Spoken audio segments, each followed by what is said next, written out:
There we go. So Hello. welcome everyone to part 3 of the 3-part 24 hours of MSS in support of MSF, and it's fun to be joined by someone I've not seen for, I don't know, a couple of years. Richard Coughlin. How are you, sir?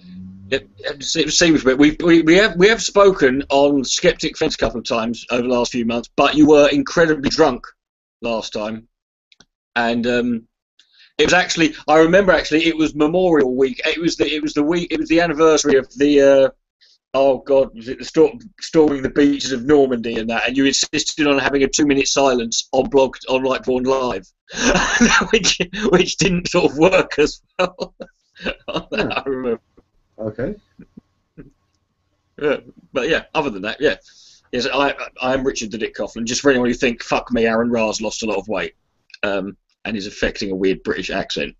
But I think are we live now? Yeah. Yeah. Oh yes, we're Okay. live. We're on. Fantastic. That's weird. I've got my tweet advertising this show was retweeted by Mendham. That's a bit unusual. Anyway. Given he's always been such a supporter of this cause.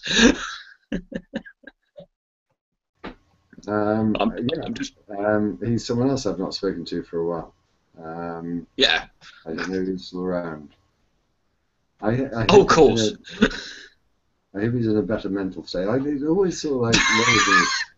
Well, he was always so sort of like, you know, troubled and stressed, and yeah, he's a bit angry, yeah, but he lives in a log cabin in the woods away from almost everyone. So if you're gonna have, you know, an angry nutter, you know, living around, so you know that's where they can live, you know, and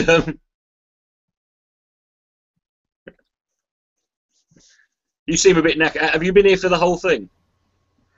Yeah, apart from a small sort of like power nap. Sorry, I'm trying to multitask, and one of the things I'm having to deal with is the 2 little kittens I've got who go through stages of sleeping for 16 hours a day, and then they wake up and they have mud fights, and then the rest of the time they come and pester me, and they're just going into wake-up mode and pestering mode. So I'm just cautious because they are incredible when it comes to computers, and they do terrible things if I let them near a keyboard. I've also got to start sending out the link to this part. Sorry, I'm so cautious about what they're up to. The link to this part, and also try and figure out what I've actually got on screen now. I think I can close that down because I need to reopen something else. To the people watching this, if you can see on the screen, it says "be part of the conversation." That's bollocks, really, because it's just asking questions. It's not really a conversation. But you can click on that and type stuff. And given my track record, there's always some interesting individuals who turn up, who have a few things. Say for the conversation that you've referred to, it has been some years since I've spoken to you. So, what have you been up to in that time? Well, it depends how far back you want to go. Well, I'm living. I was in Scotland up until May last year. Then I came back. I'm back in England now. In the last few, I've done 3 films this year. I've been in Birmingham, 2 in Brighton. I've done the Brighton Festival again and Edinburgh again. I've currently written a new show. I've got a preview of that coming up in October. I'm planning on doing Leicester, Brighton, and Edinburgh again next year. And yeah, that's it really. It sums it all up. I'm seeing someone from Germany. You know, there's a source of material for you right there. But if you want to go over exactly everything in the last few years, that's complicated. You know my life, DPI. It's never. The only difference between this. So carry on. Yeah, I know you're complicated character. I just wanted to check whether you've got the Q&A, because I have a horrible feeling I didn't open up the Q&A before I started this show, which means we're not going to get any Q&A throughout the whole 8 hours. Oh, fantastic. Have you got, I can't see anything. I'm actually minded to. Can you restart one of these things? Yeah, you just you'd have to set it up again, and you can't really restart it. You've already set the link up. Yeah, I'm minded to restart one because I don't think I did click the Q&A. You know what? Bollocks to the Q&A. I can do it. You can, if you're watching this. I'll tell you what. If you're watching this, tweet me at Coughlin616, and if you've got a question, or text DPR. I've got his mobile number now. I'll just give it out. Yeah, really. Of course, yeah. All right, I'll tell you what. I'm going to look into this. I'll mute myself for a while. So hopefully you've got some sort of comments to deal with, or some sort of. You've got the chat room. You've got that link, haven't you? Yeah. Right. I'm going to go in there. I bet there's a load of people slagging me off right now because there's people who thought hell would freeze over before they would see my fucking mush on the Magic Sandwich channel. Yeah, this is disabled. Right. Coughlin, it's an awful thing to do to you, but I'm going to leave you to deal with this one. That is perfectly fine, DPR. I try and sort it out. I will try and handle this on my own. I might have to restart part 3 because if you don't enable the Q&A, which hasn't been working for me anyway, but if you don't enable it before you start the show, you can't. Well, I can see it on the screen. I can see it on the screen of the. Can you? What are you saying? I can see. There's a little says be part of the conversation. Yeah. Click here I've got the video. that on the other computer, and there's no Q&A. Oh, Grandpa! Tell me, is there any? I can't see the Q&A. Yeah. I can't see anything up there. I clicked on it and there was nothing there. But then. Right. You carry on for a few moments, but I might end it and restart it. Okay. But I'm going to mute myself. I'm going to mute myself whilst I figure out how I'm going to do this. Okay. Sorry to let you in that one. I'm sure you could deal with it. That is fine. That is fine. All right. I'll handle this. I've done this before. Right. Here we go. Right. Oh, fuck me! I got a tweet. How is the voting coming along for the British Comedy Award? I don't know. And for those who don't know, I have been nominated for a British Comedy Award for. Apparently DPR. I'm being told the Q&A is up. You know, or at least by people. Someone's just tweeted me. This is all going swimmingly as well. What is it with me and fucking charity hangouts? It always goes tits up when I'm.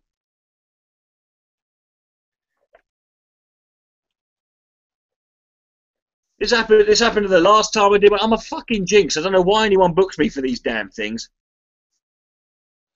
Right, hold on. Where are we? Nice every time. Alright, I'm in the chat room now. I'm in the chat room and I'm looking around. Let's have a look here. Don't forget, ladies and gentlemen, we're here to help Doctors Without Borders is the charity for this one. And they do lots of great work, which I haven't looked up because I do too many of these things to look up. But there are links. I'm assuming the links are in below, down there, where my cock is. So if you want to click on that, you can do so.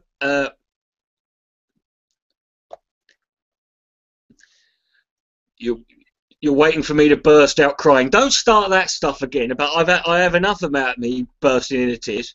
You do it once. You do it once, and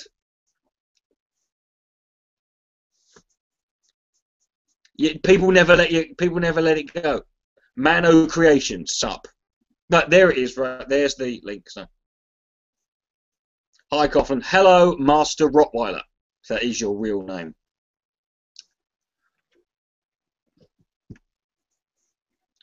Donate. Yes, someone's got it now. Yeah. Yeah. So this is Guy. This is what it's like. If you cry on the internet once, it reminds me of a joke, and I'll tell you a joke. This is not my joke. I don't know who wrote this. Right? There's a guy sat up. It's a Scottish guy. He's sat on a cliff, looking at over at this town where he lives. He's a bit upset. This guy comes up to me. He goes, "What's wrong with you?" And he goes, "You see that fucking bakery down there? See that bakery? I built that bakery. I started that bakery. I worked there for fucking 15 years. Do they call me Tommy the Baker? No, they do not. You see that fucking lake over there? I've caught every fucking fish in that lake. I've fished that lake for 15 fucking years. Do they call me Tommy the Angler? No, they do not. See those fucking houses down there? I fucking built every one of those houses. I built them with my bare fucking hands. Do they call me Tommy the Builder? No, they do not. I fuck one sheep."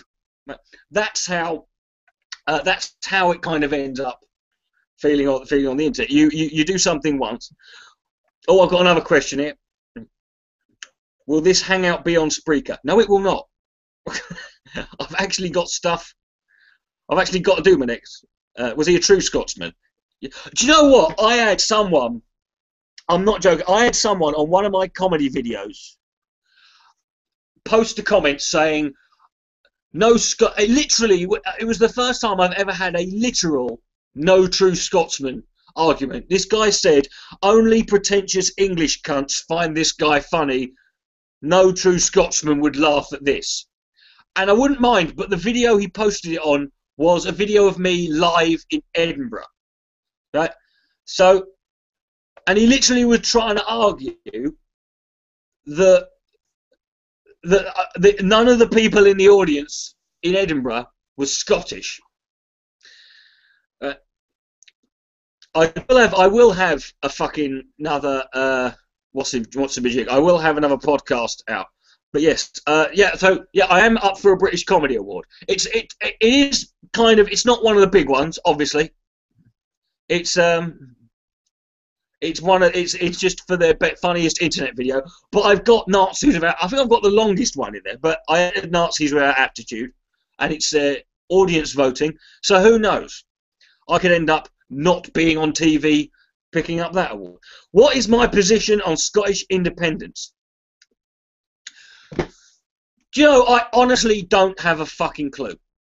And like most fucking arguments, all the crap I hear, I don't think anyone really knows what's going to happen if Scotland goes independent.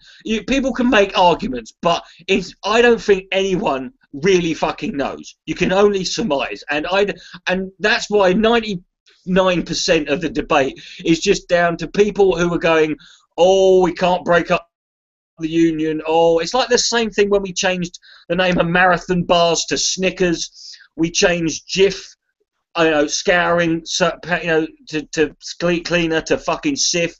We changed the colour of the passports, and people can't let these things go. And the arguments on both, and the other, it's just, I just don't hear any. I just hear people getting behind it. I don't hear much in the way of anything I can sort of go, well, why would I go for that? I don't hear much for that one. But yeah, so that's where I stand on Scottish independence. I don't have a fucking clue at all. I'm lost. You can post if you're in the chat, if you're on the MSF chat, post stuff in there. I don't know how far behind you are, so try and post as much stuff as you can, and see if we can keep me busy for the next 37 minutes. See, I've only got to watch them. That's how professional I fucking am on this shit. If you want to check, you can send me a question. You can tweet me at Coughlin616.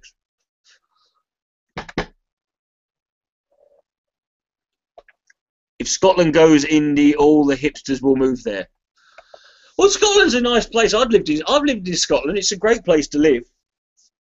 And you know, Edinburgh. I mean, go to Edinburgh. It's a nice place. I've been up to Inverness. That was interesting.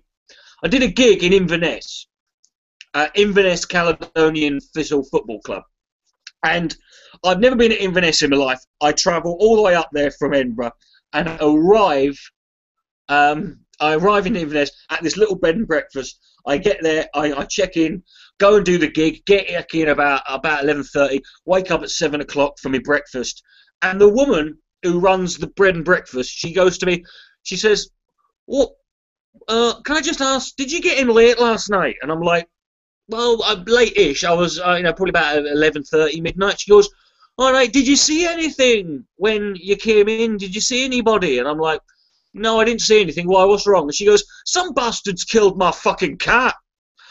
And I just sat there like, "What you think I did? Like, what did you think? You think I was just, you know, I'm some English cat assassin? Someone had apparently poisoned this woman's fucking cat and just left it laying." I'm like, what is going on in Inverness, where children on a Saturday night are going around poisoning the cats of people? And do you think I just would sit there and watch this happen? Go, "What are you doing there?" "I'm just poisoning the fucking cat, by the way." "Oh, no, fine, I'm just going to Brentwood." Do I like Doctor Who? I don't dislike it. I don't give a shit about it. It's like Star Wars. I'm totally and utterly fucking indifferent to it. I honestly don't. I honestly couldn't give a shit. I don't get it. I just don't get it. It's one of those things I don't get. I watch it and I'm like, it's like all these TV. Game of Thrones. I don't get it. I just don't understand. Why do beards grow faster than your head hair? I don't know. Well, I don't know whether that's true, actually. I mean, I've been growing this hair. My hair on my head was only a bit longer. I'm trying to remember the last video where I was almost clean shaven, and I only had about that much hair on my head. So that, I say it's been growing. Actually, I think this has been growing slower. I would say this has been growing slower. Yeah, but like Game of Thrones, right? I never saw Game of Thrones. I had no intention of watching it because when I worked in Dunfermline, I spent 10 hours a day working in a kitchen with two guys called Craig who did nothing, and I mean nothing, but talk endlessly about game. They'd read the books, seen the shows. All they did was talk about Game of Thrones all fucking day. And so I have apps, and so by the end of it, you listen to that 40 hours a week, and you're like, fuck this show. I don't care. You know, why is the middle of my beard significantly longer than the sides? Well, because I started growing this first.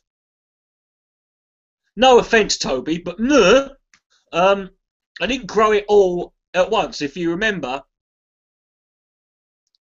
you know, this was originally just all there was, and then this started growing. I've seen Doctor Who. I have seen Doctor Who. For those that I remember Doctor Who. Sylvester McCoy was the first Doctor Who I saw. How much for the beard? Nothing. There is no amount of money you could donate to this that would make me fucking shave this off. Your views on republicanism. This dude, it's fucking 9:30 in the morning. Your views on republicanism, monarchism. That's a hell of a. That's not a fucking 5-minute throwaway answer. Well, I was more devastated about Robin Williams, but that's because I was never a fan of Joan Rivers, and that's not to say I didn't. That's nothing to do with what Joan Rivers. I don't hate Joan Rivers for what I think it's a bit. I think people who have a go at her really don't appreciate everything that she did. I mean, let's say George Carlin, you got to look at it like she very much was a female George Carlin. You got to look at what and if George Carlin had said some really stupid, ignorant, offensive shit, that, at the end of it, you wouldn't sit there and dismiss everything George Carlin did. You know what I mean? So, you can't really. Yes, I know she said some horrible things, but you can't just take. If we're only going to judge people on horrible things they said, then we're all horrible people, aren't we? It's just most of us haven't had the horrible shit we've said caught on film. But I was more devastated over Rick Mayall than Robin Williams. Robin Williams was a shame, but it's what about 100? No, a trillion. A trillion what though? You've just put a trillion. A trillion for my beer. A trillion what? Hold on, I've got a tweet here. How's my hand doing? My hand's fine. Yeah. My hand's fine. It's who said Joan Rivers was like George Carlin? No, I said she was the female version of George Carlin. When you look at how long she went and what she did and how many people were inspired and sort of came, you can't just dismiss someone's lifelong work and everything good. You can't just look at someone and say good or bad and say fuck this cunt. That's what I'm saying. Oh, who have been your favourite comedian? Richard Pryor, I've always said, is the greatest of all time. But no, there's so many. There's very few I don't like. But I said Rick Mayall was one of the main ones because I grew up watching him. Billy Connolly was another one. Grew up watching him. Just like I did this. I've got a video on my channel. Go watch that. Called a Q&A video. Well, he did lots of. Robin Williams kind of wasted his talent. He could have done other. Well, he can only do what he's offered. In all fairness to him, you don't get to choose what you're doing, do you? He can only do what he's doing. I mean, look at him. His stand-up is really what he should be more remembered for, and just his. I think it was just more his personality. He's one of those people. It's like when Rick Mayall died. You won't find anyone who had a bad word to say about him. You won't find anyone who's got a bad word to say about Robin Williams, really. Are you arguing over what a trillion and a billionth is? Stuart Lee's another one. Stuart Lee's a good one. Probably no one in this chat will know who this is. But I was at a gig last night watching Arthur Smith. And he's been around for fucking decades. Hold on, we've got 15 comments in the fucking Jesus Christ Almighty. Let's get this one. Calm down in the chat. I get this little knocking noise. There it is. I get this little. It sounds like a fucking woodpecker.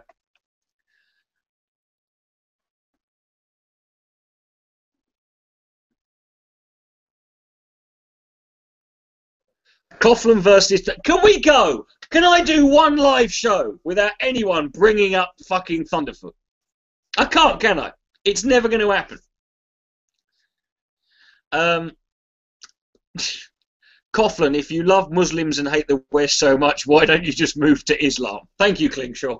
That's very funny. If you'd have posted that on a different account, might have fell for that one. Do you accept Bitcoins? No. I don't understand Bitcoin. I've had people try and explain Bitcoins to me. I don't get Bitcoins. I don't want to get Bitcoins. Leave me the fuck alone. It's like the Monty Hall problem thing. I don't get it. I don't need to get it. Don't try fucking explaining it to me. Just let me live in fucking ignorance. I just took my headphones off. I don't need the headphones on. Oh, I need a drink. 1 second.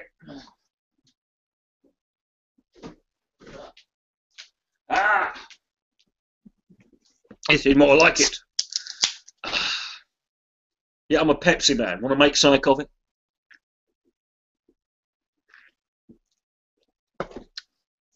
Guys, I don't need. It's not a problem anymore. Stop talking now. Right? Anymore. Is nut job related to blow job? No, it's not really, because you can't. Well, a nut job is two things. A blow job's really just one.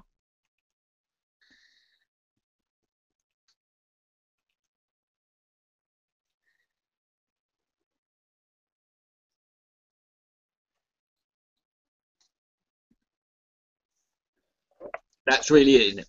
A nut job is both a nut job and a nut job. You don't call someone who's a bit weird. There's no. You don't call someone a blow job. Yeah, he was very funny. There's loads of support acts as well. There's a very funny. There's a new guy who does. I can't remember his real name now, but he gigs under the name Obama Obonjo, and he's a black guy who plays an African dictator from Nigeria. He's very, very funny. 500 million Bitcoin. My God, that's good, isn't it?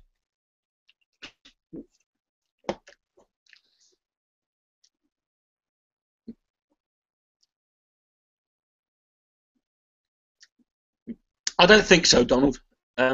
You've spelt Coughlin wrong too.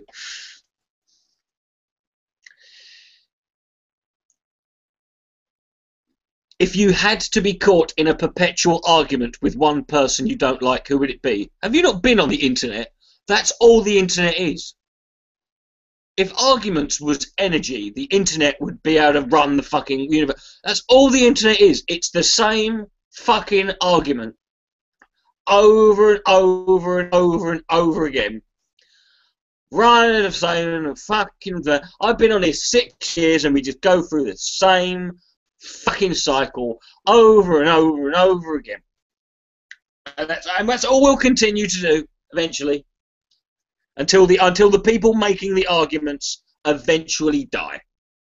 Right? That's really what it. See, bad ideas don't die, really. People with bad ideas die, and they just fail to pass them on, right? But there'll always be some wanker who's got it.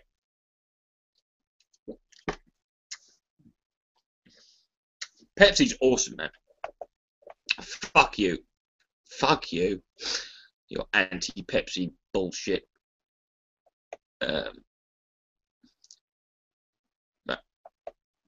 Just checking, make sure, because I haven't got my headphones on, so I'm just making sure DPR isn't there shouting at me. Not that I'd care. Fucking pedo. Now, he's not really. Probably can't say that these days anymore. You can't even falsely accuse someone of being a paedophile. That's what's happened to free speech in this world. You can't even go around.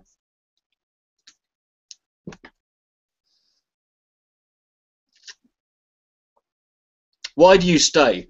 Well, because I don't take part in the fucking arguments anymore. You watch me, you know.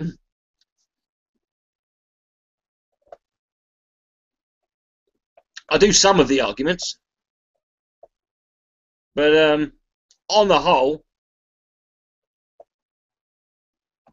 I don't do the arguments anymore. I've done them, so I leave them alone. You know, you lot can fucking have them. There's a whole load of noob fuckers who are around.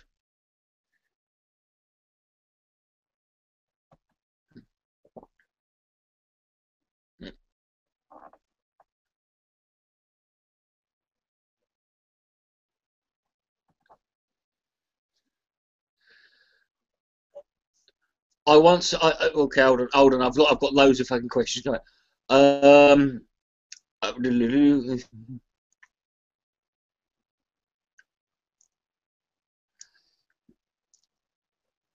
Coughlin, I remember I once asked you why pessimism was so funny, and you said it wasn't. Well, I think you're misconstruing. I don't remember that. No, I don't remember that.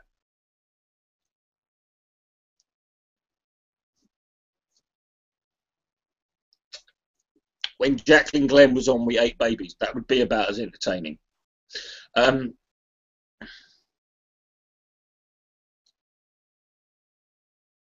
My reading face is alarmingly intense.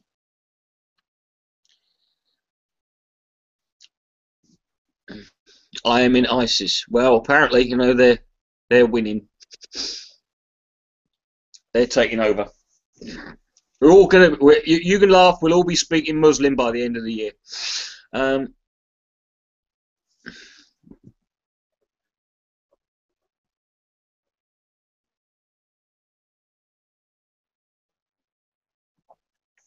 Type stuff. Oh. What do you mean by pessimism, Toe? I don't know what you mean. Give me an example of what do you mean pessimism? Give me an example, because I don't think I don't know what you mean by that. Why pessimism is Man U or Man City? Neither. Well, I don't like Man U. I dislike Man U more. I'm ambivalent about football, really.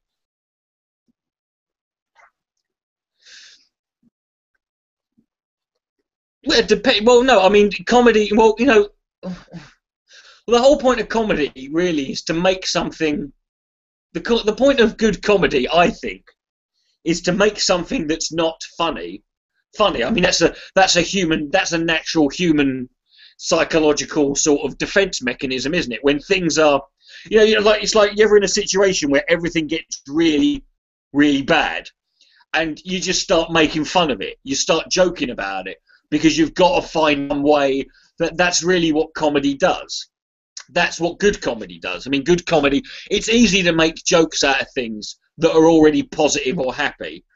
But yeah, so the comedian's sort of role is to take all this stuff that people are miserable about and try and give it back to them in a way and say, look at that. Well, you can either find humour in the negative things in your life, or you can be a miserable twat about it. You know?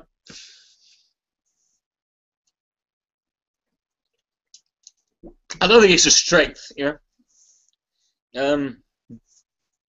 That's okay, I don't care. What colour do you wish you couldn't see? Black. No. Should have said that. What kind of question's that? What colour do I wish I couldn't see? I wish I couldn't see all colours, and we all look the same.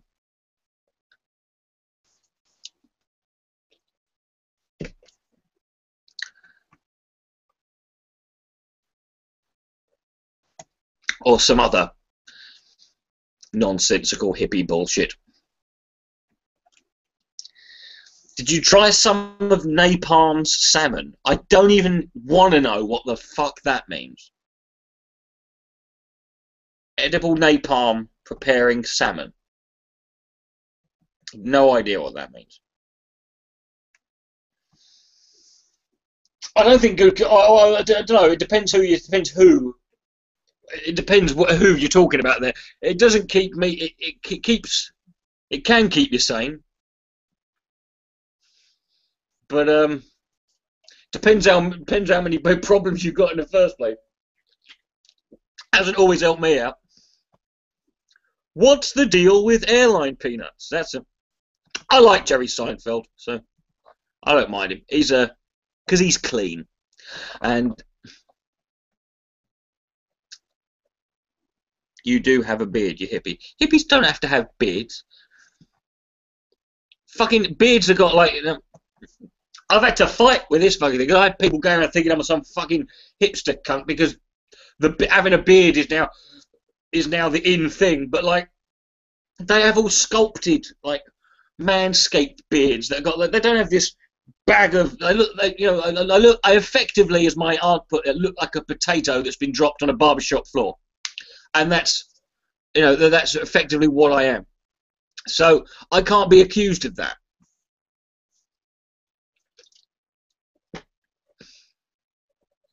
I'm going to have to talk to Edible Napalm about this salmon thing. I don't have a clue what.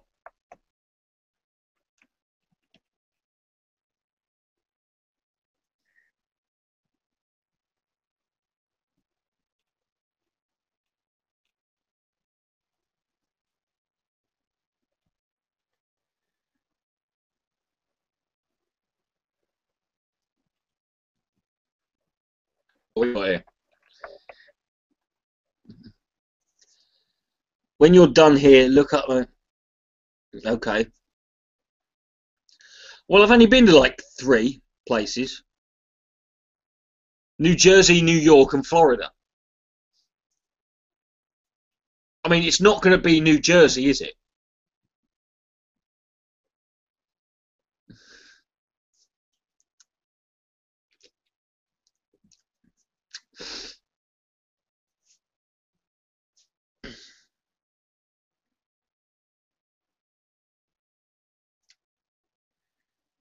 I mean, it would never be New Jersey, even if that was the only place I'd ever been.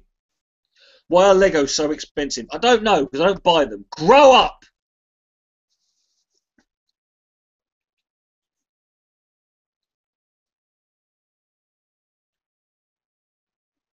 How far am I prepared to take you? I'm not prepared to take it anywhere. I'll do what I think's funny.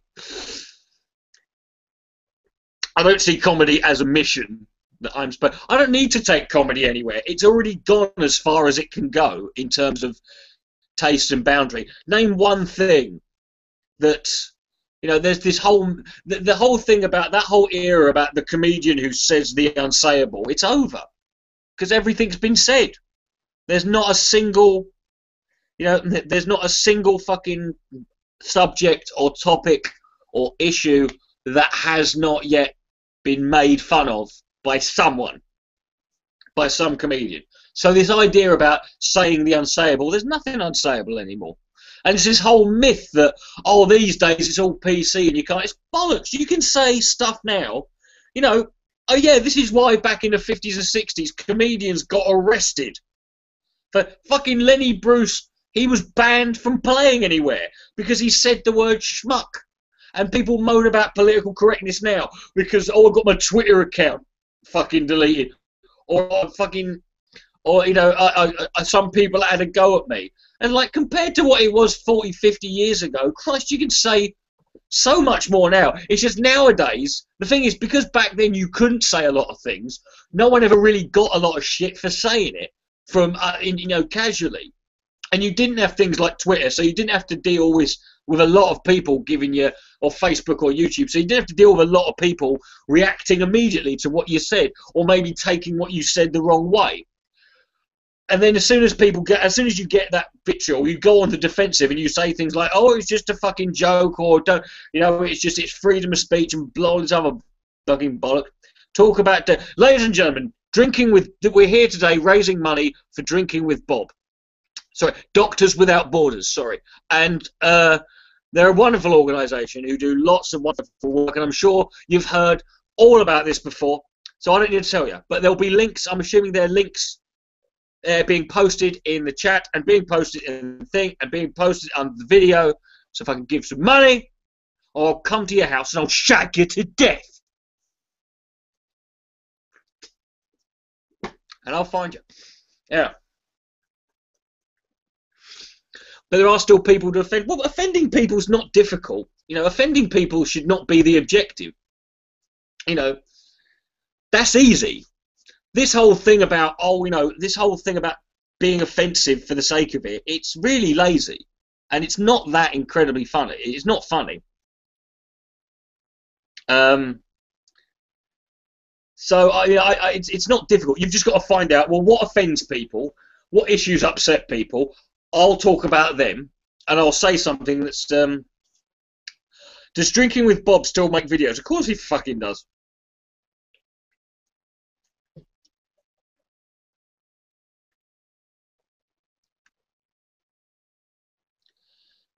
Well, what else is he going to fucking do?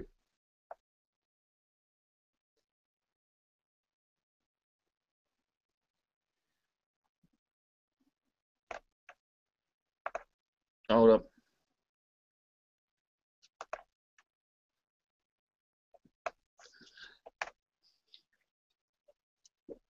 Right.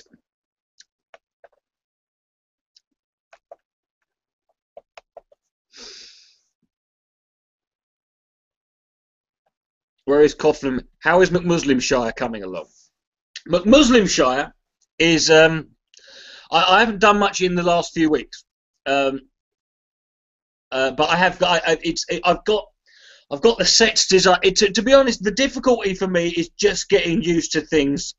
It just, you have to be so patient with animation, even with this stuff, which is a lot easier to use. And I'm just really not a patient guy. So I really am trying, you know, really hard. But it's coming. It will come along eventually. My only fear is that by the time it's finished, the Muslims will have taken over, and it will have lost its sort of satirical irony. What did you like to have for breakfast? Well, I had a bacon sandwich this morning.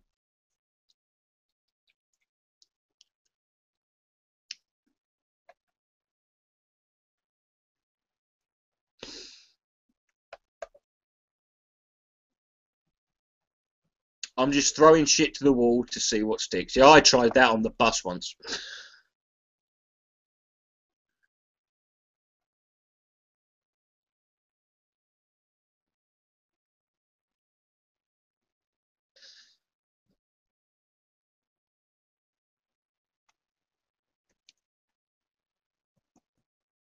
As opposed to the 10 or so people you've got. Well, apparently, according to this, I've got 120 people. How many people would you have pulled in? How many viewers have you got, motherfucker? Apparently, you're one of the 10. Okay? Just a word of advice. Don't ever attack someone on a point that could be used against you. If you want to have a go at me because I haven't got that many viewers, it's probably a good idea that you at least have one. Some people. It's like you get people when you have it. You ever go. You say something about someone on Twitter, and one of their fans will go, "Well, I've never heard of you." I'm like, "Well, I've never fucking heard of you." Or they'll mention the fact, "Well, they've got 50,000 followers, and you've only got like 3." I'm like, 3,000. I'm like, "Well, you've got 2. So what fucking relevant? By that logic."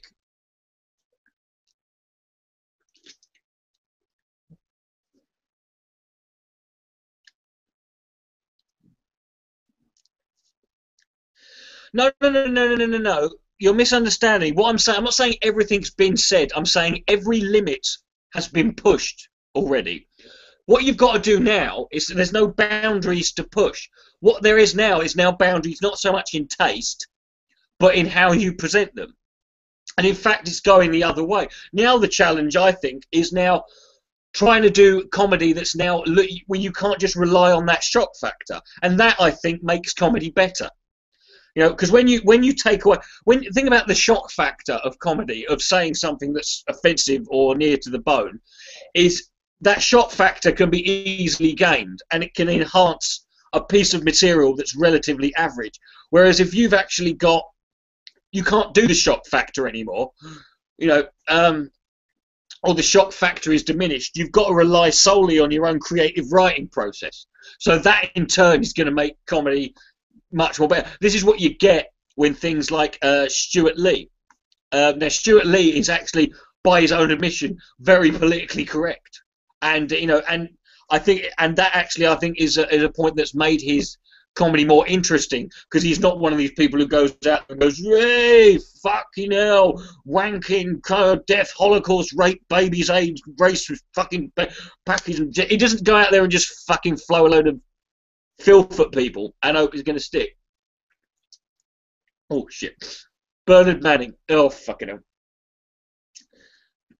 See, Bernard Manning in essence was a genius, because he managed, I mean, 5% of his material was horrible racist tract, and the rest of it was just normal jokes you'd hear Frank Carson or Mike Reed do. But because he did that 5% of racist stuff, everyone got it. It made him notorious. I wish there was a. They do it at, they do comedy as they do comedy at universities in AronRA. So I believe it or not, I was a guest lecturer at Southampton University for 4 or 5 occasions. What's your view? Well, again, I don't know what cruel. You have to explain that to me. Give me an example of cruel humour, because I don't know what you mean by that.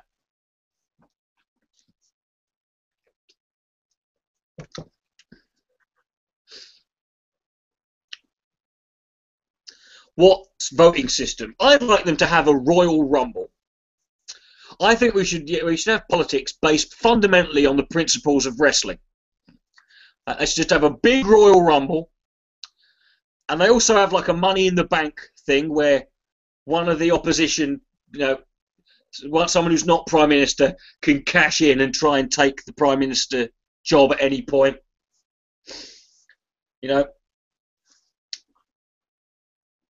That would be infinitely more entertaining.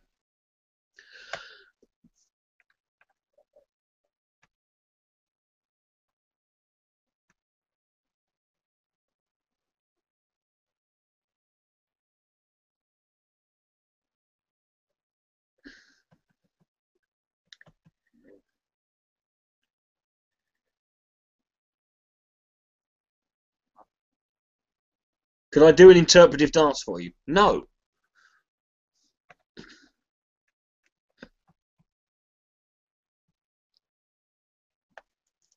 What kind of stupid question is that? I've got 5 minutes left, so fucking go. Or Holocaust joke. Well, I've done them, but it's not always cruel. You can do jokes about racism, and you can do jokes about the Holocaust or a disease, and it's not cruel, or a disability, or anything. You can do jokes about stuff, and it doesn't mean it has to be cruel or malicious. It depends. It's all about whether it's taken as a joke. It's all got its place though. Benny Hill or Jack Benny. I don't know who the second one is. So. No one's paid this much attention to this. Coughlin's sarcasm voice. I have a sarcasm voice?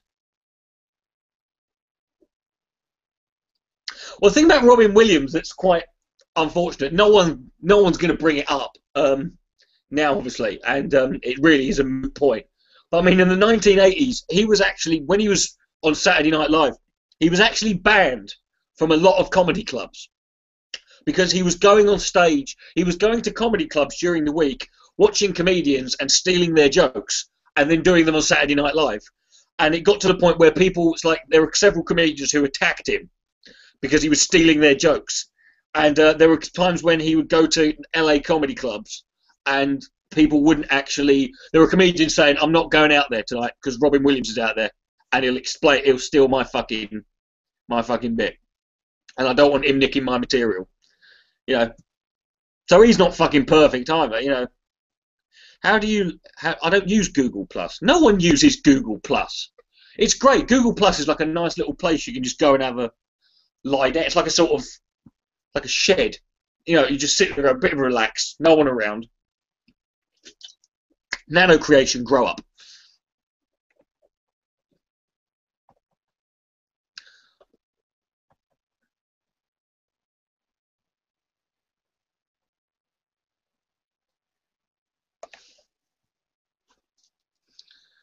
Have we got any more tweets coming in just before I finish? Oh, Christ. I'm roasting bloody hot in here. Oh, I can't even undo this because I've got...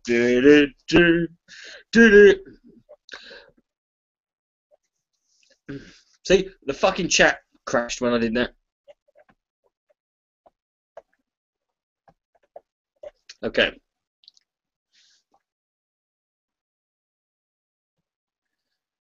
Two minutes to go.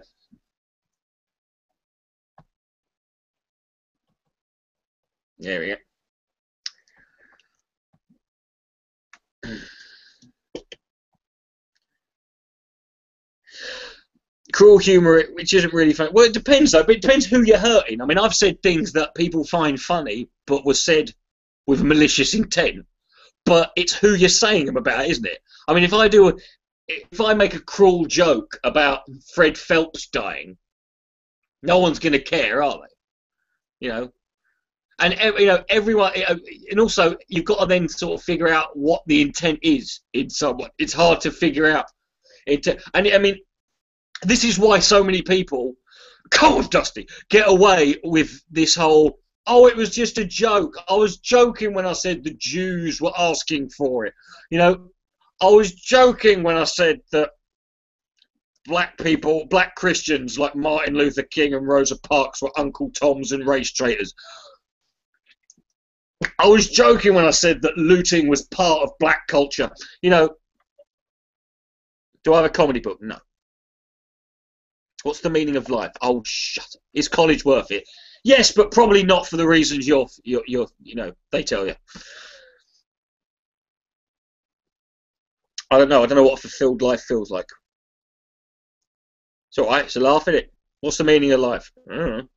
What the fuck are you asking me? Do I look like a man who's got that figured out, Toby?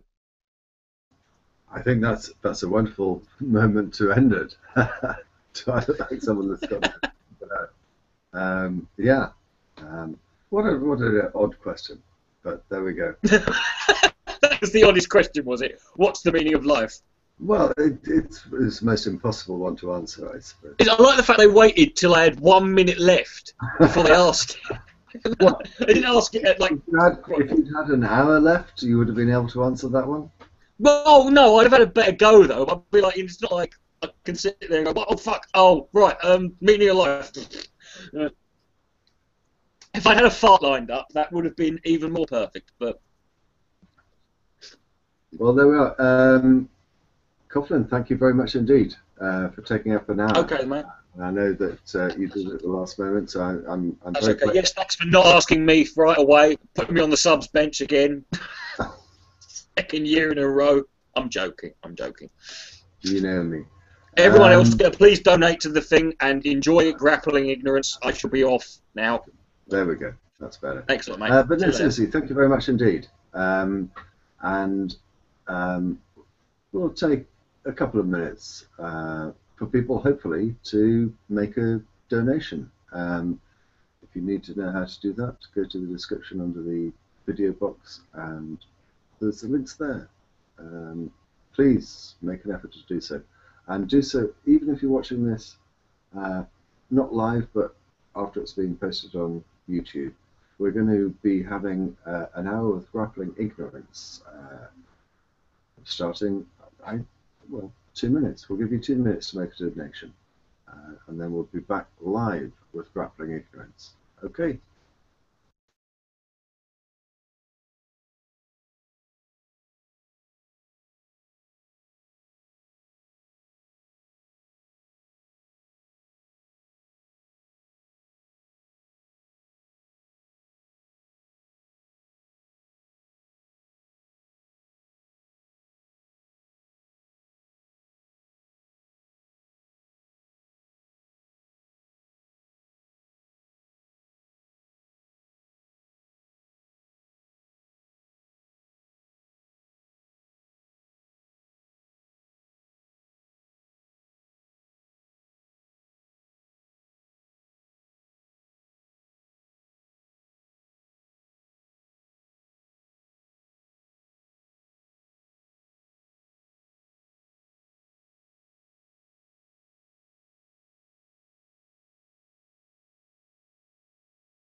All right, kids.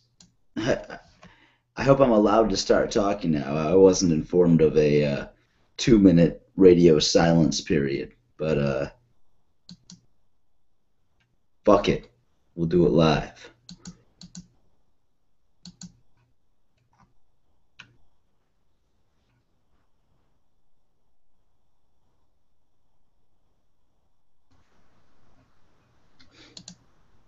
There's a sandwich talking Hey. to me. There he is. Grappling, are you with us? I am. Can you hear me? Is that a no? Can you hear me, DPR? I'm not hearing anything. Have I done something wrong? Have I put my headphones into the wrong place? I can hear you typing. Yeah? Can you hear me now?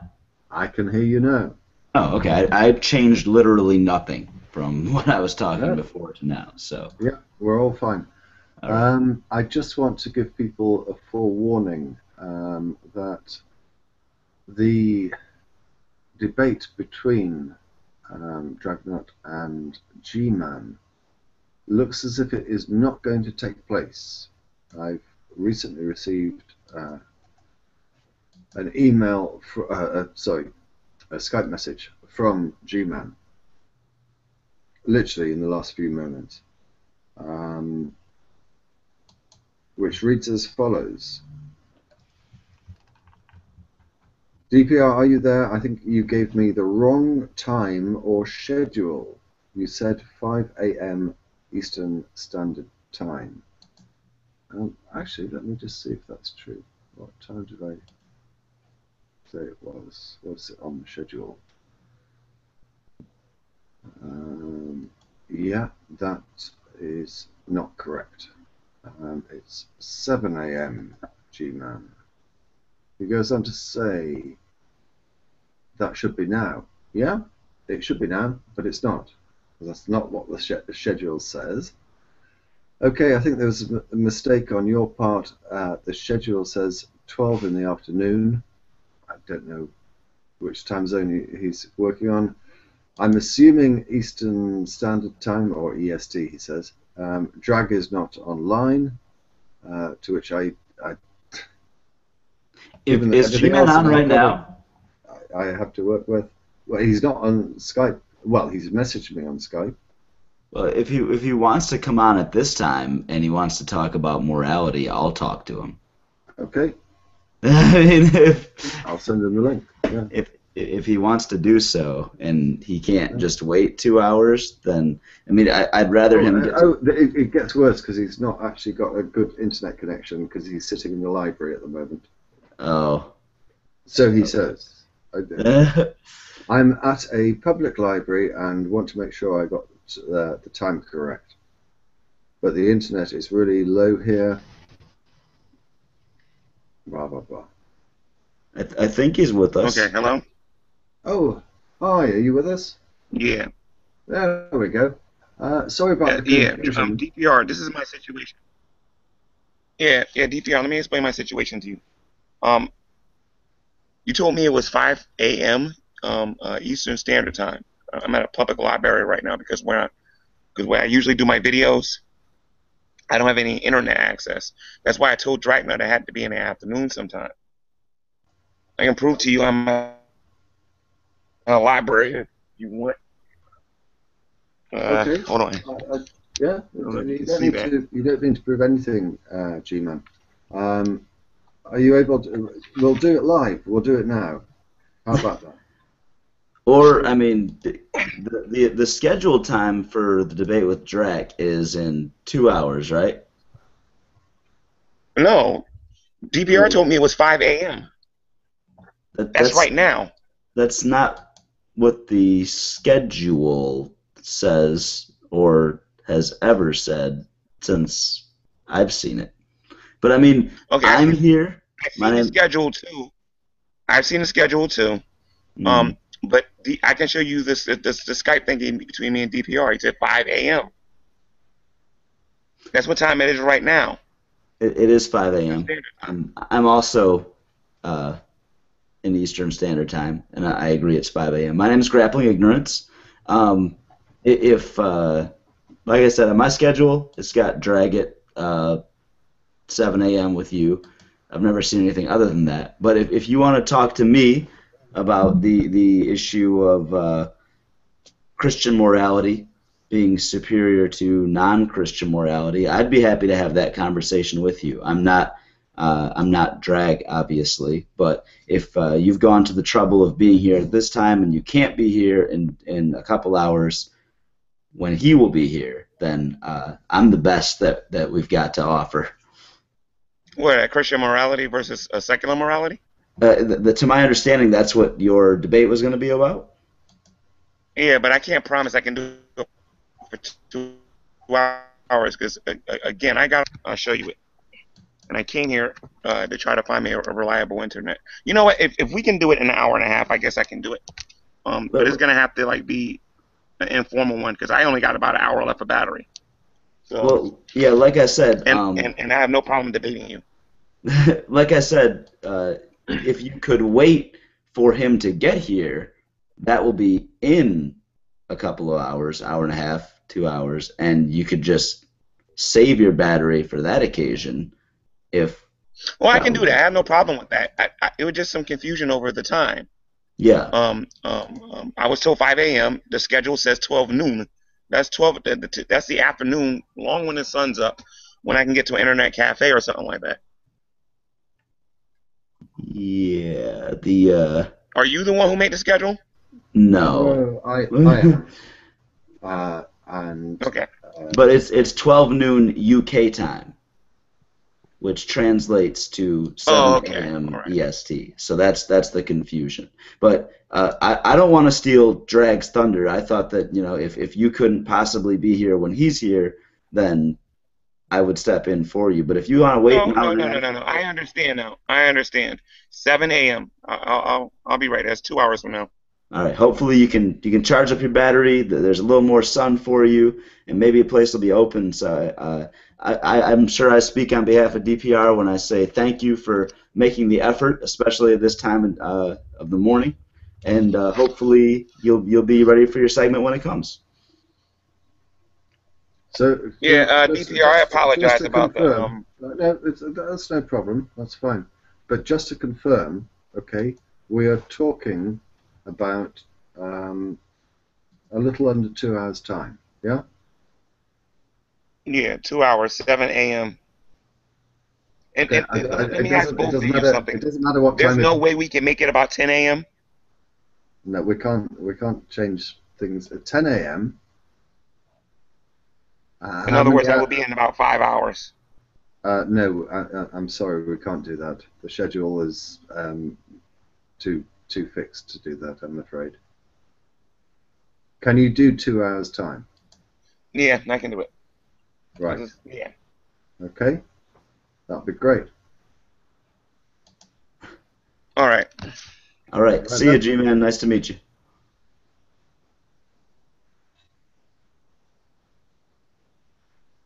Would you like to leave, G-Man? Or I don't like to kick you, but we'll see you in 2 hours' time. Yeah.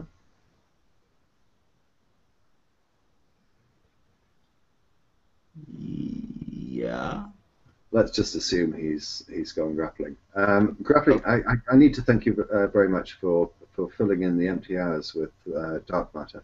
That was very kind of you, and also to reappear to take up the hour that you sort of like scheduled in.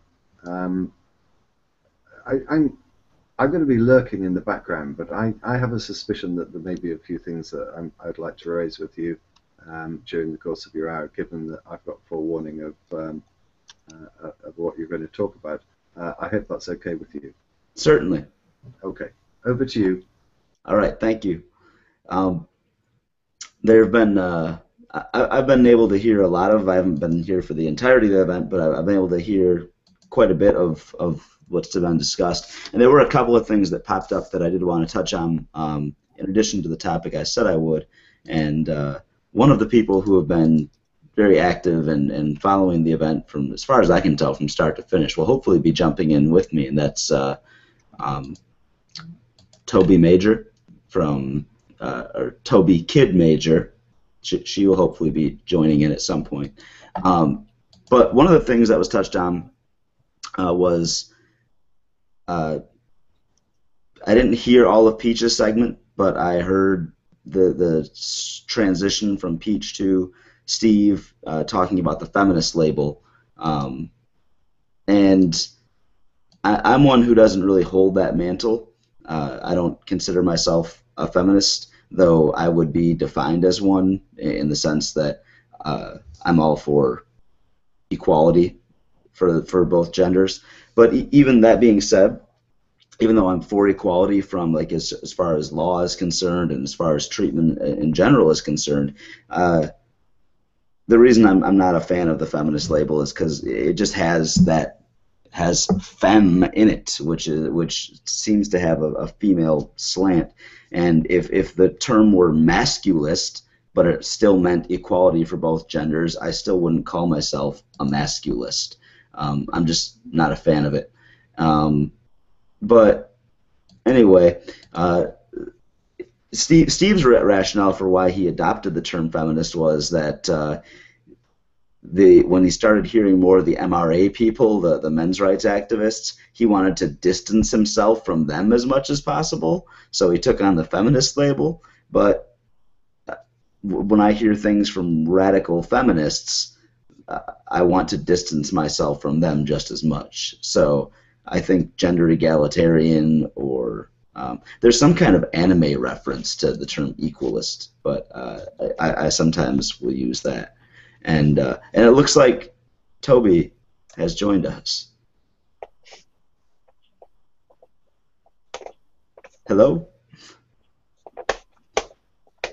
Can you hear me? I can see and hear you. I just created a Google Plus account that is under the name of Totally 18. Because you're not quite 18 and you had to be, right? Is that? Yeah, what the heck? Yeah. Well, it's all for charity. So you are now literally totally 18. I think dprjones made them create that rule. Thanks a lot. Or they had to create it for dprjones. Yeah. The topic at hand that I am how does he say it? That I'm scheduled to discuss is altruism, charity, and the criticisms thereof. And I already touched on quite a bit of this when talking with Dark Matter during the other 5 hours that we had our run around. And I commend you for still being awake through this, knowing that you've already worked yesterday and still have work coming up. Yep. Lovely nails, by the way. Thanks. But I did want to touch on, for anyone out there, this is for Doctors Without Borders, Médecins Sans Frontières. If you have not yet donated and you are able to and feel so inclined, I encourage you to do so. Fantastic charity. Information is in the description below. Recently, with the ALS Ice Bucket Drive, there's been a lot of discussion of charity and social media, and it's been involved. And there have been criticisms about that as to is that really altruistic? If you're isn't it more about ego, that if you're just kind of bragging about making some kind of charitable donation while really doing something to say, hey, look at me, this is a novelty. I take the position that is pretty much irrelevant. If someone's giving $10, $15, $20 to a noble charity for good purposes, I don't care if that $10 came while someone was making it evident that they were doing it, or if that person was making a spectacle of themselves or getting attention, or if they have some ulterior motive about that's self-serving, so long as it isn't at the cost of anyone else or at the cost of the charity itself. If you are an attention-seeking person and you use a donation to charity to seek attention, then it sounds like two people are winning. It sounds like the charity is winning and you are winning because it's more symbiotic than anything else. So I don't think that's a fair criticism. And we touched when speaking with Dark Matter on how a lot of people, because there are a number of them, there's so many great charities out there, there are so many good causes, including this one, that some people will say, oh, you shouldn't donate to this because this is a better charity. And Dark Matter made a fantastic argument on his Dark Antics channel explaining that if you're going to advocate for one thing over the other, it shouldn't be for one charity over another charity, as long as one of them isn't. As long as you're not pointing out something like, oh, this charity actually uses 70% for overhead and 30% for the thing it says, whereas something like Doctors Without Borders does a great job of the vast majority of every dime going towards the cause itself. But with those things measured, saying this charity instead of this charity isn't as productive as saying you should give up this luxury in the interest of promoting this charity. So I want to touch on those things. But Toby, you're here. You've stayed up very long, and you've made a fantastic effort to constantly remind people in the chat that this is a charity event and what charity it's for, and you've done a fine job of that. What do you have to say to the people, or to me, or to the internet? Well, in this case, I think you're right. It's not actually the thought that counts. And that's a good thing. It's the action that counts. So even if you're being a narcissistic, horrible person, then it's great because you're giving to charity. This sells, it spreads awareness. Yes. And you know, awareness sometimes gets a bad rap itself. I was kind of pondering this today. You know, there's been a lot of awareness about ALS. I mentioned earlier that it was through this very event 6 years ago that I became aware of MSF. I had no idea. I'd never heard of the charity before DPR started this drive, which has gone on for 6 years since then. And awareness itself, it isn't solving a problem, but it does help other people to solve the problem. I've donated annually to this cause and participated in this event, and a lot of people have.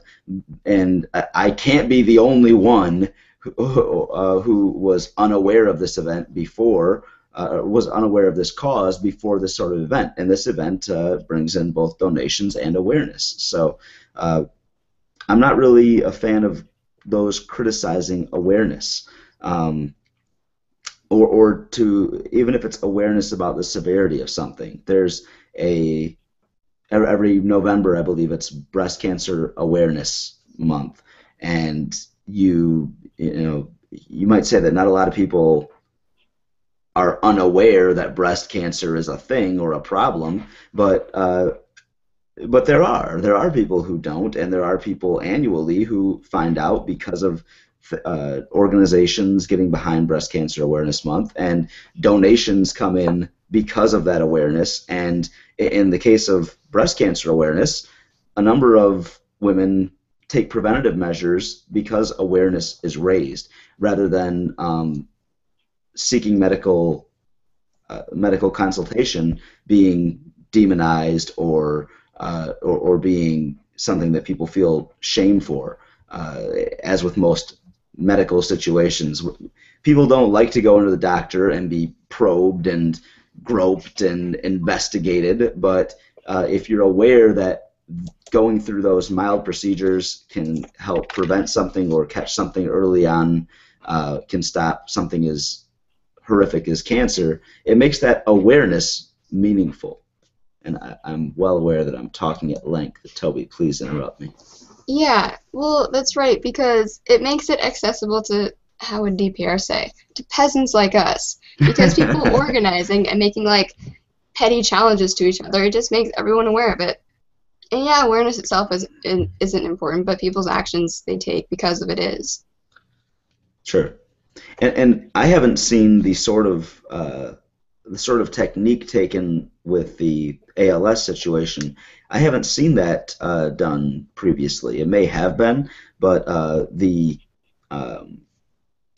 internet and social media lends itself very well to that sort of thing, and it takes it from something where, yeah, maybe I can't donate $100, but I could do this. And if I don't even know, I can't even make a conservative estimate as to now how many people have been exposed to that. But if thousands of people can donate small amounts and have a reason to do so, be it through novelty or otherwise, then great, so be it. I see no real need to criticize that. Well, it's a nice contradiction. Like, usually social media is for really silly things that don't last or really have any consequence. But someone in the chat room is telling me to inform you about the fairness movement. What is this? Oh, I thought that you were supposed to tell me about it. What? Yeah, why does he think I know?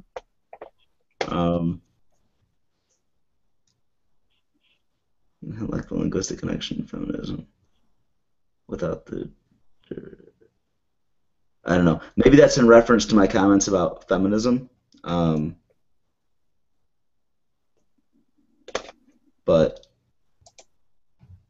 a movement for fairness certainly sounds like something I could get behind. I did mention offhandedly earlier that I still struggle myself with the concept of complete gender equality. And part of it might just be my social conditioning or how I was raised, but I think that, for example, holding a door open for a woman is a generous thing to do and a kind thing to do, but I do the same thing for men, so that's not really a good example. But when it comes to violence, I see some separations, and this is... It's a well-meaning concept, but it causes things. It's an area where I'm very muddy and I'm not entirely set in stone with my own personal decisions on.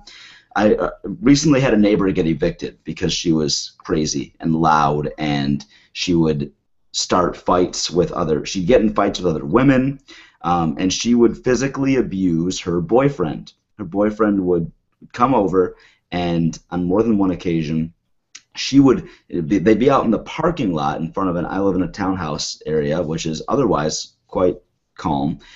She would physically hit her boyfriend, or she would take her phone or whatever she was holding and she'd hit his vehicle. But she would hit this guy.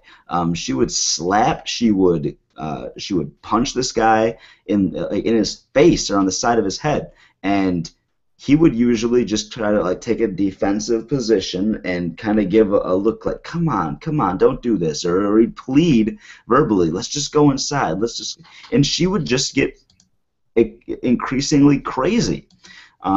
Usually this would go on for maybe 5 minutes, 10 minutes, and then they'd stop. Sometimes it persisted until someone would call the police. I never called the police in that situation.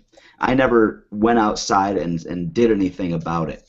But I know that if it were the other way around, and this was a smaller girl, she was like 5'2", and her boyfriend was probably 5'11", maybe 6 feet tall. But I know without a shadow of a doubt that if it were the other way around, no matter what size, if it were a 6 foot tall woman and a 5'2" guy, if the guy were hitting her, I would both call the police and I would be out there stopping it personally, physically. I would not allow that to happen. And I have to admit that that's sexist of me. That's patently sexist, because the abuse is still abuse, and it shouldn't be excusable for a female to do that to a male any more than it is the other way around. But for whatever reason, my brain tells me he's bigger, he's a male, she's a female. If a female were hitting me, I would probably react similarly. I would be very defensive, and I would try to de-escalate it. I'd probably be more prone to attempt restraint than just defense. But that is a blind spot in what I'd like to say is a philosophy of equality. But there are just certain things where things like that, when it comes to violence, that I'm not comfortable with saying a female should be treated exactly like a male. Or I can say that I am, but I know that in instances like that, I haven't acted accordingly. Scars? Is that where that's from? Mildly, yeah. That's fairly significantly influenced by my experiences of seeing that sort of thing, and that's also my attempt to kind of weigh in on how the whole gender issue is perceived and how we make assumptions, and we don't really consider the fact that abusive relationships happen both ways. Sexual abuse and harassment happens both ways. Now, I don't take the MRA position that men are the only or the majority abused case, but it's nor do I take the radical feminist position that all men are rapists and should only be used for breeding purposes. You know, I'm obviously not in either of these extreme camps, which unfortunately exist. Well, that's because they're both insane. Yes. So, but somewhere in the middle, there is a pushing and pulling from where I am, and I certainly hope that that things like that help people to consider the fact that abusive relationships happen, and they're scarring, and they're meaningful, and they should be taken seriously, but they happen to both genders, and I myself am guilty of not acting accordingly. And even like with that event, the couple times that I considered calling the police or going out and stopping that but didn't, knowing that I would have if it were the other way around, it's not one of those situations where there's like a hard and fast regret where if it would have happened again or if it were to happen right now, I still don't know if I would have acted any differently. I still don't. It's still something that I mentally struggle with. Well, I understand why you feel that way, but it can't all come back to simply the fact that men are generally bigger than women, because that can't be the reason why it's okay for a woman to hit a man but not a man to hit a woman. But you were totally wrong in the beginning. Opening doors is the perfect example, because at my work, I open doors for old men all the time, and they're all so confused. Like, I've had a man stand in front of me for like a full minute just looking at me, waiting for me to go. He doesn't understand why I'm holding the door for him. Like, he doesn't get that a young female person can do that for a male person of any age. Yeah. Especially the older guys, they're just really traditional, but... Well, I mean, that is strange. Like, you'd think that they would understand that with an age disparity especially. Oh, there's a door being held open for me. Thank you. But yeah, that's their social conditioning, is that that's not how that works. And interestingly enough, it's kind of similar to how many Christians believe that Christianity is mutually exclusive with morality. So being Christian is what makes you moral, and that's just how it is. Whereas a lot of older people from an older generation believe that being a male means that you are the one who's supposed to hold a door open or pull a chair out for someone. That tradition was always very strange to me. Pulling a chair out for like that's to the point of insulting. I think, and like I said, I hold the door open for anybody, whether it's a male or a female. If someone's coming towards the door that I'm already opening, I'll wait a moment and hold it open for them. But with a chair, it's like that's I would consider that insulting. Like, you want me to? Yeah, I would, like, if I were to go up and I were to pull a chair out for you when you're about to sit down. I think it was over the top, but it's not like you're telling me, like, in my face, you're incapable of pulling out this chair. I am more able-bodied than you, and therefore I must do it for you. Doesn't it feel that way? Like, no! What about like the same thing with a door for a car? Like, it's a traditional gentleman's duty to, like, okay, I pull up, and then I get out of the car while you're standing there, and then I walk around while you wait there. Then I open the door for you. Okay, and now then that's just time-consuming. Well, it's the same thing with a chair. Like, well, yeah, but it's not insulting. It's just, like, unproductive. And someone was asking a question in the chat, because I think they think I'm the only one reading it, because he said, regarding morality, could you ask GI what might be the reason why so many theists have a problem of ethics, morality, and empathy? Can it be explained from a naturalistic perspective? In my view, it does not make them less desirable. Okay. I think what he's getting at is what you said about religion or Christianity and morals being mutually exclusive. Because it's comforting to think that you get your morals from one place and they're really clear-cut rather than having to actually think about them. Yeah, the phrasing of the question, what might be the reason why so many theists have a problem if ethics, morality, and empathy can be explained from a naturalist perspective? Yeah, I mean, I don't really know that they have a problem with that being explained unless they are those theists that, like what I expect to hear from G-Man, arguing that without God we wouldn't feel ethics. With and that's the kind of position that they're going to retreat to. You can expect the explanation that, look, we feel empathy, we are able to put ourselves in the position of somebody else, and therefore help those people, whether it be through donations to causes like this, whether it be through community service, whether it be through other acts of altruism or generosity, or if it's just how we treat people. We feel for those people, and some people are more in tune to empathy than others. Some people are more empathetic than others are. But what the usual apologetic response is going to be that the only reason you feel that is because some celestial being has engraved it in your, well, they'll probably say in your hearts or in your mind. You only feel that because God makes you feel that. To which I bring this sort of thing up for, I'm someone who believes that morality happens to be subjective. I've been criticized by Meridian Frost that to say that is an objective statement, and that I can it's better to say that morality subjectively is objective than to objectively claim it subjective, which we're getting into some pretty.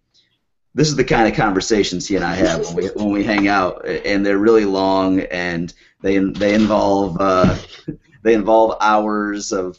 That has to be at least 3 double negatives. Yeah, there's a lot of stuff that goes into those conversations, but being that that's the case, I'll bring up something like sociopaths. Like, if someone is going to tell me that all morality is innate, then I point out that not everybody has the same morality. And if someone's going to point out to me that, well, all morality is inscribed in our hearts from God, I'll point out that, well, not everybody has the same morality or the same degree. There are sociopaths who feel no empathy and do not have that innate feeling. But it seems pretty clear that there are naturalistic benefits to being good to one another that seem to be working out fairly well for those of us who have the means and willingness to do so. And to answer that question, why do so many theists struggle with that? Why do they have a problem with that?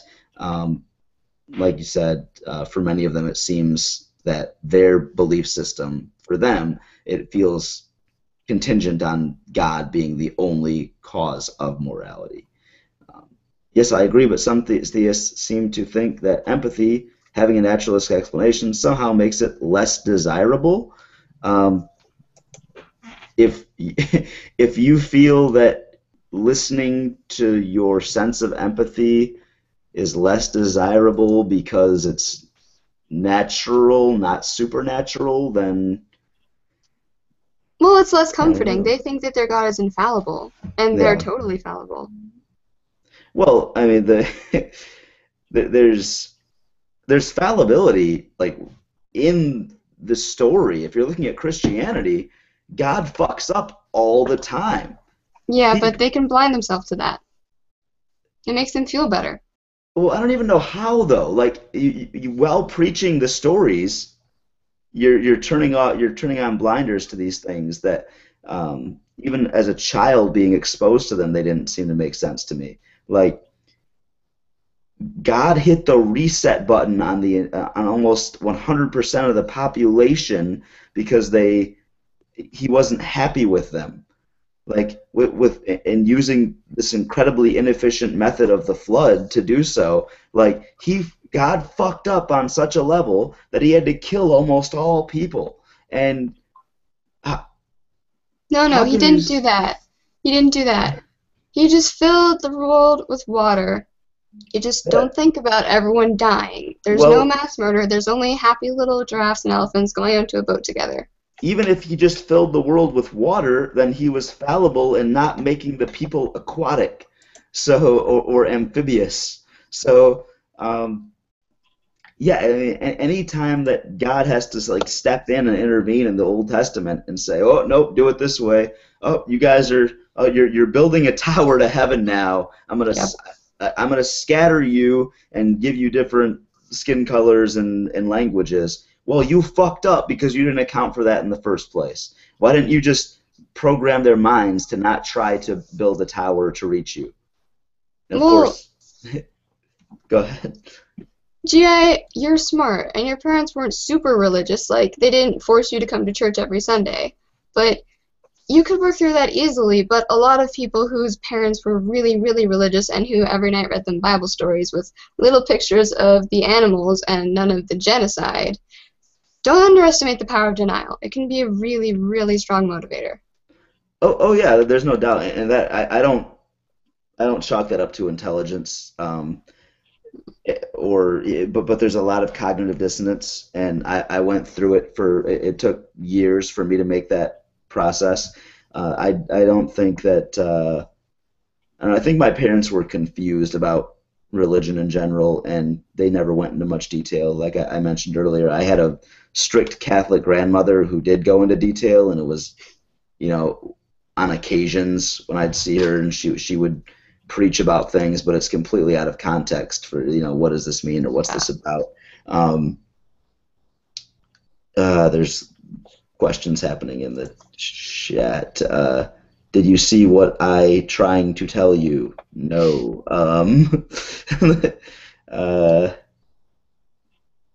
Exactly. Some of us are, there it is. Some of us are trying to start a fairness movement.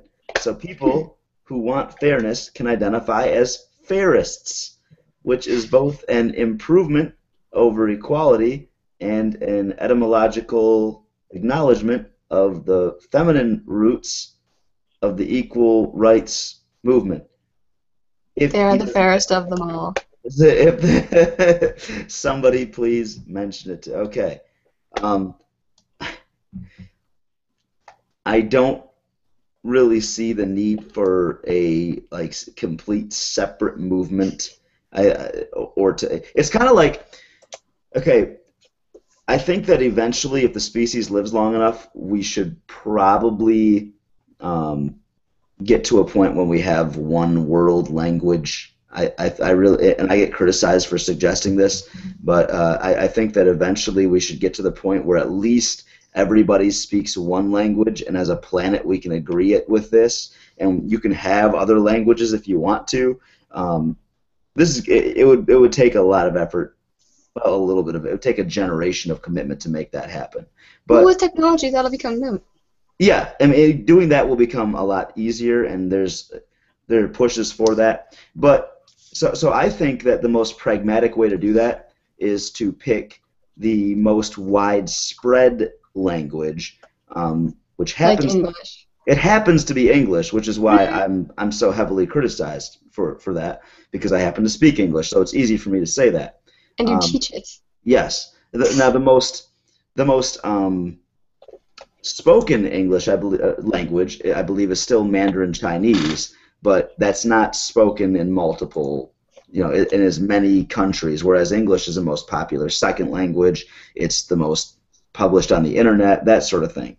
So anyway, I think that's, if we as a society agree that we're going to make that happen, we're going to get to the point where the entire planet can at least communicate with each other, then I think that would be the way to go. Whereas, I don't know if you ever heard of Esperanto. Can't remember. Okay, Esperanto is like some completely made-up language from people that feel the same way, that everyone should be able to talk with a common language. So they made up a completely different language for the sake of, well, now everybody can just learn this brand new language and it's fair. So sure, that is fair. Everyone has to learn something new, but it's a lot less pragmatic, which is which is what this fairness movement kind of sounds like. Like, there are already plenty of people who believe that, well, there aren't plenty, but there are a lot. There are a lot of people, we could always use more, who believe that we should be striving for fairness and we should be striving for equality. I don't think that there's a lot of pragmatic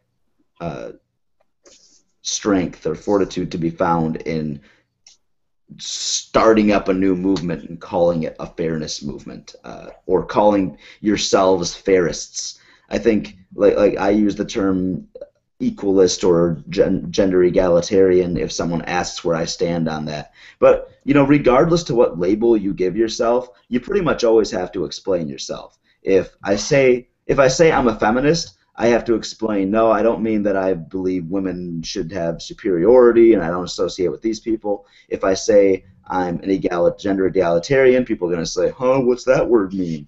If you were to say I'm a fairist, people are going to say, huh, what's that mean? So pretty much no matter what label you have, you're going to have to... You can't win. No, you really can't, because labels aren't... As soon as more than one person takes on a label, yet once, let's say you are a gender egalitarian and I am a gender egalitarian, well, you happen to have slightly different positions than what I have. So, well, you told someone else that you were a gender egalitarian, so now I have to explain the differences between me and you, even though we're both humans, we both identify as humans, but it doesn't mean we're in lockstep on everything because of that either. What? G.I., you just rendered the entire art of communication and language irrelevant and pointless.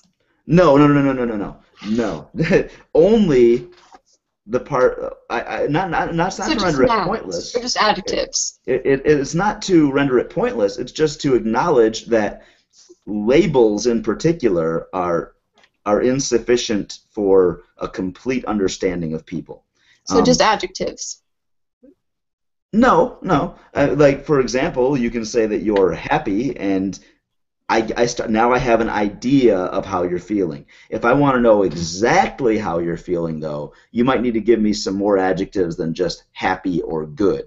I'm going to need more specific things. Likewise, if you tell me that you're a feminist, okay, I at least know what you're talking about, but I'm going to need some more specific details for what degree of feminism are we working with. Are you someone who uses it from the literal perspective, or are you the kind of feminist that that is more extreme? Democrat and Republican. It's a label is a very broad term, and I could be considered a Democrat or a Republican. I can call myself that, but it doesn't mean that, you know, you could be a Republican and believe what Abraham Lincoln believed, or you could believe what Rush Limbaugh believes. So there's a huge difference. So it's not that the label is useless, but that it's a starting point. And before you judge somebody based on that label, you have a responsibility to inquire more about them. Yes. It's not a new movement. It's because some people feel they need to have a label, and there have been fights over the meaning of feminism. Please ask me about it when I'm not so tired. No, Okay. I get it. I get it. Like, and I haven't heard of fairist before, but It sounds like Ferris. It's going to be a problem. yeah, it doesn't roll off the tongue very well. Fairists. Okay, wait. G.I., I have a question. Yes. So, when you and dprjones and the Charity Gods were setting up this live show, did you give him the subject that you were going to be talking about, or did he, like, assign it to you? Because when I read that you were going to be critiquing, like, altruism and charity on a charity show, I was a bit confused. No. That's a matter of wording. When I said, he said, well, what are you going to talk about? And I said, I'll talk a little bit about charity and altruism and the criticisms thereof. I meant to address the criticisms thereof, not to critique charity and altruism. So that may have even been my wording. I might have said that, but I can see now that you've asked that question that it could be slightly misleading. Though hopefully a bunch of people came here to hear me critique charity and then heard me promote it, and then your hearts were tripled in size, similar to what happened to the Grinch who stole Christmas, and then in the overpouring of your newly found organs for pumping blood, you donated to Doctors Without Borders. What are you eating? It looks good. It's an airhead. You are what you eat. What you eat, and ignorance is happiness. Oh, it's an airhead. It looked like something that was pliable and orange, and I thought maybe it's mango or something. But I've had to. Yeah. Mango is healthy. I'm a teenager. Right. I've had to stare at dprjones's giant sandwich, which has made me hungry, and now you're eating. I've been on these things for like 8 hours now and bouncing off the walls. You've been eating airheads for about 8 hours now, yeah. Wow, that's something.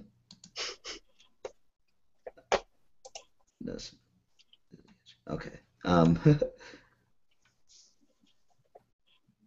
I think I'm caught up in the chat with stuff that people were saying about things.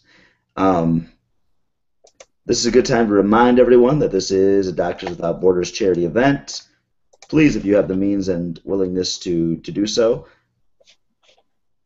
donate. Fantastic charity. Look into it. Look into the financials thereof and the amounts of donations, the quantity of donations and where it goes to. All of that is available, and I encourage you to look into it and donate if you feel so inclined. In about 9 minutes here, we have the Jinn and Tonic show with Cling Score, Stop Spamming, and more. So, by all means, donate and share this broadcast. Get on your social media. Somebody tweeted me asking me, saying, I would love to hear what drives you to contribute to the YouTube community. And the answer to that question has changed as I've been here. I started posting to YouTube around the start of 2000. It was 2009. It was around the end of 2009. So around 4.5, 5 years.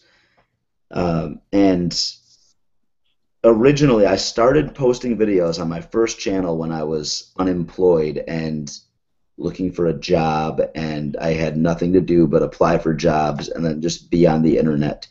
And I wanted to be one of the voices, not just someone in the peanut gallery. And then when I got my first job in the rural South, it became very therapeutic to contribute to that community. And much of the things that I would deal with when living in essentially complete isolation from people who thought like me was to retreat to the internet and to make videos addressing the things that I was living through.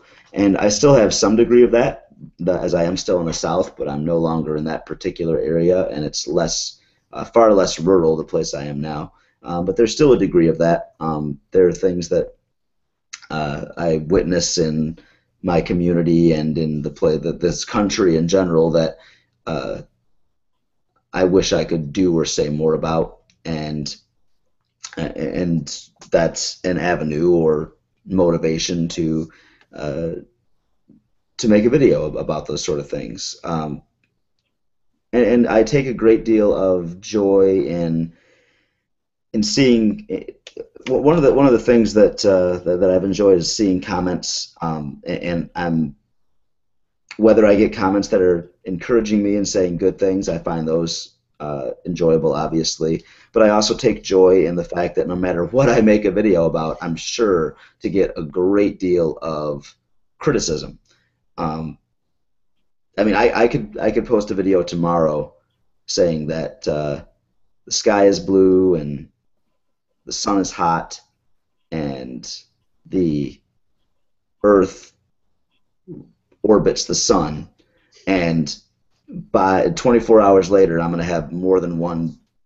I'll have, I guess, 10 to 15 negative comments about, like, they'd either be disagreeing, or they would be saying that my delivery was bad, or my voice was annoying, or the content was boring, or there's always going to be some kind of criticisms. And frankly, I enjoy those sort of things because it kind of keeps me on my toes mentally. It makes me justify myself. It makes me, and I've changed my mind about issues because I've heard valid criticisms against them from people that I've encountered through YouTube. Comments and responses and things like that have made me think differently about things. And listening to other YouTubers talk about the same sort of things that I'm talking about has made me more careful about how nuanced I am with my approach to a variety of subject matters. So those are the sort of things that keep me contributing to YouTube.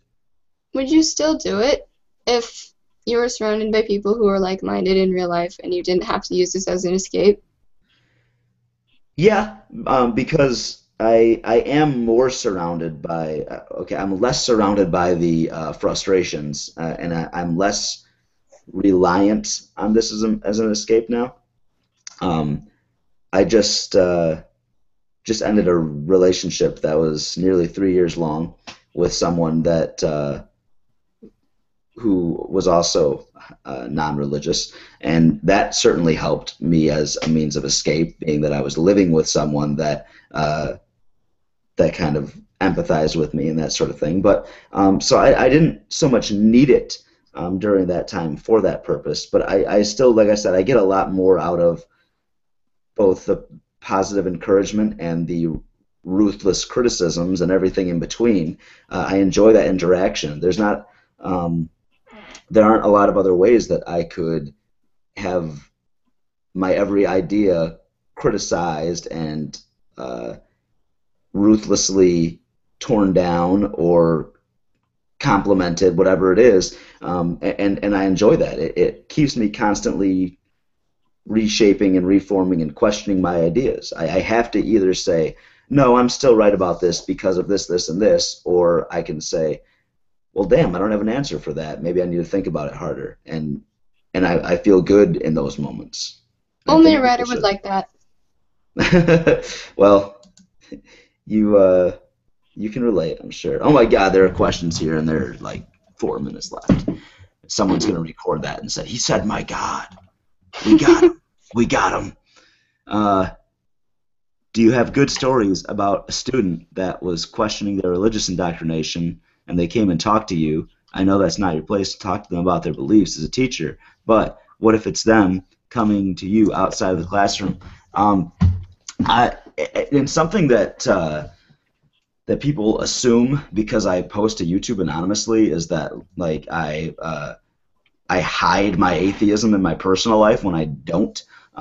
If students ask me what my religion is, I'll tell them I don't have one. If they ask me, so you're an atheist, I'll say yes, and that's I try to end it there. I'll inform them that we're not going to have a discussion about which religion is right or wrong or whatever like that in class. It's just not appropriate, and we don't.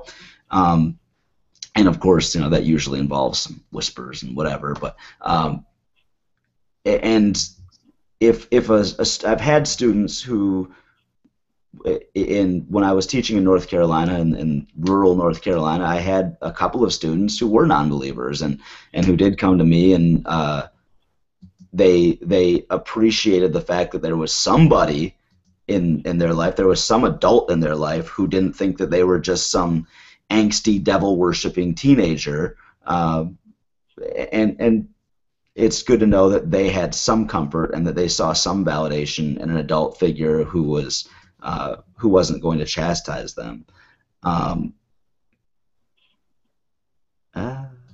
Feel free to comment while I try to find any last things that I didn't want to overlook. Well, what you were saying, even if you view that as being inappropriate, if a teacher hadn't done that for me when I was like 13 and becoming an atheist, and I would have been extremely unhappy. Because I remember one time in a class I had a really Christian friend who I was talking to, and she was about to say hell because she was mad at something, then she corrected herself and said heck, and I started giggling because I was like 12 and I was an idiot, and I said, haha, I'm an atheist so I can say hell. And so my teacher laughed at that because he was an atheist too. That is funny. Book. Oh, how much wood would a woodchuck chuck if a woodchuck could chuck wood? Great question. Not qualified to answer. What do you think about the idea of giving equal footing to all ideas, like when creationists want to debate with biologists? I think that's a separate example, Master Rottweiler. If a creationist wants to debate with a biologist, then that's not a matter of the ideas having equal footing. That's an idea of the venue by which and the people that will have that debate with them. And no one is just because you have an opinion doesn't mean that people who have the opposite opinion are entitled to offer to debate you. It is 6 a.m. now. It's time for the Jinn and Tonic show. Are they here? If you guys are here, please jump in. I'm sure DPR has given you the link, and I will bow out. 4 a.m. already? It's 6 a.m. here. I don't know. What time zone are you in? Mountain time. Oh, Mountain time. One of those. Anything else on your mind, Toby, before we vanish? Probably something really profound. What does having stubble feel like? What does having stubble feel like? Yeah. Annoying now that I'm an adult. I would imagine so. When you're a little kid, a little boy, like having to shave is like a symbol of adulthood, and you're like, yeah, I can't wait till I'm an adult and I get to do stuff like that.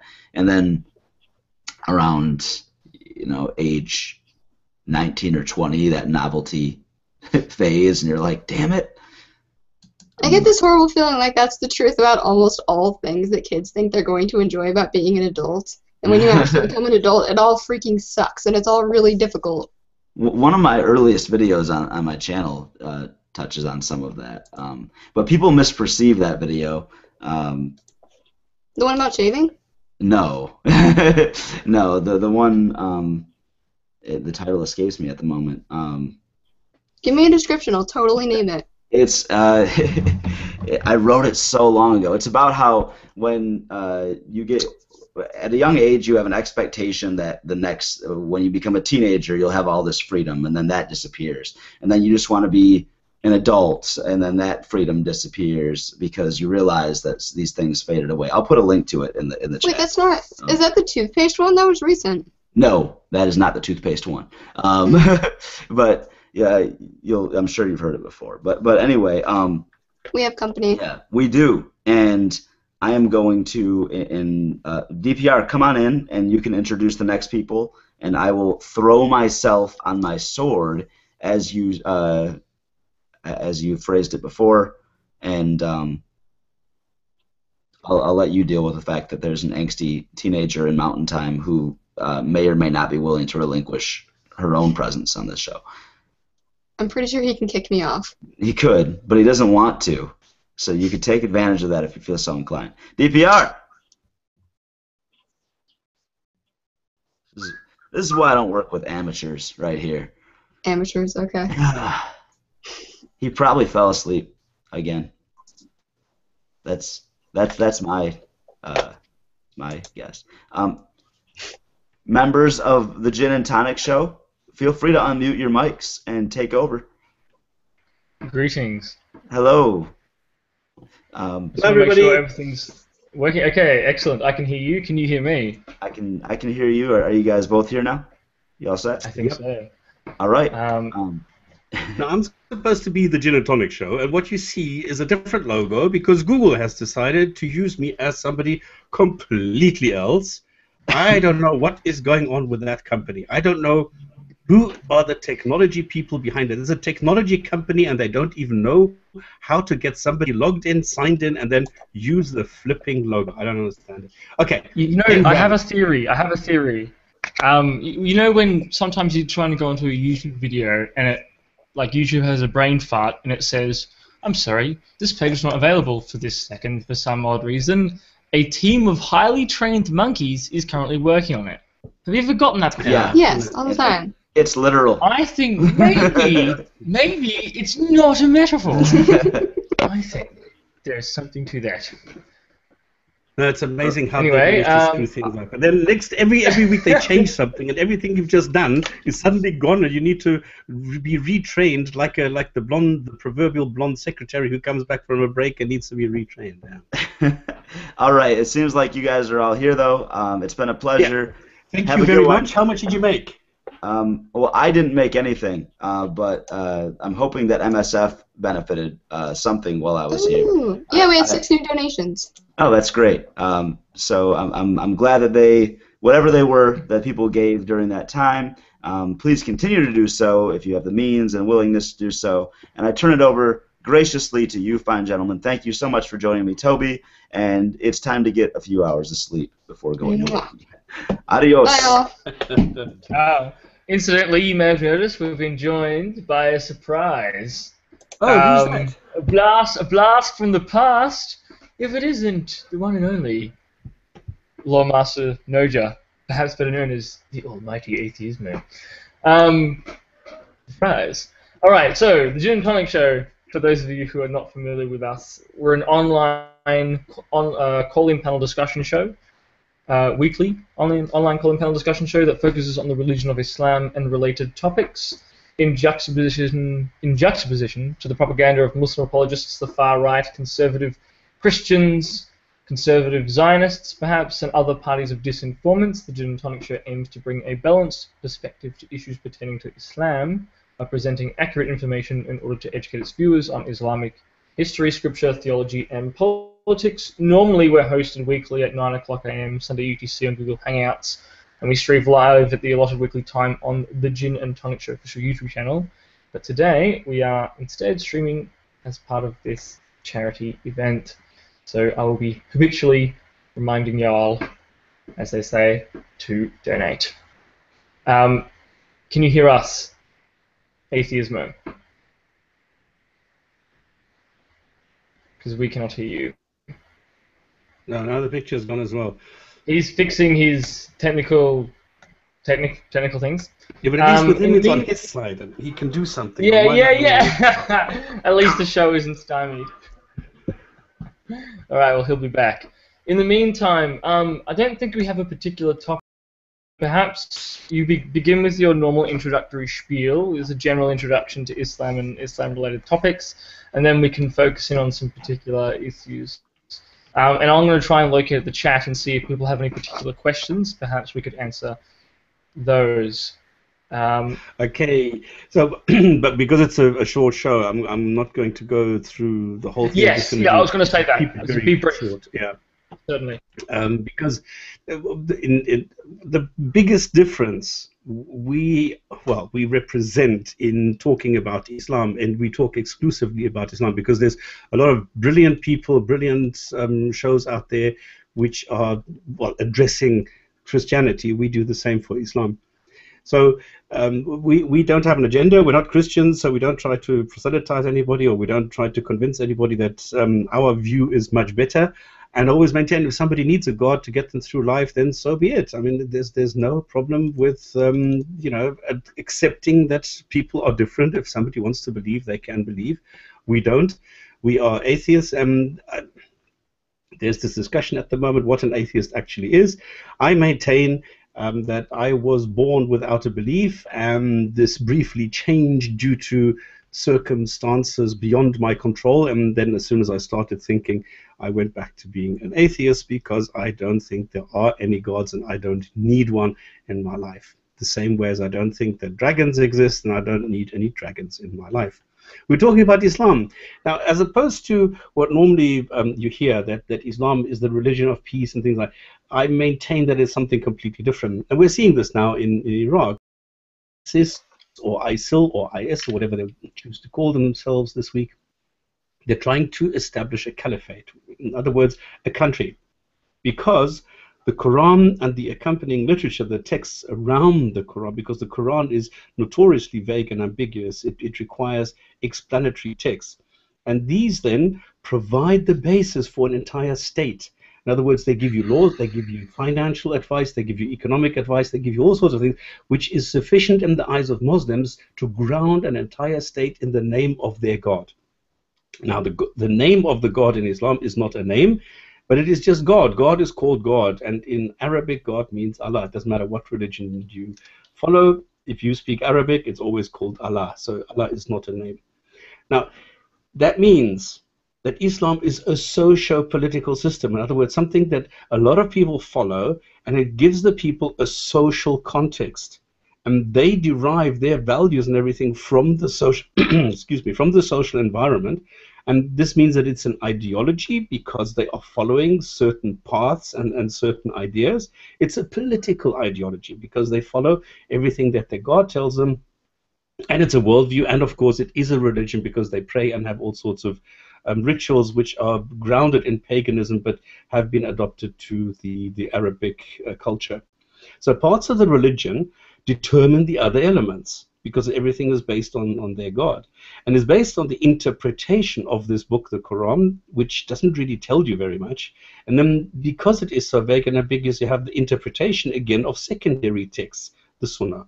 So this is what we're all about. We try and explain the Quran because the Quran says that this God creates people to worship him or her or it, the creator, but doesn't tell you how. Nowhere in the Quran does it say you need to pray and you need to pray 5 times. It doesn't say anywhere what you need to do. So you only have a word like prayer, and you have standing, and then you have kneeling, and then from this you get the rule, you need to pray 5 times, and you need to do it first by standing up, then bowing, then getting on your knees and putting your chin, your nose and your testing. forehead and everything sorry for interrupting. Stop. On the floor. So that's where we are. That's what Islam is about. That's what we're talking about. And we finally have a microphone for atheism as well. Welcome to the charity on the Magic Sandwich Show for Doctors Without Borders. And we would appreciate, do you think we can beat the previous people? Beat them. So if you need to donate, like, there are links at the bottom. Get out your credit cards and I think we can take them. We'll take $5 and. Yeah, the thing is, originally they had 50 prayers, and they got that reduced to 5. What happened was the Prophet Muhammad sallallahu alaihi wasallam, he got on the back of his flying magical donkey with the head of a peacock, and it's like a head that was as beautiful as a woman, a tail of a peacock. It's a long story, but anyway, so he flies faster than the speed of sound up into the exosphere, and he parks the flying donkey in the lowest of the 7th heavens, and he talks to all of these different people from the Old Testament. And then he goes before God and he says, okay, how many prayers? And a lot of people are going to think this is like a joke, like, you know, somebody walks into a bar, but this is actually according to the tradition. This is in the Hadith literature. And he says, okay, well, God says to Muhammad, even though I won't get too sidetracked. God says to Muhammad, hey, you and your followers have to pray 50 times a day. And on his way out, Moses stops Muhammad and says, oh, how many prayers did they give you? He said, well, we were supposed to do 50. And he says, no, go back and ask for fewer. And he does this several times, and they argue them down to just 5 prayers a day. And then he gets back on his magical winged donkey and flies back and tucks himself into bed, and well, that's the story. So, yeah. Well, the story is a lot longer. But it shows that neither Muhammad nor God decided on how many prayers they have to pray, but Moses.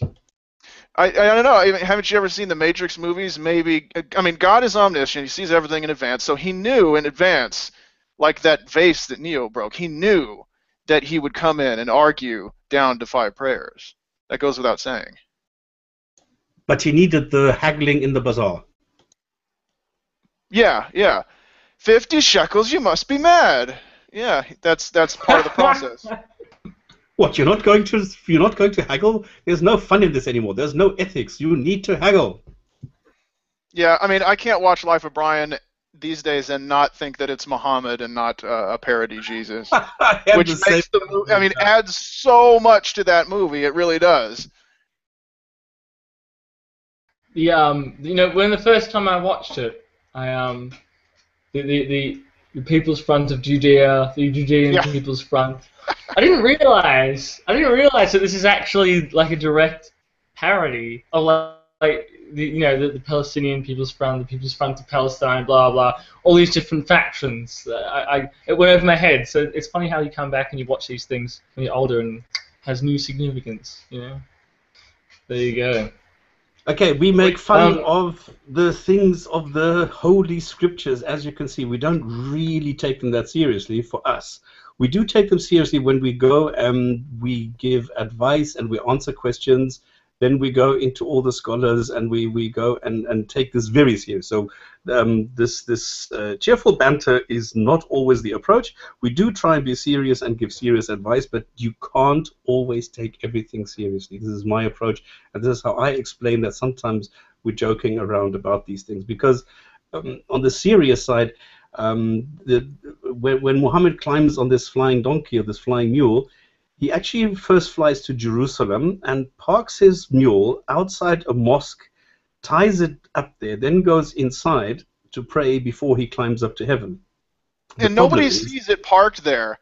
I mean, if I'm at like an ordinary sports bar and somebody pulls up with like a red Porsche, people are going to crowd around it because it's just like this redneck. So, but somebody comes up with this amazing creature shimmering in light that flies so fast it breaks the sound barrier. It was said that the Burak, the creature, it could fly as far as the horizon, as far as you could see in the blink of an eye, right? And I don't know what apparatus Muhammad had to sort of strap himself in or to the creature. And I don't know if it just goes really fast or does it have does it just reach 88 miles per hour and then just, the flux capacitor kicks in and it just starts breaking down. But the new Ferrari Burak. They should so call a fucking car that. Why haven't they?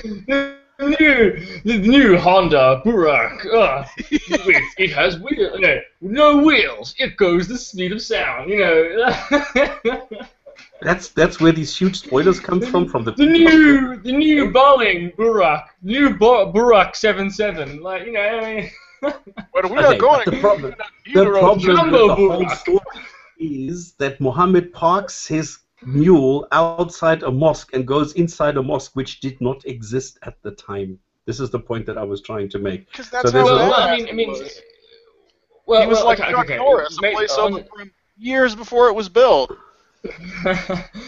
On a point of semantic, mosque is just masjid, which is literally just a gathering place where people, gather to have prayers. So loosely, it could, I could let that one go and say, well, when they say masjid, they mean, whatever temple structure was there, So I can let that slide, and not like, they had a Abbasid style, mosque with the, in mind. Well, obviously that would be wrong. But if it's just a gathering place for some sort of prayer, then I would agree with you if it didn't say that he tied it up outside and went in.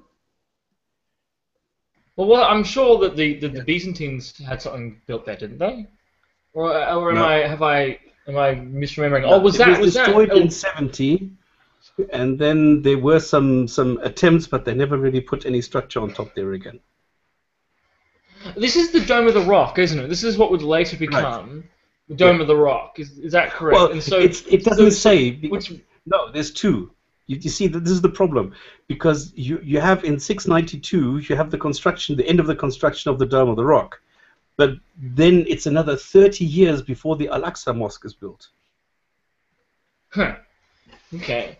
Because there's a bit of confusion, isn't there? Because was it Abdul Malik or I think Muawiyah? No, it was building projects or Umar bin al-Khattab. So the thing is that they take things. I hate to be this guy, but this isn't our regular show, and I'm saying this even though I haven't been on the show for a long time. So let's not get too bogged down in the scholarly stuff. That was the problem. How would you say the show is going these days, Cling Shore? Because I don't watch it anymore now. Oh, you've muted.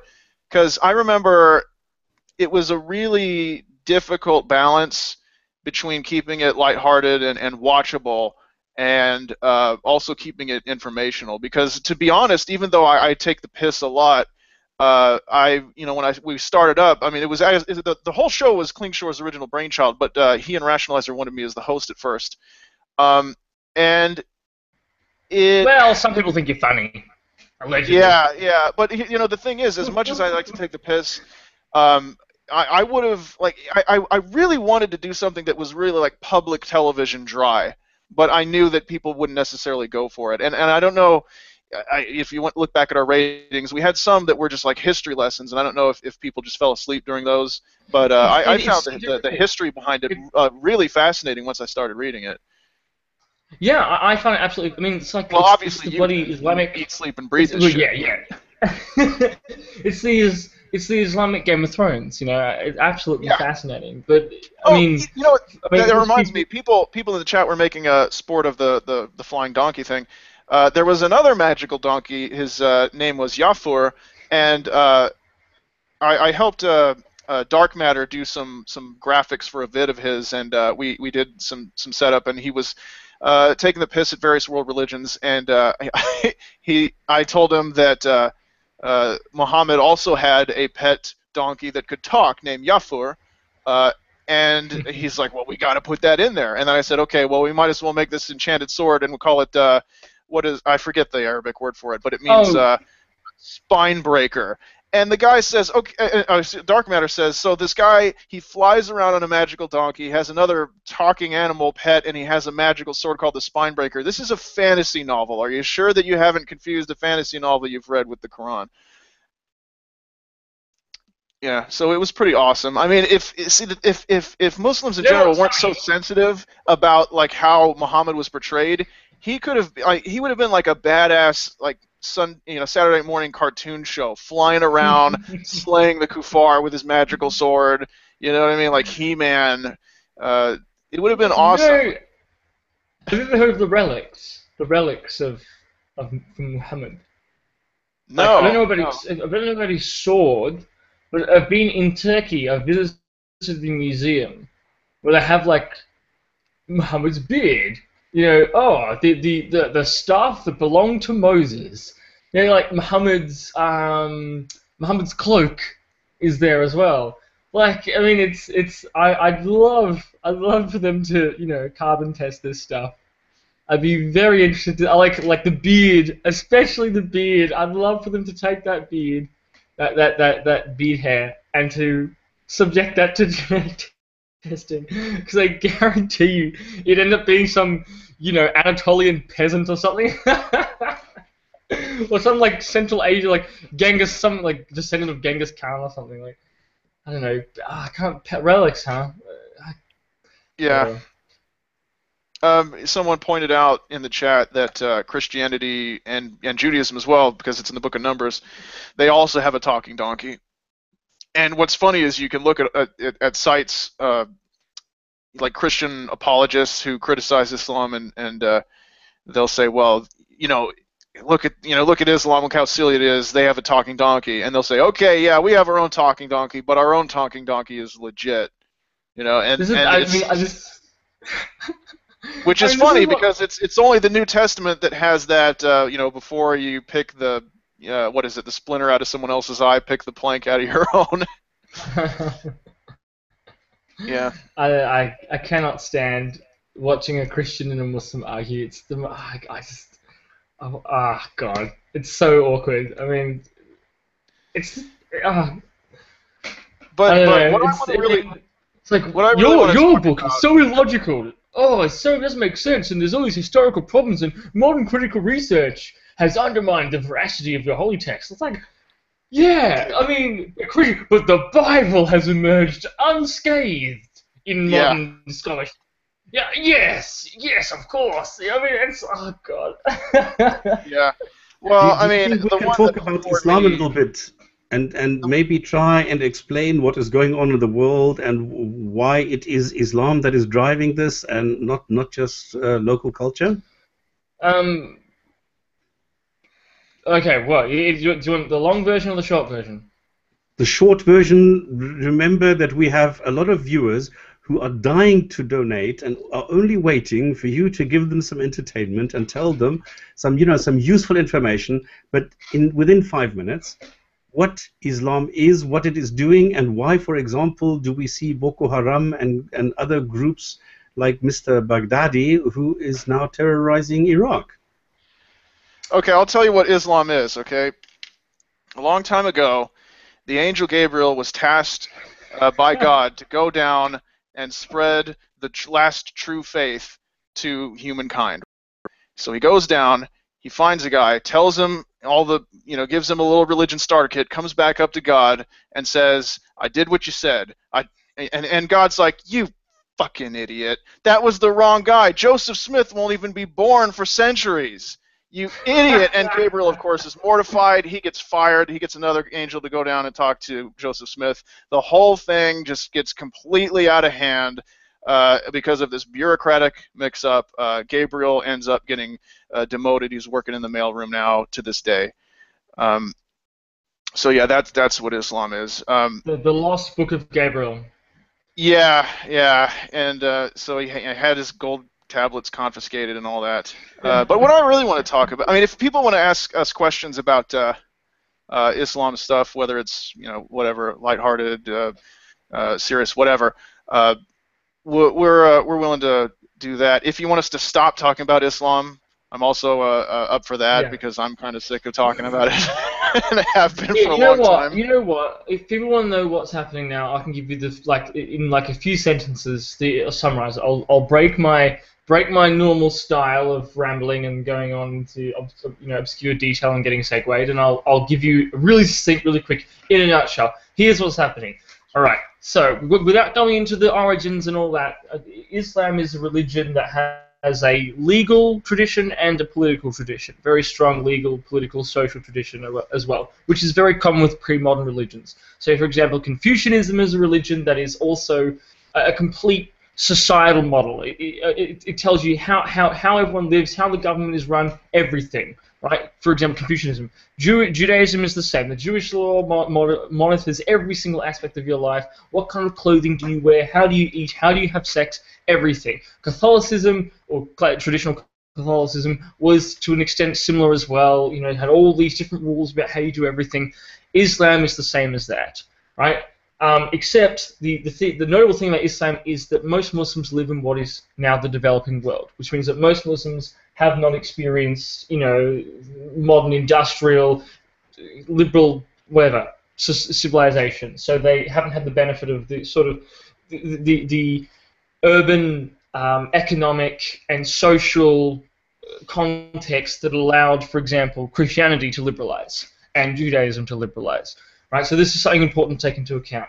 Now, throughout the history of Islam, all this massive legal social code that I was just referring to before usually wasn't taken that seriously. So, for example, when the Abbasids tried to implement Islamic law, they failed because it doesn't work in practical reality. It's all the theoretical nonsense that scholars sitting in fusty rooms think up when they're interpreting the texts. Right, it doesn't actually work in real life. So, a great example of that is, at the same time that the medieval Muslim jurists were writing up, the punishment for homosexuality, death. At the same time, you had gay caliphs with gay lovers and gay prostitutes, and homoerotic poetry was widely celebrated. Medieval Muslim Spain was famed for its wine and erotic poetry and gambling.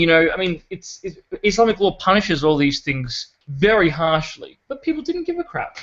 So it's important to realize that a lot of this stuff was just the writings of the jurists they're theorizing. A lot of the time it wasn't put into practice. Similarly, Jews and Christians are supposed to be second-class citizens and treated as inferior and weren't allowed to have any authority over Muslims, but in practical reality, often, most of the doctors were Christian and Jewish, for example, in the Middle Ages, in the medieval Middle East, or in medieval Muslim Spain, for example. And so it just didn't do to not give them authority and to not utilize them. So often the rulers and the bureaucracy would just disregard all these rules and do whatever they want to do.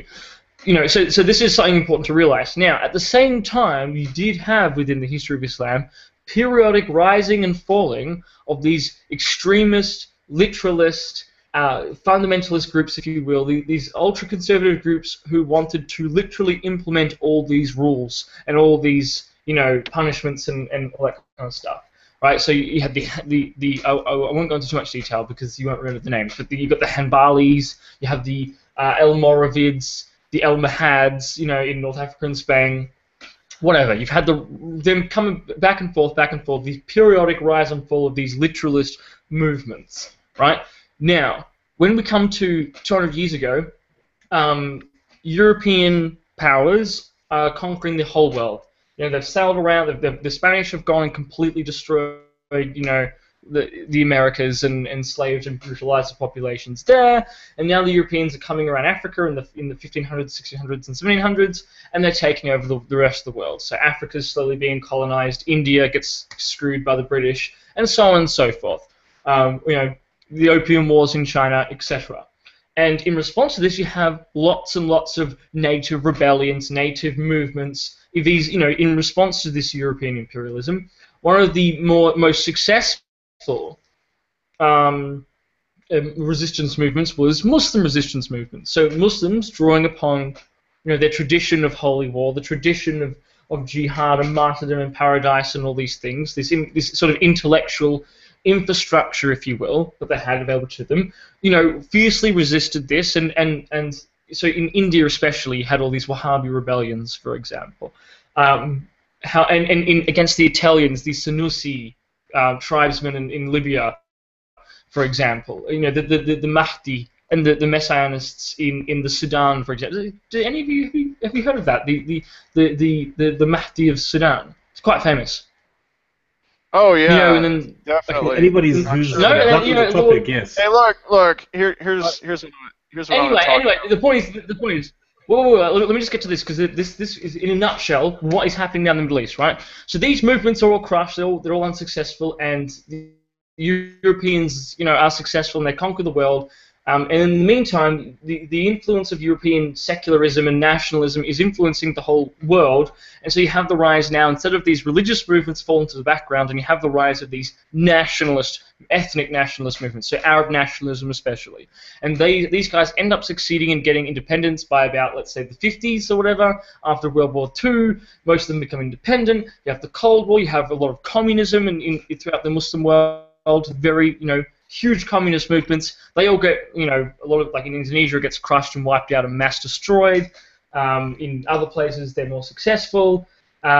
Anyway, but ultimately, the Arab nationalism is defeated and destroyed by Israel, in 1967 and then in the 1973 war, and is publicly humiliated and discredited, and so people begin to turn to Muslim nationalism or Islamism again as an alternative, as a way to empower themselves, as a way to seek the way they see it, to seek justice, as a way to, in their mind, rid themselves of the influence of the imperialists, blah blah blah blah blah. At the same time, Saudi Arabia is pumping out its influence, it's all its petrodollar, propaganda, aided by the USA, which backs Saudi Arabia and supports it. Hooray! Alliance made in heaven, obviously. And then with the rise of Iran, you have this conflict between Iran and Saudi Arabia, an ideological conflict, and this Wahhabism gets pumped all throughout the Muslim world in the 70s and the 80s and the 90s, and now throughout the Muslim world you have all these extremist, nationalist, mujahideen movements who are, as a result of this. That is the situation with Islam at the moment, in a nutshell. That is why the Muslim world what it is today. There's a long historical context, blah, blah, blah, blah, there you go. Okay, now crack a joke and make us all forget that. I was going to say, and that's where babies come from, but then it took... There we go. Yeah. But here's the thing. So now we've got the dry stuff out of the way. What I really want to talk about is the fact that aliens are invading the Earth, and they were found just off the coast of Australia just recently. They found a new species that doesn't fit any phylum, and they called them the dendrogramma, which is, and I'm calling it right now. They're here to invade and destroy us. Is And this before you make fun, are you making what? This is a real thing. Look it up. Are you making fun of me? This is a real thing. They've found a new species off the coast of Australia that doesn't fit into any known phylum. They've placed in the animal kingdom, but they don't know where they're from. They're these mushroom-looking sort of. They don't really look like anything from this planet. And I'm calling it now. They're hostile. All right, despite their diminutive stature. And before you make fun of me in particular, or dismiss me as some kind of lunatic, I should point out to you that Hollywood has taught us that the first person in an alien invasion to recognize the threat is the person who ends up rescuing everyone, even if that person is not a member of the government, military, and not a scientist. I would refer you to the 1996 documentary Mars Attacks. So you know what? You're welcome. If I get on board early, if I'm one of your early friends who at first doubts you, but then comes to accept what you say, I'm with you. Shotgun, click, click. Do I get to live as well? Do I, in this scenario, will I also survive if I join and spread the word, or am I the best friend who dies? Well, a lot of people are going to die in the war that comes, but rest assured that while we go to heaven, according to Ken Ham, the aliens will all go to hell. Has anyone else heard this? No. This is the good news. This is from Huffington Post. Headline: Creationist Ken Ham says aliens will go to hell, so let's stop looking for them. Creationist Ken Ham, who recently debated... What? I can't argue with that. Yeah, so you don't have to worry about it. I mean, creationist Ken Ham, who recently debated Bill Nye, the science guy, over the origins of the universe, is calling for an end to the search for extraterrestrial life because aliens probably don't exist, and if they do, they're going to hell anyway. Ham wrote on his blog on Sunday, "You see, the Bible makes it clear that Adam's sin affected the whole universe. This means that any aliens would also be affected by Adam's sin, but because they are not Adam's descendants, they can't have salvation." The Bible also makes it clear that the world is a fucking sphere, like a dome, with like the Earth is flat and the sky is a dome. So that's the whole universe. So I mean, the whole universe is basically the Earth. I mean, Klingshore, okay. This man is an expert. Anyway, I'm sorry. If I can continue, he has his own museum. He teaches this stuff. What do you know? Anyway, don't know anything. The article continues. The Post was driven in part by NASA experts saying that they expect to find evidence of alien life within the next 20 years. He said, "Oh, all right." Some NASA administrator says, "Blah blah blah. We're going to find aliens." But Ham, president and CEO of Answers in Genesis and the Creation Museum in Petersburg, Kentucky, said, "We probably are alone." He wrote, "Earth was specially created, and the entire hunt for extraterrestrials is really driven by man's rebellion against God in a desperate attempt to supposedly prove evolution. If aliens do exist, however, Ham said that even Jesus can't save them." Quote from Ham, "Jesus did not become the God Klingon or the God Martian. Only descendants of Adam can be saved. God's Son remains the God-man as our Savior. In fact, the Bible makes it clear that we see the Father through the Son, and we see the Son through His Word. To suggest that aliens could respond to the gospel is just totally wrong." So, Wait. The only reason why we had to be saved by Jesus, right, is because of Adam's sin. That's why there's a problem. That's why there's a need for salvation. If you're an alien and you're not a descendant of Adam, then you don't have sin in your bloodline, right? You're not a descendant of Adam, so surely it doesn't apply to you. Right? Does that make sense? Well, I guess he's going to. The what way that like the entire like world fell after the How is that? That doesn't make any sense. So the whole world gets the cosmic impact of Adam's sin, but the whole world doesn't get the cosmic impact of Jesus' redemption? It gets better. Far be it from me to pick a hole in this system, but I think there's an incongruity here. Yeah, well, like I said, The article laid out his credentials pretty clearly. I don't know what makes you think you know better. Yeah. But anyway, it I reminds guess I me. It reminds me. Are you familiar with Ender's Game and that Orson Scott Card, the author? Anybody? I'm not. No. Oh, okay. Well, Ender's Game. Ender's Game was it was a pretty good book. I read it way before he made those homophobic the author made those homophobic comments and so forth. But I liked it so much. I read his other stuff. I read like the books that other people just weren't reading. They only read Ender's Game. And in one of them, they actually found a colony of Catholics on another planet, right? And they have these aliens, like there's a species of aliens, like some of them are trees, and others are like these little pigmen. And they spread Catholicism to the aliens, and the aliens turn on them and start killing them because humans killed Jesus, and that's their justification for war against the human race. That's hilarious. Oh, by the way, just a reminder, guys, this is a charity event, so if you're finding us in any way entertaining or interesting or informative, or if you just happen to be in a kind and giving mood, by all means, I believe there'll probably be links below or something. Check the information box, I assume, and you may well find the links on which to. Is that right? Is where the links are? Let me just actually check It's I know what I'm talking about. Let me see. Schedule. Yes. Okay. All the links are in the description box, as I was saying. So if you feel so inclined, please feel free to donate to this good charity cause. Stop. You haven't said anything for a while. No. There's nothing I can say to this.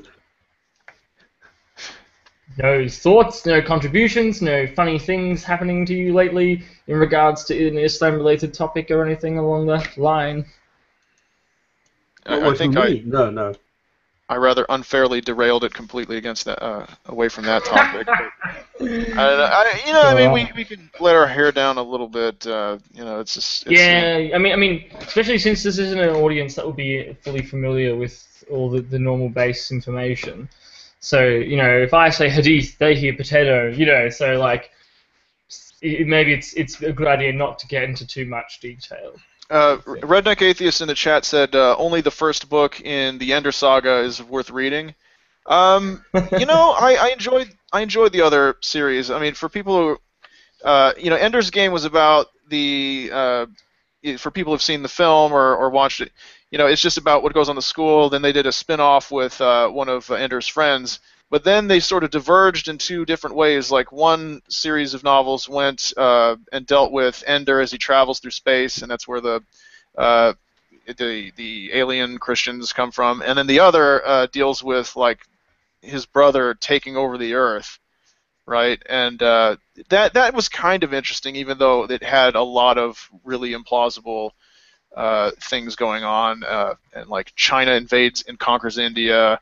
And actually, you know what? This was before 9/11 because you can tell it was just by reading it without it being dated any other way that it was before 9/11. That this book was written before 9/11 because the Muslims take they take an Arab student on the colony for genius military minds, and they make him the new caliph, right? And he's basically portrayed as one of the good guys, and he sort of hammers together all the Muslims together to fight against the primary villain of the book, who's Belgian or something. Is he like a Hashemite? That's the real question.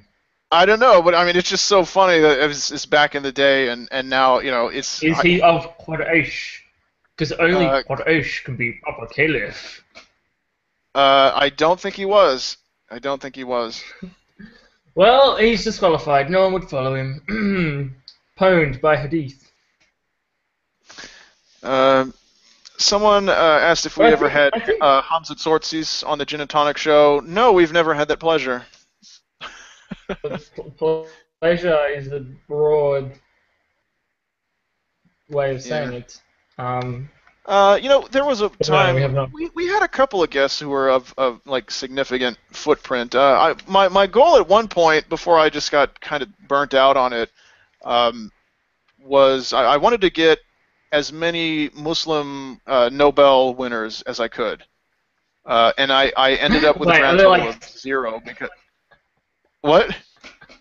Is there like 3 to choose from or something? Like, is this some sort of naughty joke like that? Like, no. There's Nobel winners. There's Muslim Nobel winners. They're not. I think one scientific. There's one in the hard sciences, and then there's others in like literature. Yeah, there'll be more in the other fields. Well, peace prizes, yes. Yeah. Yeah, the peace prizes. I thought it would be pretty cool to have. I wanted, you know what I really wanted? I wanted to have Muhammad Yunus on. Are you familiar with him? Nobody? Muhammad Yunus. Muhammad Yunus. See, this is he was the founder of he was the founder of the whole microcredit lending to lending small amounts of money to poor people. Oh, in Bangladesh. Yeah, that was him. Did that have a really positive impact? Yeah, it's been spread just about everywhere. People. It's considered now by a lot of humanitarian organizations as a great instrument or weapon, if you will, against poverty. Yeah. Someone wrote Dune is better than Ender's Saga by 13.7 light years. Yeah, Dune was pretty cool. Although there were some weird things about Dune that was impractical, like the aircraft that flapped their wings instead of having any kind of thrust. Really? Yeah.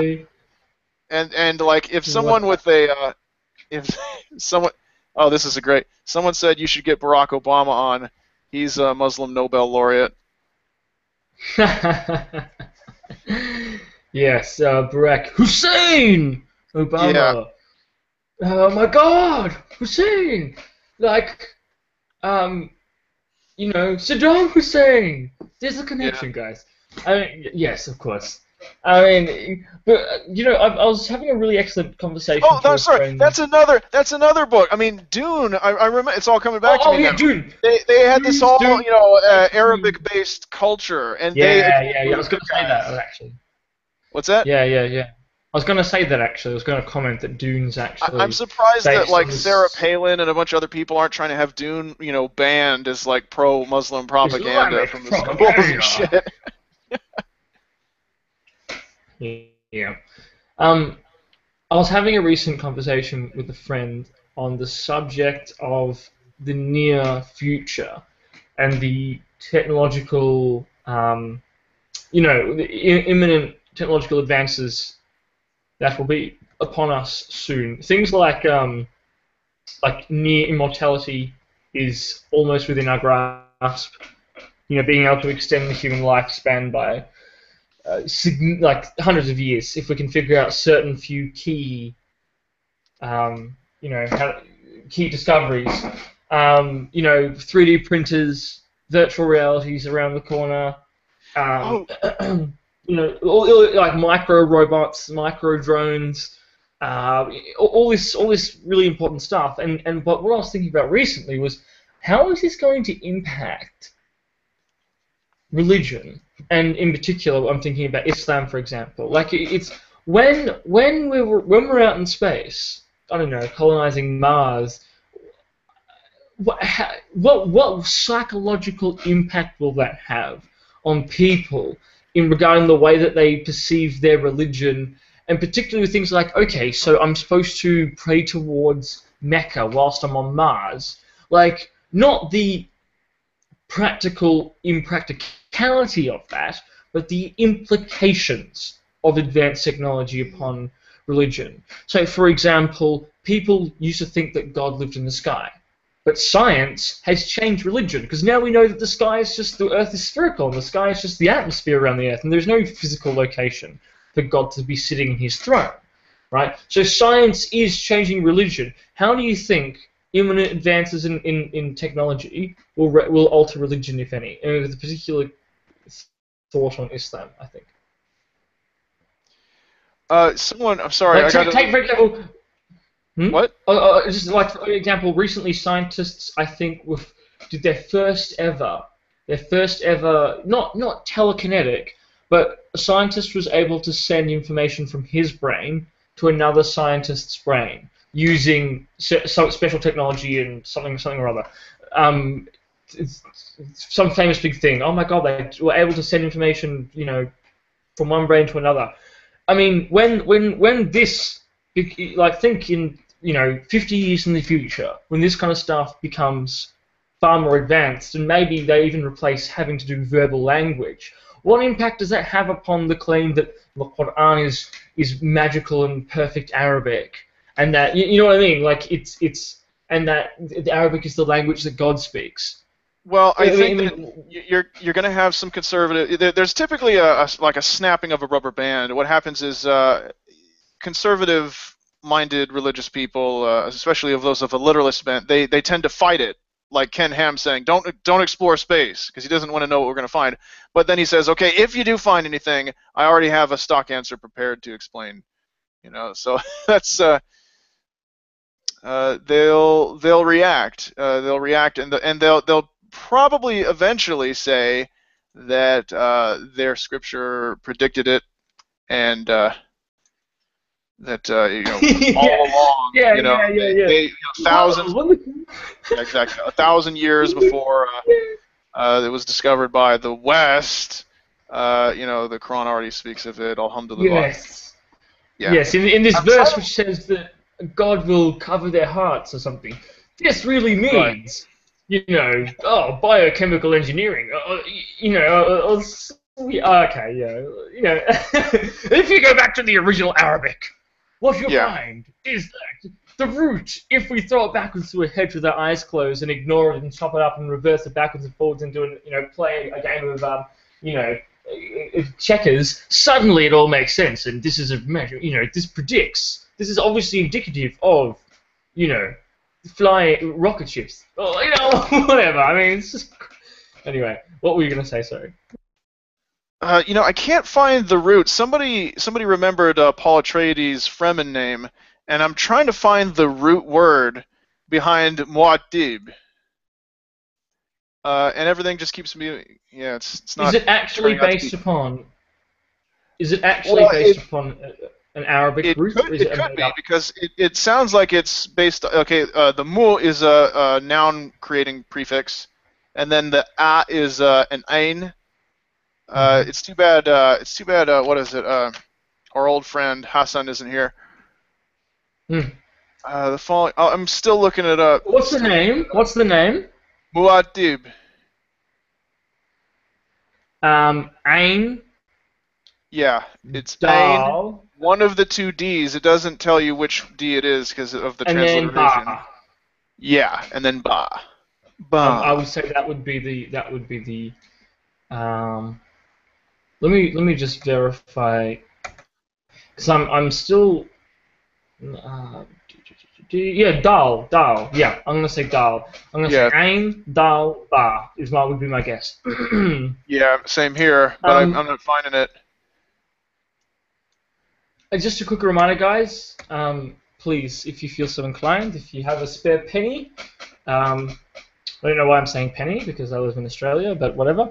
If you have a nickel, please feel free to donate that to this good cause. The links are just in the description box. And I think it is, a good and just and important cause. Something worth, I think, contributing some money to. So if you're so inclined, please do so. Oh wait, I fucked up. It's actually it's two. Okay, they put the apostrophe in between the two D's. I mean, it might just be bullshit. It might be something he just made up. Muad. Often, what makes a double Oh, is there if there's an? Yeah, You know it could what? be that I it just actually just made emanates it up. because of that mark. We're trying to rationalize a fiction book. I mean, it's, He you know, could have just picked some random fucking sounds.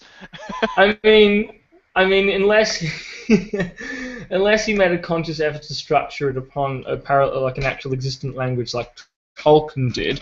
So Tolkien's Dwarvish is based upon like Arabic and Hebrew, for example, in terms of its structure, with the one with the sounds, the you know, the ha, and all this kind of stuff, and the but also how everything's based upon a tri-consonantal root, right? Whereas Elvish is based upon the Lappish language. Okay. And All right, so I on. found it. Mordorian.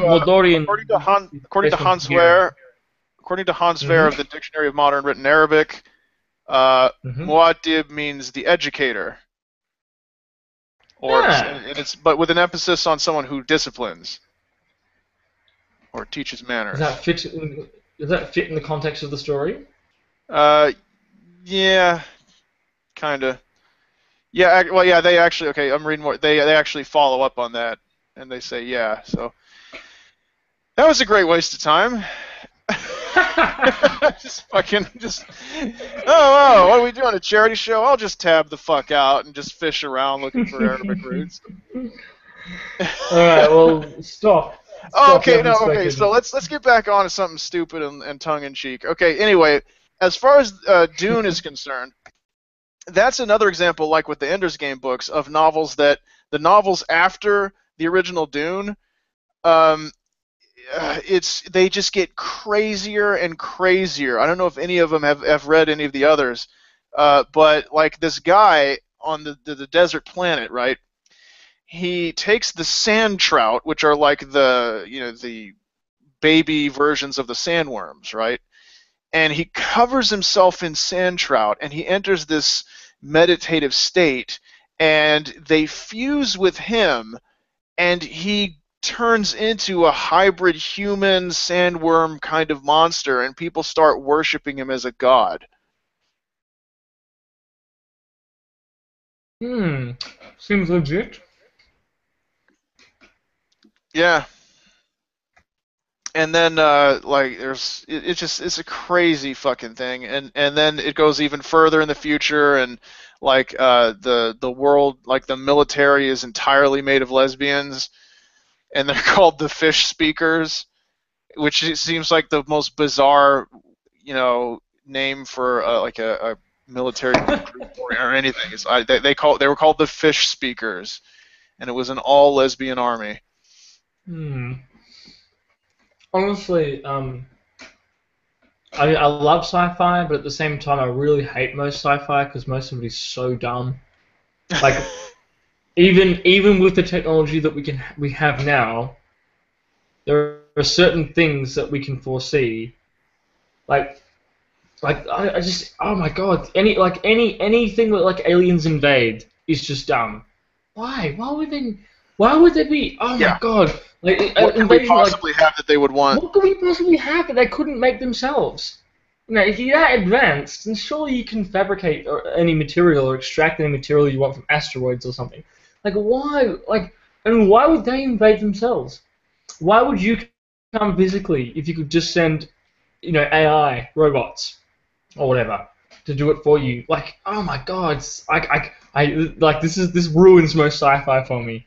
Maybe I'm an elitist, but oh my god, I can't deal. Yes, War of the Worlds. Yeah, the aliens climb out of their big robots, right, and come down and drink water. Yeah. What? No. And also, what kind of way is that to eliminate the human population? Oh, I know. What's the most efficient way? I'll walk around in a big, stormtrooper thing, shooting lasers. Oh, yeah, that's the most cost-efficient way to do it. Not some sort of disease. Yeah. Not STD or something, or some sort of nanoswarm or something. No. I'll walk around in a big robot and I'll shoot lasers. Oh, yes, most efficient way to eradicate humanity ever.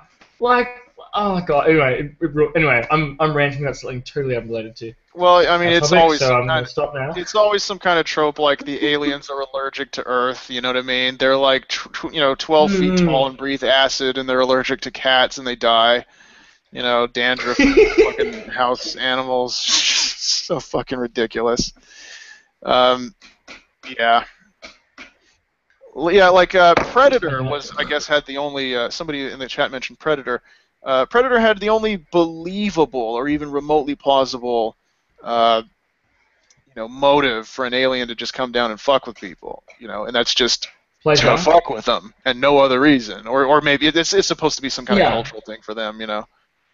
Right. That I could understand if it was like just purely for fun or something. Then yeah, but like when it's like necessity or they need anyway.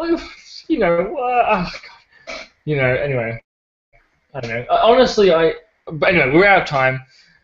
So enough of my. Isn't it? Into, well, we weren't getting into anything, but it was fun. How'd we do on donations? I don't know how to check. Oh well, that's auspicious. Yes. Well, to everyone who did watch and has participated into the charity drive thus far, you have our thanks. I appreciate it. I remember when we did the very first one, and I had the unsavory task along with I think Psykid US and Tony Slutface of having to teach dprjones how technology do, and that was an adventure. I don't envy. So who's up after us? What poor bastard have to follow this amazing act? Yeah. I don't know, but obviously they've got a task before them to outdo our grand, pristine performance. Let me show you. There's a schedule. I'll check. Yeah, just a reminder, guys. Really good cause. If you feel so inclined, by all means, please donate. Someone called G-Man and someone called dragnauct, I believe. Actually, there was a G-Man. You're saying someone called them. They're probably way better known than any of us. It's like some internationally renowned, celebrity G-Man. And dragnauct. It's like, and we're like, who is it? Who is some person, some guy? I don't know. Everybody who got up to get a snack and take a piss when we were on because they didn't know who the fuck we were. They heard those names and they came running back, righted themselves in their chair, and they're like, "Okay, you're a minute over. Get the fuck out already." Yeah. I think our slot's over now, but I'm hesitant to leave without the other people having first come in. I feel like don't want to just leave it going because I think DPR's probably falling asleep or something. So it'll be funny. We just leave now and no one else joins. It'll just be this blank screen. I remember he was Rash and I we trolled him on the MSS he had after one of his charity shows, and he did fall asleep during the AC Grayling interview. And then we trolled him. We all pretended to be. God! The show started. I don't know if you were there. I don't remember, but that's awful. AC Grayling. It was Rash's idea. Does Rash come onto the show? Have you heard from him? Sporadically. He hides in the shadows. He hangs around the peripheries. Occasionally he'll call in, but you never know. All right. Well. Actually, people in the chat are still talking about why people would invade. The same thing applies to the human race in fucking Avatar. Why are... Okay, there's a bunch of wait, we've got to stop. We have to stop because the new hosts are here. So, are you there? Can you hear us, G-Man? Yes, I can. All right, we'll let you take over here. Sorry for going a minute over. Yeah. Have a nice show.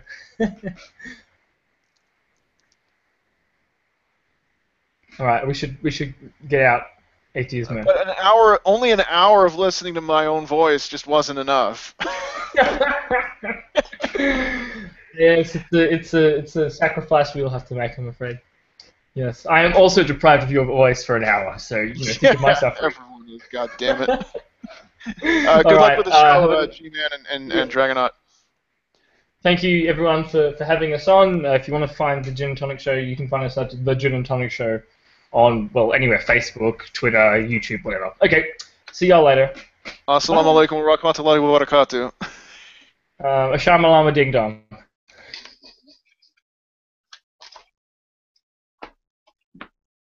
Okay. I'm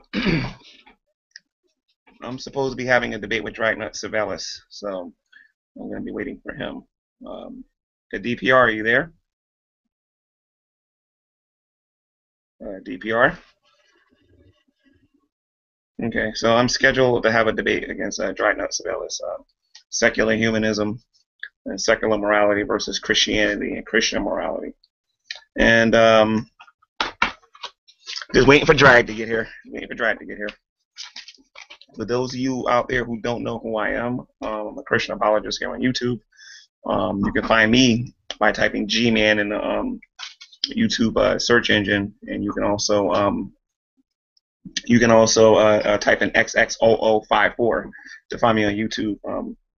Probably well known now on YouTube for my debates with the atheist community and for my raps that I do. Atheist owned, atheist pwned, a whole bunch of other different things. So I was waiting for Dragnaught to get here. So if he doesn't come, I can talk about this topic without him for 2 hours. I don't have a problem with that.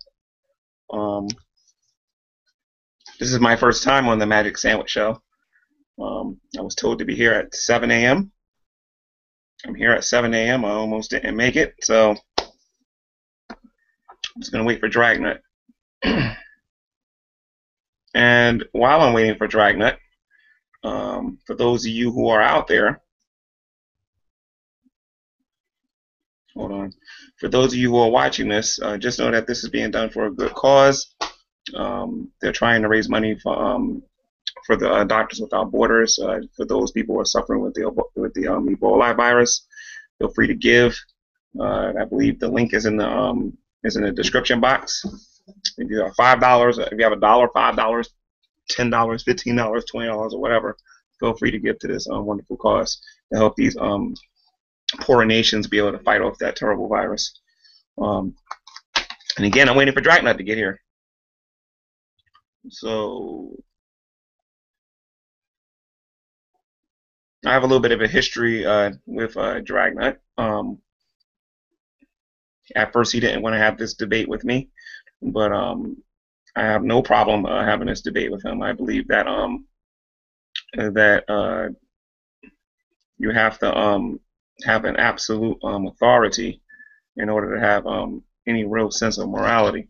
So, and I'll try to explain that when we actually have our debate. Again, if you want to find me on YouTube, just type in XX0054 or type in G-Man in the search engine bar, and you can find my channel, Preaching to the Choir Ministries. The majority of my videos is pretty much dealing with the atheist community, but usually what I do on my channel is I try to deal with the lies that cause people to fall away in the last days. So, and I've debated a lot of different people. I've called the Atheist Experience. I've called Matt Dillahunty. I've been on the Amazing Atheist program a few times. I'm actually going to have a battle rap with him soon. Let me see. I've debated a lot of different people on YouTube. I don't remember all of them. I guess the most popular person I've had like a semi-debate with, I guess it would be the Amazing Atheist. I've lost to Thunderfoot in a little mini evolution debate that I've had with him, which I thought was fun. I thought he was an interesting personality. So that's my experience with Mr. Thunderfoot. He beat me in that evolution debate. But anyway, waiting for Dragnaught to get here. This is a little bit weird for me because I thought he was going to be here by now. And DPR is in the room with me. He's probably sleeping. So, like the one-man show right now. Again, I'm supposed to be debating Dragnauct Savalis on the topic of secular morality and secular humanism versus Christianity and Christian morality. And again, a lot of you are going to know that I have an objective view of morality. I believe that you need absolutes in order to make in order to have any kind of civil society, in order to have a moral society. And I have other views that go along with it, but I don't want to give it all away now because I don't know. Dragnaugt's watching this and making me wait or whatever. So let me see something here. Until Dragnaught comes, if you guys have a question in the chat, I'll gladly. Let me see something here. I'll gladly hear them out and try to answer them. I appreciate the one person in the chat saying to come help this poor guy out, but if Dragnaught doesn't show up, I'll just be me on here.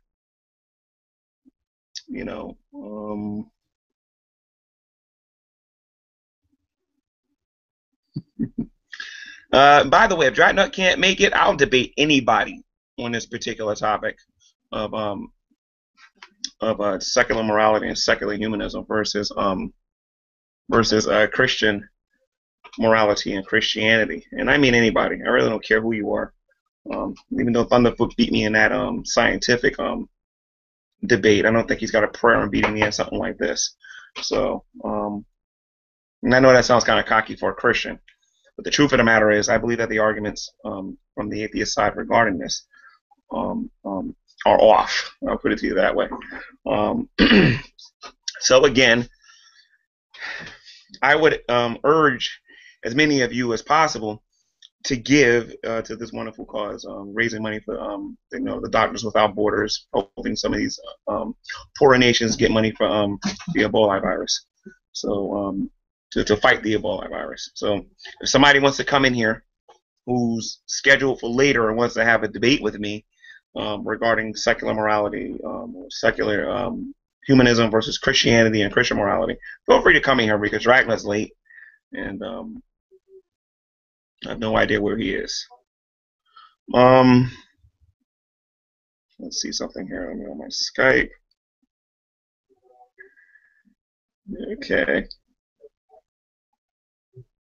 Okay, so I'll tell you guys a little bit more about myself while I'm waiting for either DPR or someone to jump in here. I've been a Christian now for about I don't know, about 13 and a half years. I've been on YouTube now for about 2.5 years. I don't know how many of you actually know who I am, but I've been called everything in a book here on YouTube. I've been called stupid, dumb, and uneducated. I've been called everything in the book, but I don't let it get to me for the most part. I still come out here and I try to represent my side to the best of my ability, and talk about the Word of God. So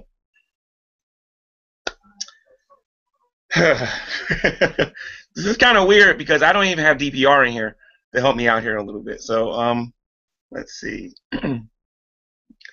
I'm looking at the chat. Does anyone in the chat have any suggestions here? Because I don't have permission from DPR to invite my friends in here, especially when I know I'm supposed to be talking to. Hold up. Especially when I was told that I was supposed to have a debate with Dragnaught Savalis.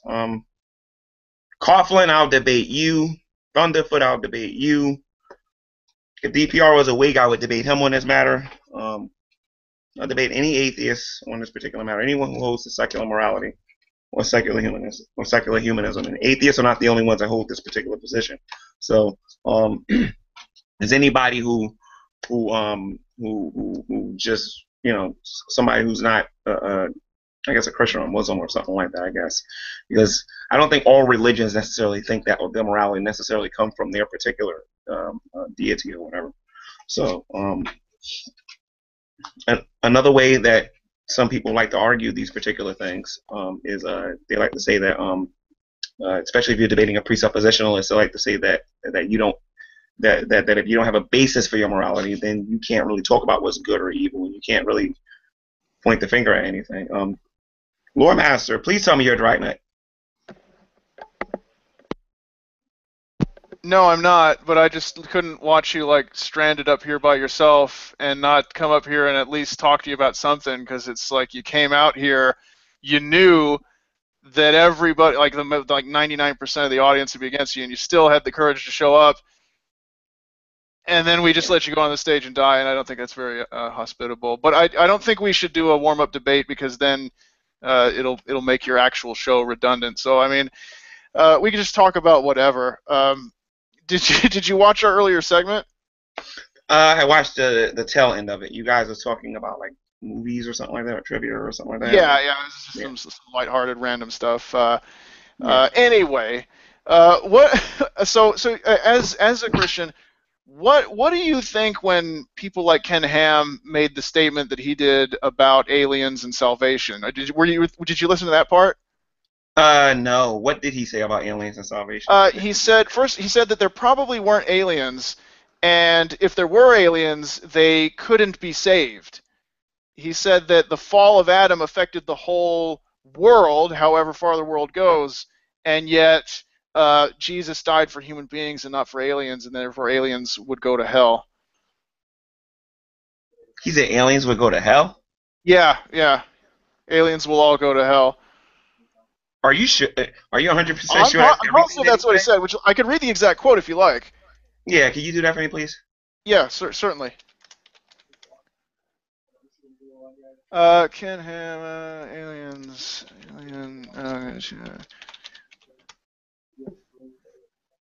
Okay, here we go again, and okay, I read this before on our thing, so I'm gonna give you the Reader's Digest version, just only the parts that I quote. He said, okay. This is quoted by this person on Huffington Post. He says, you see, the Bible makes it clear that Adam's sin affected the whole universe. This means that any aliens would also be affected by Adam's sin, but because they are not Adam's descendants, they can't have salvation. He goes on to say, let's see, Earth was specially created, and the entire hunt for extraterrestrials is really driven by man's rebellion against God and a desperate attempt to supposedly prove evolution. His last statement was, Jesus did not become the God Klingon or the God Martian. Only descendants of Adam can be saved. God's Son remains the God-Man as our Savior. In fact, the Bible makes it clear that we see the Father through the Son, and we see the Son through His Word. To suggest that aliens could respond to the gospel is just totally wrong. And I regret that I was tabbed out, because I really wanted to see your expression as I was reading that. But that's exactly what he said. So what are your thoughts on that? Oh, I kind of agree with him. Aliens didn't sin. If aliens existed, which I don't think they do, but if they did, they didn't sin. The Bibles don't say anything about that. They don't say that they disobey God or anything like that. People that sin in the Scriptures is human beings, is people. And because of that, I think you know the rest of the story. We're separated from God because of our sin, and that's why He sent Jesus Christ to die for the sins of humanity, so that we can be right with Him. But as far as the aliens go, I would agree with him. Aliens, if they did exist, we have no evidence at all that they sinned against God. You know what I mean? Or that they need Jesus Christ. The Bible just says that human beings need Jesus Christ. Well, but he says that they go to hell. If they didn't sin, I would think that they were in a stronger position. And if they had souls, I don't know if animals are supposed to have. Typically the view I've encountered is that animals don't have souls, according to a lot of religious believers I've encountered. So I don't know that if you had aliens, regardless of how smart they were and how much personality they had, would they not have souls, do you think? They probably would have souls.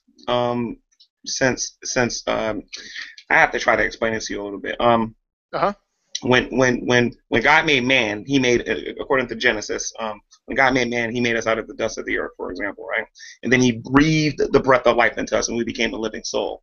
I would agree that the aliens would have to have souls too, considering when God creates a soul, that's something that lives forever. It isn't something that will die eventually. So in the case of the aliens, again, if they never sinned, then they don't need Jesus Christ to be their savior. But then again, I don't believe that aliens exist. But at the same time, I don't know what the heck is out there in outer space. So, as far as them going to hell, they got to do something in order to be thrown into hell. So I would totally disagree with him on that. Okay. Yeah. Yeah. DPR's back with us. If I don't know if you want me to bail out now, or I'll stick around until Dragnauct shows up, if he shows up. Yeah, let's have a look what's happening. He's not messaged me. Let me see if I can. It doesn't appear online.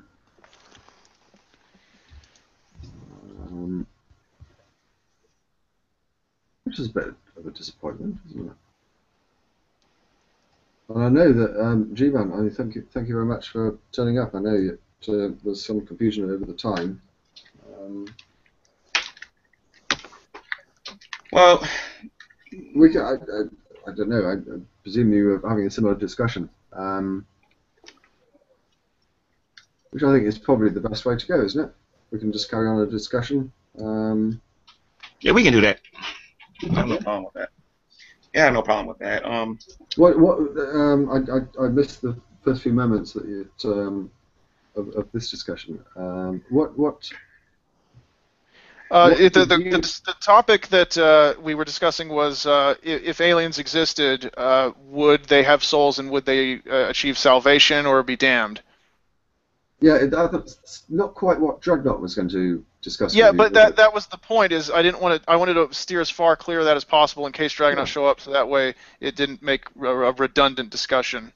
I think we can assume now that Dragnauct is not going to turn up. He's not online. So should we sort of like revert back to something closer to what you were going to discuss, G-Man? Yeah, sure. Secular morality, secular humanism versus Christianity and Christian morality. Which one is either more beneficial to society, or just educating people about the two particular views? Yeah. Okay. Yeah. Would you like to contribute to that discussion, Lawmaster, or? Well, I should say that since you and I, DPR, are on the same side, I want to make sure ahead of time that. G-Man, if you want to debate someone one-on-one, you could choose DPR or myself. Unless if it's a lighthearted discussion, I guess it won't matter if there's three of us. But I don't want it to be two people sort of feeling like they're winning through weight and numbers. So if at any point you want me to bail out because we're ganging up on you, just let me know. But, you know what, Lord Master, don't worry about it. I'll have a conversation with both you and DPR. I'm kind of used to this. I've been in a room by myself with 9 different atheists, so. Well, that's the kind of situation that I'm trying to avoid. I got a sense of humor, man. Don't worry about it. Okay, great. Okay. Rather than a structured formal debate, I'll sort of like. Well, I can't guarantee I'll be quiet about it, but. Let's just have a polite discourse then. I mean, obviously you prepared for the debate with Dragnauct, so why don't you sort of like do what you would have done with him, your opening 10 minutes or something, and then perhaps we can take it from there and see where we get to. Oh, that's gonna be kind of weird because Dragnauct was supposed to go first. He was supposed to be talking about it. Yeah. So if we're gonna do that, I'll let you guys go first. Explain what secular humanism is. Okay. Well, so that way I don't misrepresent you. I don't want to misrepresent you guys. So you guys can actually let everyone know what. All right. Wow, this guy is different, DPR. No, sorry. Anyway, for me, see, when DPR came on and said, okay, well, let's continue the discussion, it made me a little uncomfortable for just a moment because I don't know if I'm the right person to argue Dragnauct's case. I'm of the positions that I've come to vis-a-vis morality and ethics and moral legalism. It's a de facto stance based on the fact that when you lose your religion, you have no choice but to go back to the drawing board. So it's not as though I came to my system of morality and ethics, such as it is, because I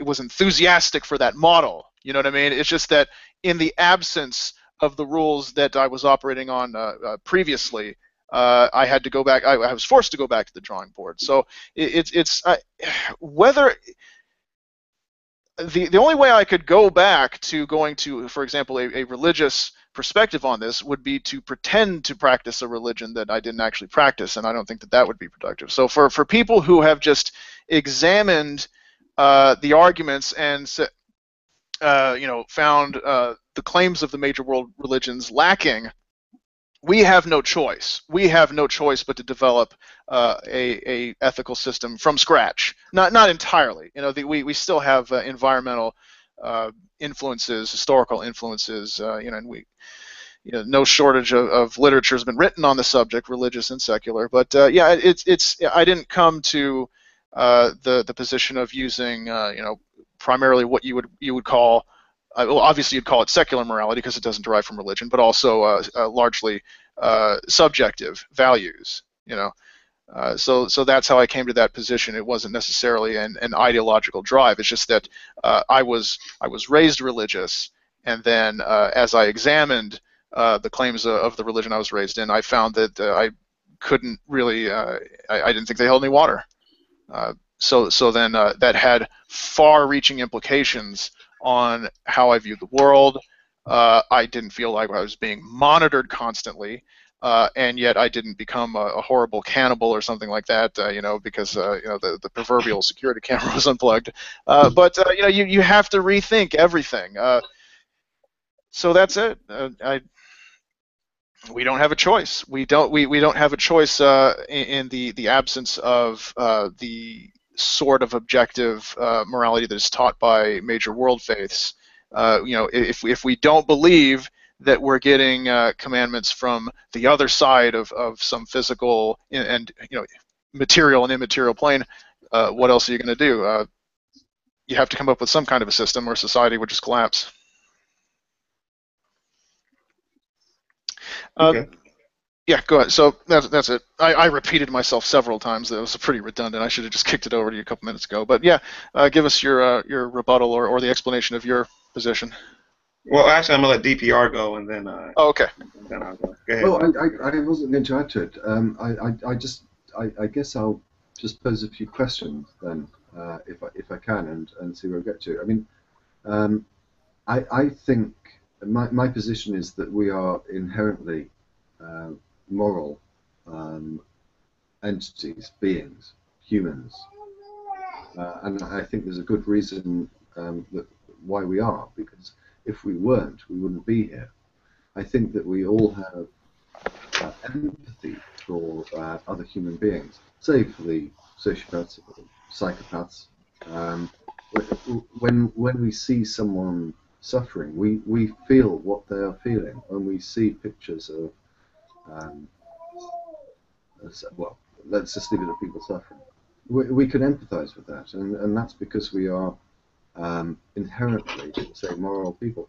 And I suppose I don't think that you would probably disagree with that. But I suppose that you may suggest, I don't know, I'd be interested to hear what you have to say. You may suggest that inherent morality that we have has been given to us by God. If you do say that, then I think it's very difficult to argue against it, because we're sort of like trying to prove something that we...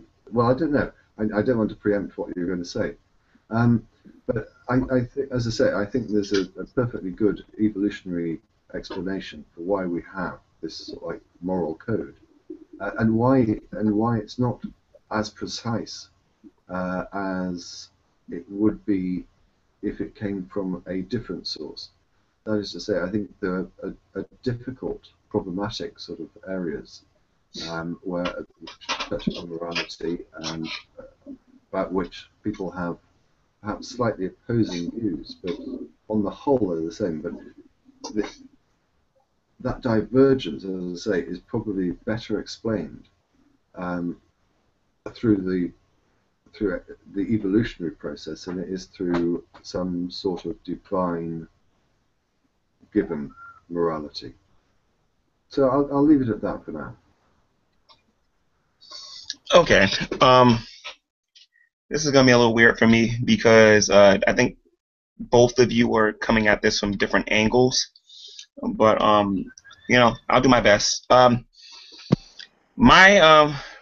My stance on this whole matter is that I believe, as far as you know, us as human beings, I believe that by nature we're not necessarily good people. By nature, some people don't like it when I say evil, but by nature we're not necessarily good. I'll put it to you that way. I think the proof of that is based on what we do by nature.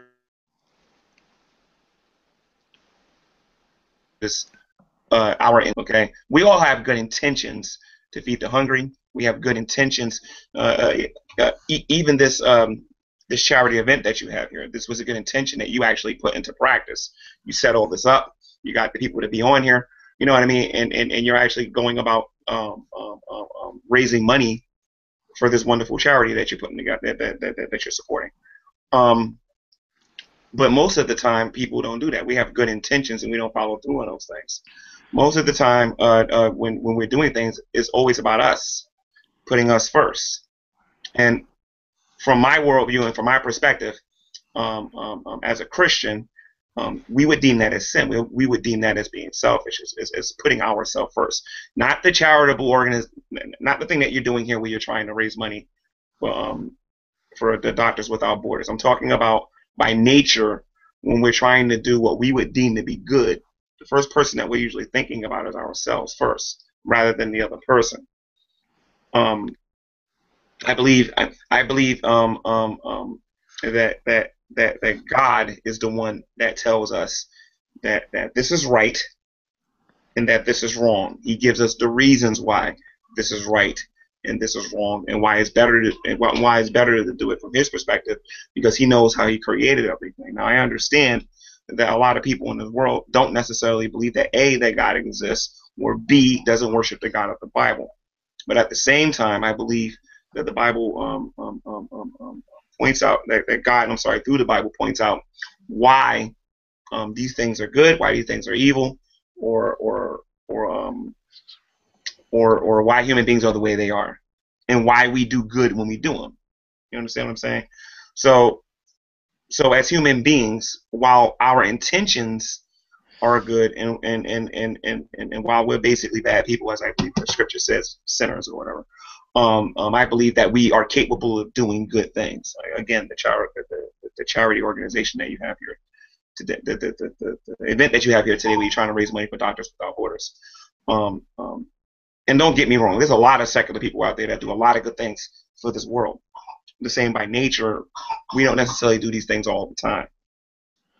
Okay, I believe in objective moral values, in the sense that I can say that this is definitely right and this is definitely wrong all the time. Whereas I believe that those who have this secular standpoint, which I'm gonna find out in a minute whether or not I'm right about this or not. I believe that they have a very a relative view about things. This is right because I say it's right. This is wrong because I say it's wrong, rather than it actually being wrong all the time.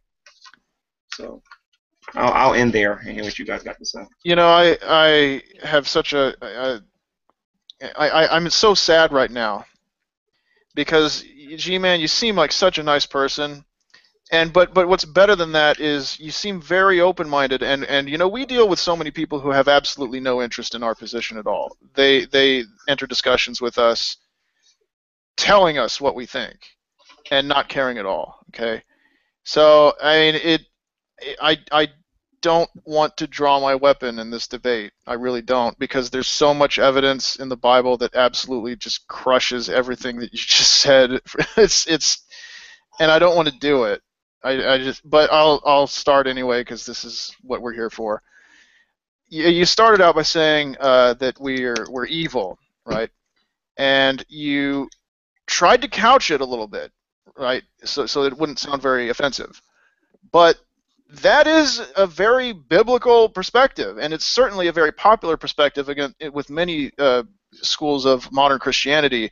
That is, people are evil and wicked and horrible and nasty and disgusting and wretched, and we're made in God's image. And I don't remember, like I said, it's been so long since I've practiced a religion. I don't remember how I ever reconciled those two things. How do you or whatever pastors or just ordinary believers, how do you reconcile that if we're the only thing in the creation that was made in the image of the Creator, that we are the only thing that is described as wicked and evil and sinful? Okay, that's actually kind of easy. In Genesis chapter 1 and 2, when God creates the animals, the birds, and everything, and ultimately creates people. When He finishes creating everything, He calls them good. There's nothing wrong with them. They didn't do anything wrong. It wasn't until the serpent tricked, or rather deceived, Adam and Eve to eat from the tree of the knowledge of good and evil. When that happened, we see this pattern of disobedience happening throughout history. God says, don't. Human beings do it anyway. You know what I mean? And that's how that's possible. Mankind has fallen away from God. We have fallen away from the outlet of everything that is good. And because of that, we're trying to be good in of our own selves. That's how that can happen. And I'm very interested in hearing about all these terrible things that's happened in here. Because I'm not going to lie to you, I've heard a lot of them already. You know what I mean? But I would have to disagree, because I usually ask one or two questions, and it's usually going to the next point, and then the next point, and then the next point. For example, some people would think that God's a moral monster for flooding the world until we start getting into the issues on why the world was flooded. And then it begins to make more sense. Well, okay. Can I back up a little bit? You talked about the serpent and the Garden of Eden and the fall of humanity. How literally do you think that story was meant to be taken? Literally, all the way, 100%. Really? Yes. I don't believe that it was some story that was told like the children to go to sleep and teach a moral lesson. I believe that this is an event that actually happened, and if you read the scriptures, it tends to refer back to what happened in Eden. Mm-hmm. Well, this is actually pretty different, because I've been talking to so many people who insist that anything that is odd is allegory, and that's quite frustrating. The last time I had a discussion where I butted heads with someone who was basically defending the Genesis account, they were saying that and this is something you hear all the time, and it's just such garbage.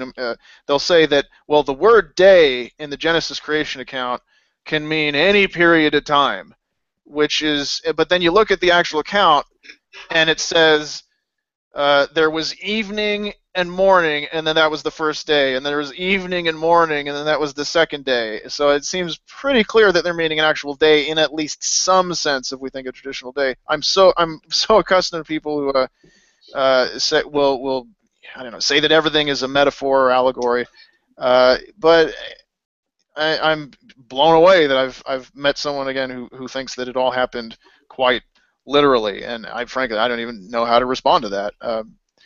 I can help you. I can help you respond to that if you like. Okay. The Bible says that God's all powerful. Mm-hmm. Nothing is too hard for Him in that regard. So that's where you run into trouble. That's where you run into trouble. Okay. Okay. Have you followed the recent trouble in Israel and the Gaza Strip? With ISIS? No. We're talking about Hamas. Hamas and the Israeli Defense Force had been launching missiles. They recently signed a ceasefire. Now, there's a very hot button issue. People are very passionate. You have to be careful what you say about it. But the official position of the Israeli military, when the Palestinian death count starts racking up, is they say, well, the Hamas and these militants, they launch their rockets from places where they're really near civilian centers in the hope that we won't shoot back or something like that. So they say, well, yeah, people are dying, innocent people they acknowledge are dying, but we're in a bind because our weapons aren't perfect. They explode in a wide radius. We have to fire back. We can't just sit. That was their position. Now I'm not going to make an evaluation on whether Israel, the Palestinians, the IDF, any of those parties are right or wrong. I'm just going to use that as an example in that if I was in that position, right, and I had the ability to only fight back, and like I had like if I had a weapon in my arsenal that I could launch and it would only ever hurt the militants, and never hurt somehow some magical technology, I think that people would revile me, who otherwise might be sympathetic, if I just used regular munitions instead and just killed the women and children. And this is the problem: is that you said about the flood that God in the Bible had good reasons to kill everyone in the flood, but it's difficult to say that an all-powerful entity could not have explored another option other than the complete destruction of the human race.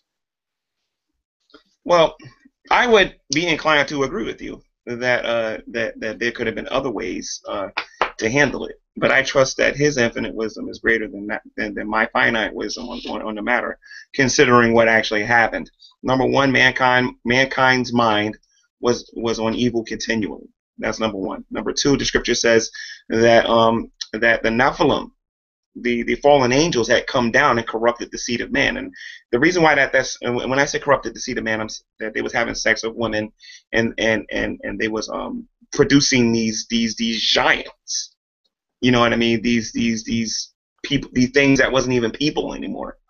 And if you remember anything about the prophecies that happened in Genesis chapter 3, God had promised that the seed of the woman would come and ultimately I believe bruise the head of the serpent. In other words, Jesus Christ would come and Jesus would ultimately defeat him and bring mankind back. Those who place their faith in him and bring mankind back to being in a right relationship with God. So if the seed was all corrupted, then how could God send His only begotten Son to the world without violating free will? That's why I think flooding the world was necessary, because God also spared Noah. And something very interesting about Him sparing Noah. Not only did God spare Noah, but He also spared his immediate family, his daughters, and the others that was with him too. I think it was his daughters and the others that was with him too, and He spared some of the animals too, giving us a picture of His grace and His forgiveness. So I believe that God in His wisdom, He made a good decision to do what He did. I mean, if I tried to think about this with my finite mind, it's very hard to come up with a better solution. All these people was pretty much doing whatever they wanted. They wasn't reverencing God. They wasn't showing Him any honor or any respect. They were doing whatever the heck they wanted. You know what I mean? And then on top of that, you had these fallen angels coming down here, corrupting the seed of man, so therefore the Messiah couldn't come. Not to mention, there's an argument that could be made that when Jesus Christ died on the cross, that when He when He was gone for those 3 days, that He went to the grave and that He preached to those very same people and gave them yet another opportunity to be right with Almighty God. Mm-hmm. Well, but that's another thing with the sacrifice of Jesus, that's another instance in which the allegedly all-powerful nature of the God of Abraham is problematic, because it creates a contradiction. For example, they'll say that many Christians will say that Jesus' sacrifice was a necessary step in forgiving human beings, finding salvation for human beings, and reforming the afterlife, which is originally portrayed as there just being a land of the dead in the Old Testament, a Sheol, the grave, and it's reorganized, and under the new system there's a paradise of supreme bliss and a hell of supreme suffering. So in order to achieve this, they'll say, you had to have this necessary sacrifice, and I think that is a blatant contradiction, because they say that God is all-powerful. For example, if we were we were living in ancient times, and we had just sacked the city of Troy, and we're on our way back to Greece, we might sacrifice some goats to Poseidon, because it's believed that Poseidon controlled the waves and the wind, and that therefore, when you went out to sea, your survival or your successful navigation depended on his whim. So they made offerings to appease him. But if Poseidon wanted to take a trip by boat, it doesn't stand to reason that he would feel obligated to sacrifice a goat, because he's in control. He doesn't need to appease himself. So when you have an all-powerful entity, it seems impossible that there's any situation in which his choices, the number of his possible paths, is ever locked in to the point where he needs to make a necessary sacrifice. That there's only one way for him to handle a situation. There's nothing in scripture that would suggest that there was only one way for him to handle the situation. It's the way that he ultimately chose to handle the situation. Mankind had fallen away from God. They ate from the tree of the knowledge of good and evil. By doing that, they actually became their own gods by doing that. Okay, becoming their own final authority and becoming their own final judge, becoming sinners pretty much. They were disconnected from Almighty God. Okay. There's a couple of things that God could have done. Number one, God could have just eliminated Adam and Eve right then and there and just started over. For some reason, He didn't. He chose to allow everything to happen the way the way it happened. Send Jesus Christ to die for the sins of humanity, so that their sins could be forgiven, which I believe is phenomenal and is an actual ultimate act of love towards mankind. Because we didn't deserve it. Necessary step. Again, according to His infinite wisdom. Why sacrifice Himself to Himself? It seems like a completely unnecessary step. You have to understand God's holiness. You have to understand God's justice. You have to understand the seriousness of sin to be able to grasp those things. I guess so. See, the only thing I understand is that have you ever seen the movie in Casablanca? Yeah. There's that scene where Rick is leaving town. He says to the owner of the other bar or establishment, he says, "I'm leaving, and I'm going to sell you my bar while I'm leaving." And he says, "Okay." So then the guy, Ferrari? Rick reminds him. He's like, "Now remember, you still owe a carton of cigarettes to Rick's Americana. For you're in debt to them." And he says, "Well, I will remember to pay it to myself." And that's that carton of cigarettes is reminiscent of the role that Jesus, the human being, plays, in that for him to be sacrificed or exchanged from one hand of a being that owns everything and controls everything to the other hand of a being that owns everything and is everything and controls everything, seems like a completely meaningless action. And yet it seems like your position is a bit different from what I've typically encountered, but what I've typically encountered is that was a necessary step. It had to happen that way. Jesus had to die in order for it to happen. And I say that it wouldn't have made any difference, because it would have been an all-powerful God making a sacrifice to Himself, essentially making an exchange to Himself, giving up a carton of cigarettes from one bar that He owned to pay a debt to another bar that He also owned. Does that make any sense? No, it doesn't. Oh. And the reason why it doesn't make any sense to me, because mankind had violated God's law. You know what I mean? And I'm going to try to make a better analogy, if you don't mind. Regarding this. Mankind had violated God's law, and because he violated God's law, according to Romans 6:23, the wages of sin is going to be death. It's going to be eternal separation from God, or physical death. Okay, because of our sin. Okay, and the example that I would like to give you is kind of like this. You have a guy who is going about his life or whatever, decides to go into Starbucks or whatever, or maybe McDonald's, and just for no apparent reason decides to blow somebody's head away. Mm-hmm. He does that. The police comes, they arrest him, they throw him in jail. He goes to court. The judge finds him guilty. He's given the death penalty. Okay, while this person is sitting in jail waiting for the death penalty, the officer comes to his cell, opens up the door, because he's really sorry for what he did. He's really sorry for what he did. He will never do it again. The sergeant comes to his cell, opens up the door. He thinks they're getting ready to execute him. No, they give him all his belongings and tell him, you're free to go. Just don't do this again. Okay, and that's what Jesus Christ came to do. Jesus Christ came here to die so that we could be made right with Almighty God. He wants us to see the seriousness of our sin, and that's why a lot of people don't understand why he came, because they just don't understand the seriousness of sin. And until that happens, you're going to see misunderstandings about the matter. But I do have a question for you, Lord Master. Okay. You obviously disagree with some of the morality that is found in Scripture, right? And this goes back to what I wanted to ultimately do with Dragnauct, if Dragnauct actually came here today. Do you have a subjective view of morality, or do you have an objective view of morality? Or rather, do you have, like, okay, this is right or wrong because of my own personal viewpoint? Or do you have a view that this is right or wrong all the time, like I do? Like, details about that? Like I said before, I feel that I am forced to adopt a subjective system in the absence of an objective one. You understand? In other words, yes. my system of morality is subjective, but not by choice. Okay. If I may, because this is the one point that I actually wanted to come back to you on, Jinn.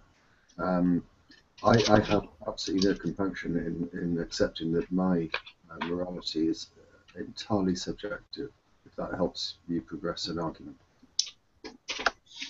Okay. And so the reason, do go on. You first. Okay. Yeah, if you have a subjective view of morality, which I would deem that being your own personal opinion, I would agree. The things that you're looking at. I agree. Okay. It is entirely my opinion. Yeah. Okay. All right. And I want to say this in advance now. This is when the debate is going to start becoming an actual debate now, I guess, because it's going to get a bit on the friction side here. But I don't mean no disrespect. I have to say, I thought this was an interesting point. Yeah. So we're now restricted to only a few moments, but yeah, let's see where we get to with it. I think. I can't speak for everyone, but for me, my morality is mine. It is entirely subjective. Yes.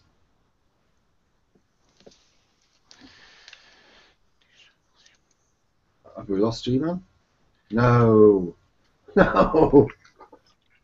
Oh, I can't. Oh no, he's back. Are you back with us? Yeah, I'm here. I'm here. Yeah. Okay. My Sorry, internet was. lost you.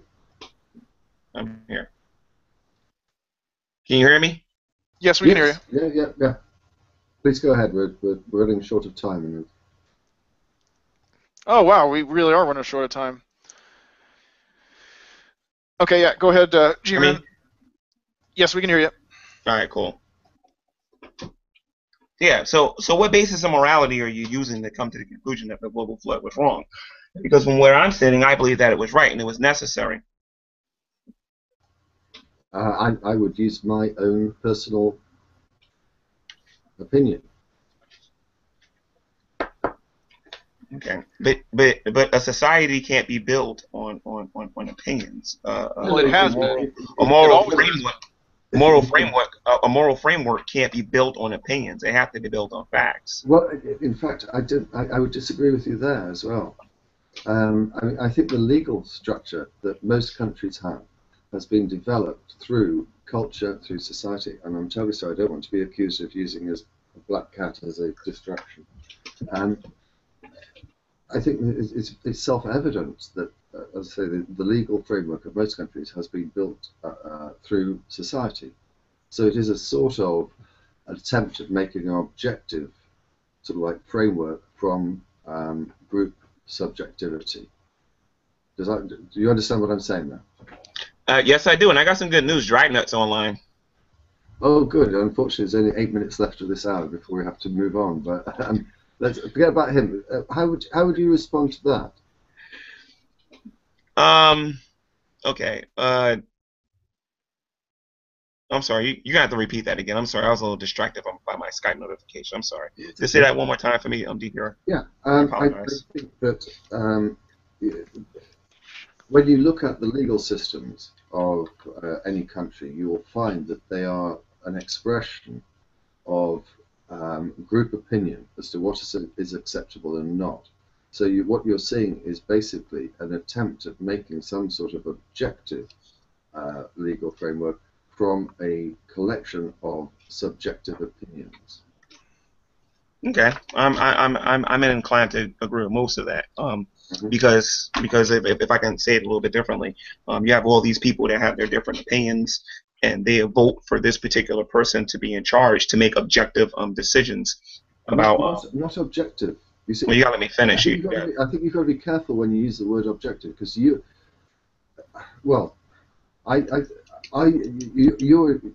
what you said before is that you knew on any particular situation that you could hold up a card that would be yes or no as to whether or not it's right or wrong. Right. You think yes, but if I disagree, then what does that show? Does that show that I haven't got it right, or that I mean, can you be certain that you have got it right, and your opinion is in accordance with what the God-given objective morality? I can give you an example of that very thing. Rape, for example. Actually, I'm not going to use that one because me and you have a little history. Go ahead. I mean, it's I know it's sensitive, but we're all. No.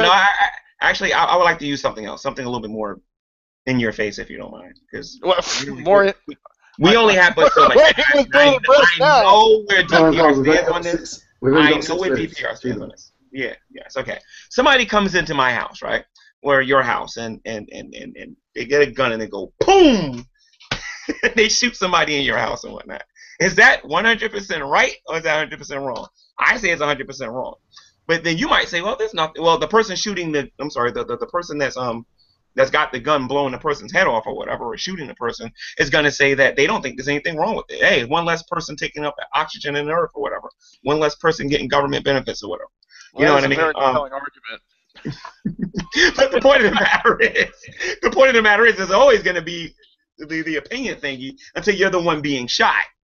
You know what I mean? So there is no opinion there. It's wrong for somebody to walk into your home, take their gun, and go. Period. I mean, there's no discussion there. If me and you got into a rape conversation, I know I've talked to DPR about this before. I know it's going to take some time to get through that. You know what I mean? Because I would use the same example. You know, I'd like to use a counterexample that does involve rape. It's from Deuteronomy. If you read chapter 22, verse 28 and 29, it says that if a man, in short, rapes an unmarried woman, he says, he shall pay her father 50 shekels of silver. He must marry the young woman, for he has violated her. He can never divorce her as long as he lives. And I can't read that verse without thinking of Life of Brian. 50 shekels, you must be mad. But, you know, why 50? See, the problem with this verse is pretty clear. 50 shekels of silver, because we still know how much. I did the math, and I think it was about, if I remember correctly, about $800. And I thought, you know, the precious metal markets, they fluctuate. You know, so the going price of a rape could just be just deflated to the point where you could get away with it relatively easy. I mean, you still have to marry the woman. There's cost involved there, and you need to get her therapy because she is traumatized by the fact that she now has to marry her rapist and can't divorce him, and he can't divorce her. So that's another expenditure. But still. It could be that one day, 50 shekels of silver just isn't that much money. I mean, you could buy a plasma screen TV or you could rape someone. And subjective though I admit that it is, I don't think that is an equitable system that I would be interested in implementing in my society. And not only would I implement it in this society, not only would I support it, but you really should study this particular topic. Here's the thing: when someone's raped in this country, let's say I went out and I raped Joan over here. You know what I mean? What's the consequences for me? In some courts, a pat on the wrist, community service. In some courts, maybe a year in prison. In some courts, maybe 5 years in prison and my name being put in the system, and then it'd be hard for me to find a job. In the scriptures, if you rape somebody, one of two things is going to happen. You'll receive the death penalty, or you're going to have to marry that person, take care of that person for the rest of their life. Okay? Now there's some other things involving the money that you're talking about, on how the individual could pay the money and still the father of that particular woman could say, you know what, I don't want you marrying my daughter. And they won't get married, but the money is there to take care of her. Because you got to understand something. Virginity was something that was sacred back then, okay? And if a woman's virginity wasn't there, a lot of men wouldn't want nothing to do with her. She would be a harlot to a lot of the men there, and her security back then would be an issue. That's why the money issue comes into play. So actually, God is protecting the person. He's protecting the rape victim, and he's punishing thoroughly, and I think a lot more than our society today, which I think we're soft on it personally. I think he's harder on the rapist, and he's more protective of the person who's being raped in that old system. Again, it's something that you should look at because it's very interesting.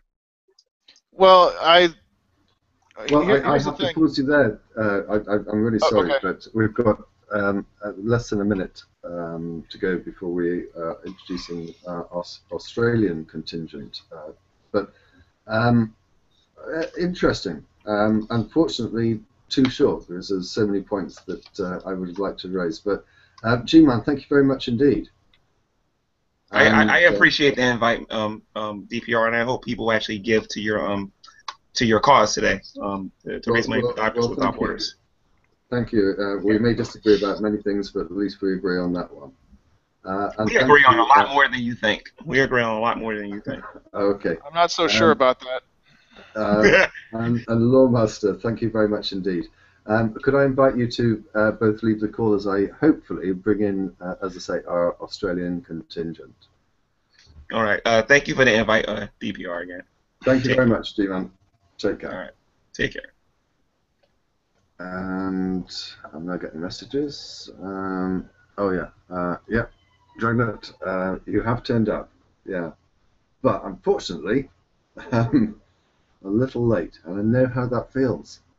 Trust me, I know how that feels. I think that we've got Kylie Sturgess with us, and hopefully that means that she'll be followed by djarm and also I don't know. I never know how to pronounce it. Askeg. I don't know. Kylie, are you with us? You're still muted at the moment. Yeah, you're still muted. If you put your mouse towards the top of the video box, a series of icons should appear, which will include a microphone.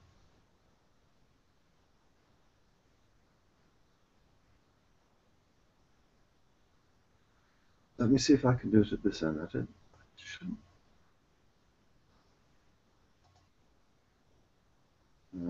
No. djarm. Djarm's not muted. Kylie, I'm sorry. It's definitely your end, I think. djarm, are you with us? Can you be heard? No. Oh, maybe it is my fault. What's going on? djarm, I can see your lips moving, but I can't hear anything. Why?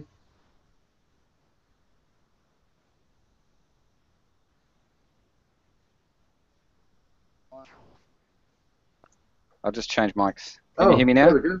There we go, yes. Hey. Awesome. That leaves Kylie still muted, though.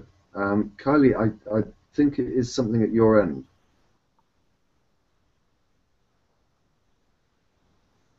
And trying it now. How's that? It wanted to download some extra software and kept wanting to be a nuisance. I'm sorry about that.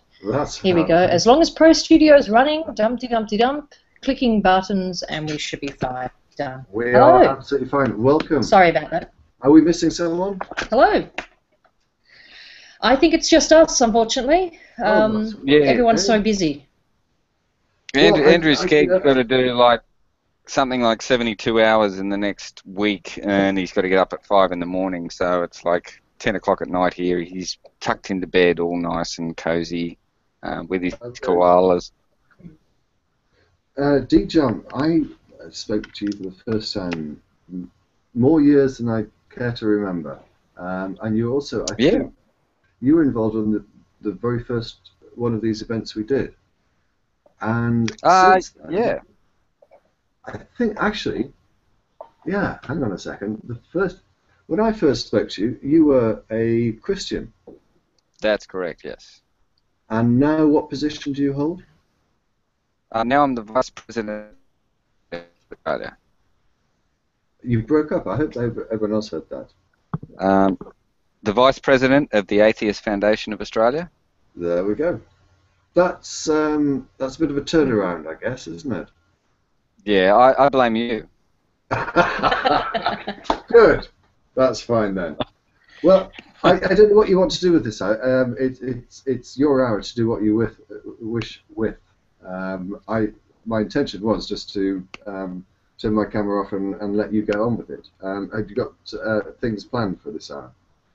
We can make it a call, and if you'd like, we can do whatever you want. But I'm going to have to step away from the computer for 2 minutes, whatever decision you make. Yeah, I don't mind having a bit of a chat to you, because I haven't had much of a chat to you over the last couple of years. But if we want to do just a bit of an update from Kylie and myself, and then if we want to do some call-in stuff, that'd be great as well. Okay, I'll let you crack on. I will be back in a couple of minutes. Okay. Well, Kylie, do you want to give everyone a bit of a update on who you are and that sort of thing for any of the people? And there's probably not many that haven't actually heard of you, because you've been around for ages. God. And you're, no one knows. Not only a skeptic, but you're also a token. So. Thanks a lot. Yes. Yeah. No, I'm really not well known at all. Honestly, I mean, if I ever mention the two Gacs, people remember the awesome, gorgeous American with the Elvis Presley style hair, and people, of course, remember the fabulous Lawrence Lung, but they don't remember me, not even in my own town. I've had people in Perth at events, generally science events that we hold, come up to me, and we're at a pub or at the after event or just at the traffic lights, and they start telling me about how there was this fabulous event called the GAC, and I should have gone. It was worth the trip over. It was just awesome, and I'm like, cool, that's great. I'm glad you loved it. So yeah, anything that involves me is automatically humbling in terms of how little relevance I seem to have. So yeah, it keeps my feet on the ground, I think. Yeah, and I guess your podcast. Now, I was having a look at your site. I think you're up to podcast number 186, something like that. That's ludicrous. Something absolutely ludicrous. Yeah. How long has it taken you to get to that? Let me see. I think I started around about 2006, 2007. I'm currently doing a site upgrade, so not everything is up to date at the moment. In fact, I have a whole bunch of audio that I haven't put online because I've been too busy putting it on the radio. There's 2 different community radio stations here that I've been working towards putting more and more science and atheist material out there. And I just have to find the time. It's not going to be happening over the next 2 days, I assure you. Find the time and put it all online in one great big clump, as it were, which is the technical term for podcasts. You just clump all the podcasts out there, especially by the time you're nearing 200 of them. And yeah, other than that, just puddling around as a student as always and trying to get as much help as I can to as many people as I can out there. There seems to be a lot, here's something for you, there seems to be a lot of Kickstarters and fundraising going on at the moment. Have you noticed? Yeah, Robert Brinkman, for example, has been promoting his new religion rap album. I recently helped out a group who were doing a science deck of cards. I thought that was really cool. And yeah, and of course we've got that fabulous tour coming along with the AFA, and yeah, that'd be wonderful to help promote that too. Yeah, I'm looking forward to that. One thing I've noticed with I like your shirt, by the way. Oh, do you? Yes. It's sort of pretty relevant for me. Virus, very awesome. Yeah, that's actually The God Virus was a book by AronRA, who was out here last year, and we got to spend a bit of time with him up here in Queensland anyway, with skeptics in the pub, and we did a thing down on the Gold Coast, and then Tess and I ended up going along one night and having a bit of a chat with the guys at his unit. Yeah, but he's a lovely guy, AronRA, and he wrote the God Virus, and there's another one I've got here. Hang on. Have I got it here somewhere? It's probably upstairs. Sex and God is the other good one, and it talks about, I guess, the role that religion has played in either creating a guilt-based culture around the topic of sex or sexuality, and other cultures which are more of a shame-based culture. So you've got ones where it's a personal guilt versus ones where it's like that person has to be stoned because they've brought shame upon the town or the village or those sorts of things. So it's quite a terrible situation, but it's a very interesting book because he's done a lot of study into that. Yeah, I mean, the couple of things that I wanted to talk about, I guess, was we've got some of the other guys from the show here coming out to Australia next year. So AronRA and Seth and Matt Dillahunty are all going to be coming out and doing the Unholy Trinity Tour down under, and that'll be happening in March next year, mid-March. We're still finalising the dates for the venues, so but we've pretty much locked down and all confirmed that it's a goer. So we're all really excited about that down here, and we've got a website and that sort of thing up and running already, which I'll sort of post a link to later on, I guess. And we're getting registrations, early registrations and that, and they've already passed, I believe, the 1,000 mark I saw the other day, which is awesome.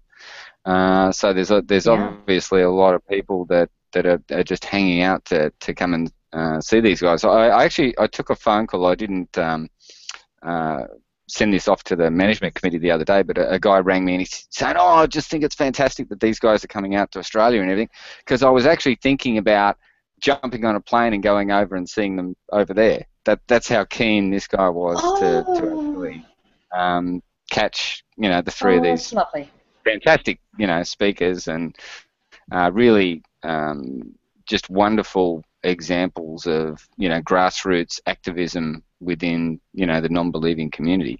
I mean that I've, even as a Christian, a few years ago, I was I had many discussions with AronRA and listened to Matt Dillahunty and the atheist experience and the thinking atheist with Seth doing the voiceover there. I mean, I know he's not the thinking. He says, "I'm not the thinking atheist. There is the thinking atheist, and I happen to do some of the talking on it."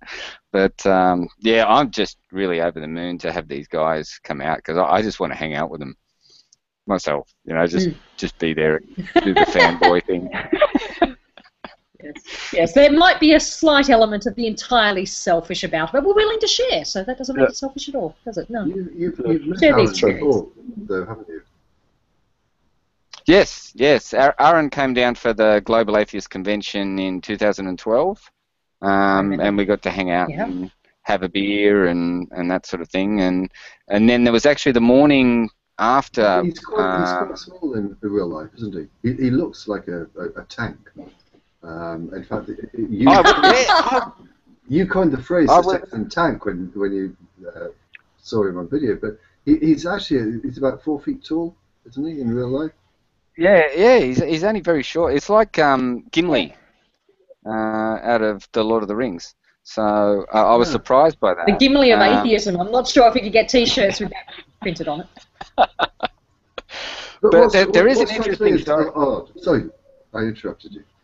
I've got an interesting story about that, because there was a Magic Sandwich show on the Monday morning after the Global Atheist Convention in 2012, and Aaron was staying at the Hilton, And I had to get up at like 3 in the morning, 3:30 in the morning, and trek over to the Hilton because I was going to help him out. Basically, just gopher for him. You know, I'll get the copies and that sort of thing, and help him out if there's any technical issues and that sort of stuff. But I got to the Hilton, and I didn't actually know what room he was staying in. So I'm at the front desk, and I've said, oh, you know, I need to get up to where AronRA is. I don't know what, you know, room he's in, and I didn't have the correct phone number and that. And basically the whole hotel went into security lockdown because I'm there, and at the time I had a beard, and I'm carting this big laptop bag and that sort of thing. And they had all the security there because of AronRA. And they had bodyguards on the floor, and he was actually staying on the same floor as her. So they're all the security have come down and everything. And then finally, I think it was Aaron called down to reception and went, oh, no, it's all right, you know, send him up, whatever. And it was like, okay, stand down, everyone, he's okay. So I don't know if anyone actually knows about that one, but I could have ended up in jail getting, you know, body cavity searches and all sorts of things. Which wouldn't have been very pleasant. I think there's a few stories like that where, there's a few stories like that where we got a bit jumpy and a bit, we've got to be careful about what's going on, and it all ended up okay in the end. I kind of got kidnapped by both AronRA and Richard Dawkins backstage. They insisted that they wanted to sit front row to see Sam Harris, and they weren't taking no for an answer. And I noticed that their bodyguards had gone off to have a quick break, and you don't say no to these people, and so they sort of frog marched me up to the front, and they peered through the front curtains and said, oh, there's some seats down there. And I thought, okay, well, what the bosses say is what the bosses say. So we marched down the front, and apparently everyone in the first few rows went like that. What are they doing appearing so early? And they got fantastic seats for Sam Harris's speech, but I was like this all the way through it, thinking that the bodyguards were going to attack me because I stole AronRA when in fact she stole me. Mm. I can see you laughing there, but you're muted, so I hope you found that funny. Yes. Yeah. I do remember the show. He'd pretty much lost his voice, which was it was quite funny. It's the only time I recall that Aaron has really lost his temper with me. He was absolutely furious because he wanted to do a show, probably including yourself, and including the wonderful stories of the event and the scenery with the sun rising behind him because you were quite high up in where you were doing the show.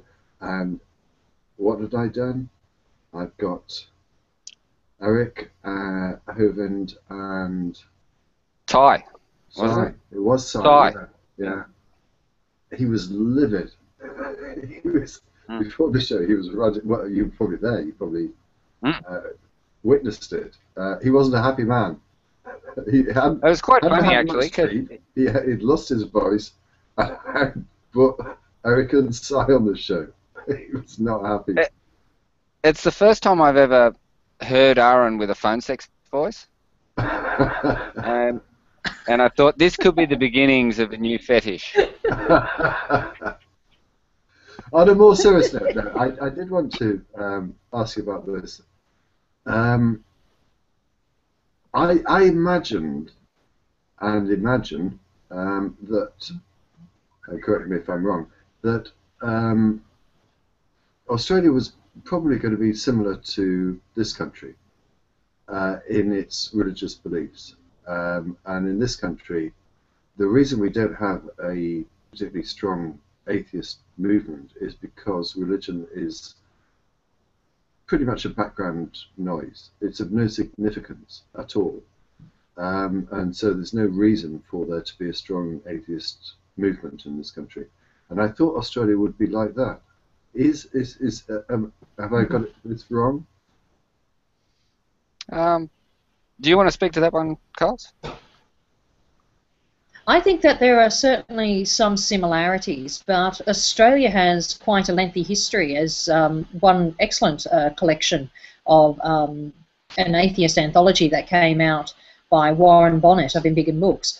Australia has quite a history of secularism and encouraging secularism throughout its history. So yes, while we do get intense pockets It's only with the occasional wave of fundamentalism that attempts to get into schools, like in Queensland, attempting to get creationism onto the cards in science classes, or the occasional politician who might mouth off something and attempts to tie it to religious belief. Australians generally don't hold with that. They get very sceptical and have a tendency to say, no, we should have a separation of church and state. We should be diverse. Australia has quite a strong history of encouraging multiculturalism, encouraging diversity, and many of us, I think, see atheism as an example of that kind of diversity.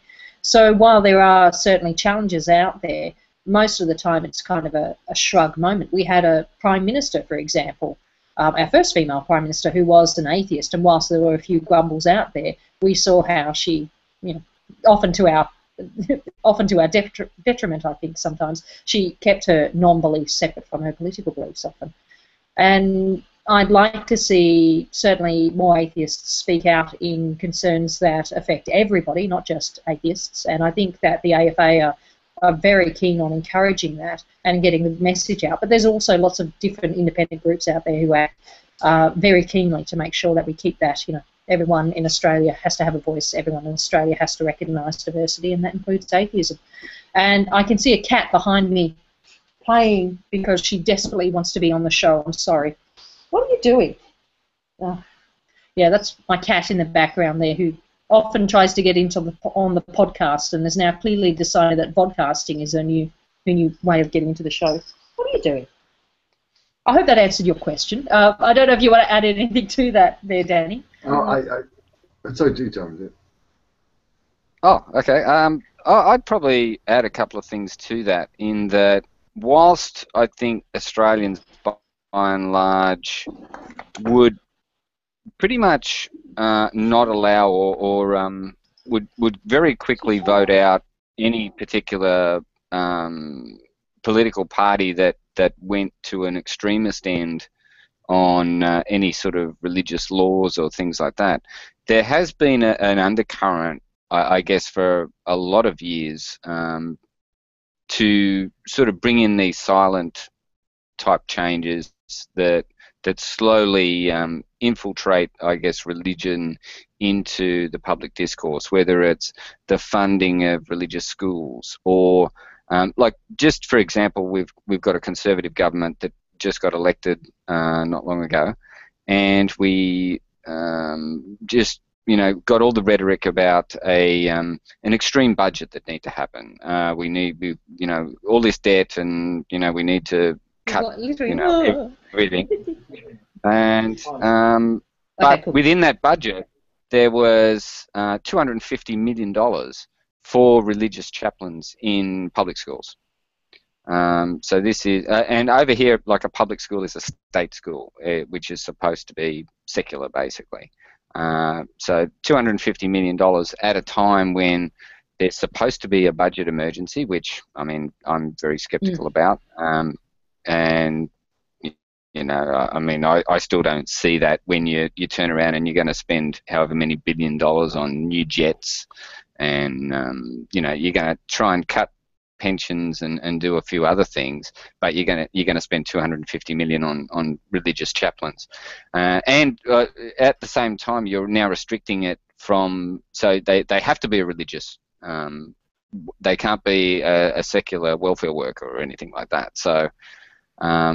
You get things like that, which I think from an AFA perspective, it's something that we sort of are very vocal about. We have a wonderful father up at Toowoomba, Ronnie Williams, who has now gone through 2 High Court challenges to the funding model for the National Schools Chaplaincy Program, and been successful both times. And now, the Conservative government, I think, is now going to try and get around that again by moving the management of that program down to a state level. So, that's going to cause, other issues, but I think it's better at a state level anyway, because it'll potentially be easier to fight at a local level. Explain about that to me, because obviously I'm not familiar with it. What is the issue that The legal case over.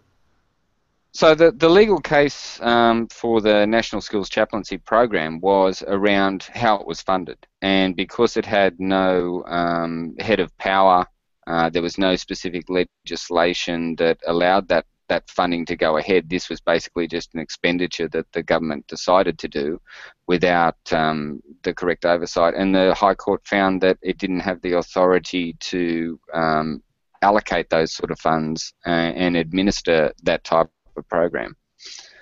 So it was really a technicality that it was fought on. So it wasn't fought on like Section 116 of the Constitution or anything like that, which is, for anyone that knows the Australian Constitution, it's that part of the Constitution is very, very similar in wording to the American, the way that it's worded for a separation of church and state there, but our courts haven't interpreted it that way. Yeah.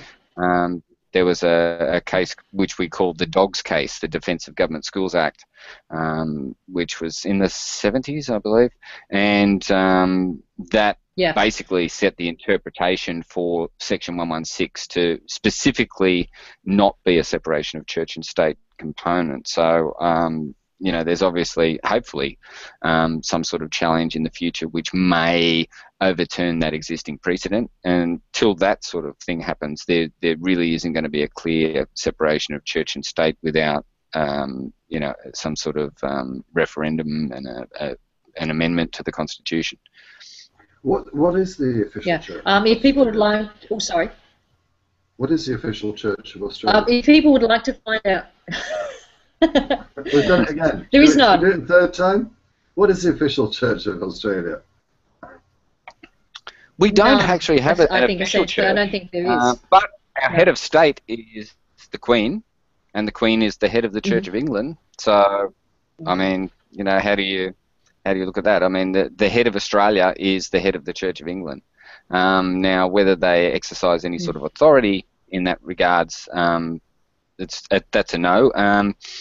But you know, the Anglican Church still generates a hell of a lot of revenue and subsidies from the government in terms of, you know, direct funding or just, you know, tax exemptions and exemptions from capital gains tax and all sorts of things like that. So I think from an economic perspective, the Australian taxpayer will basically be subsidising religion to the tune of around about $30 billion a year. So whenever you get politicians over here that say, you know, we need to cut expenditure on the poor, or, you know, welfare, or hospitals, or any of these sorts of things, they're doing that whilst they're still providing that $30 billion handout to religions. 30 billion. I mean, yep. You know, I just thought your economy probably had a turnover of a couple of $100, but 30 billion. Yeah. No, I mean, yeah. I mean, that's a combination. That's really that's a combination of revenue and like missed taxes. So, you know, if you've got some revenue coming in here, but you're not taxing it, that's a missed revenue. So the rest of us taxpayers are subsidising it. Wow. But I mean, one of the things that got me involved into YouTube and the likes was the serious and dramatic effect that religion had on people's lives in the United States, which was something I wasn't aware of. The fact that people could lose job promotions or their apartments and whatever. If you're an atheist, an open atheist in Australia, is there anything that would compare to that? Are you in discrimination? Yeah, our anti-discrimination legislation is relatively good. There are some issues around religious institutions. So you could be, there's exemptions, say, you know, if you're a church, you can employ someone and you can say, well, they have to be something, or they can't be this, which, you know, is any sort of anti-discrimination legislation within itself. And obviously we'd like to see a level playing field for all employment.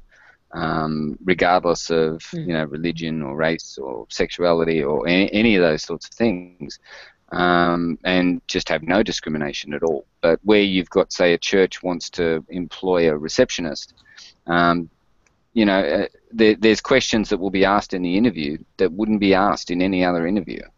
It just, whether, what's your view on abortion and what's your view on this and that, and all you're doing is a receptionist job. And that shouldn't be right.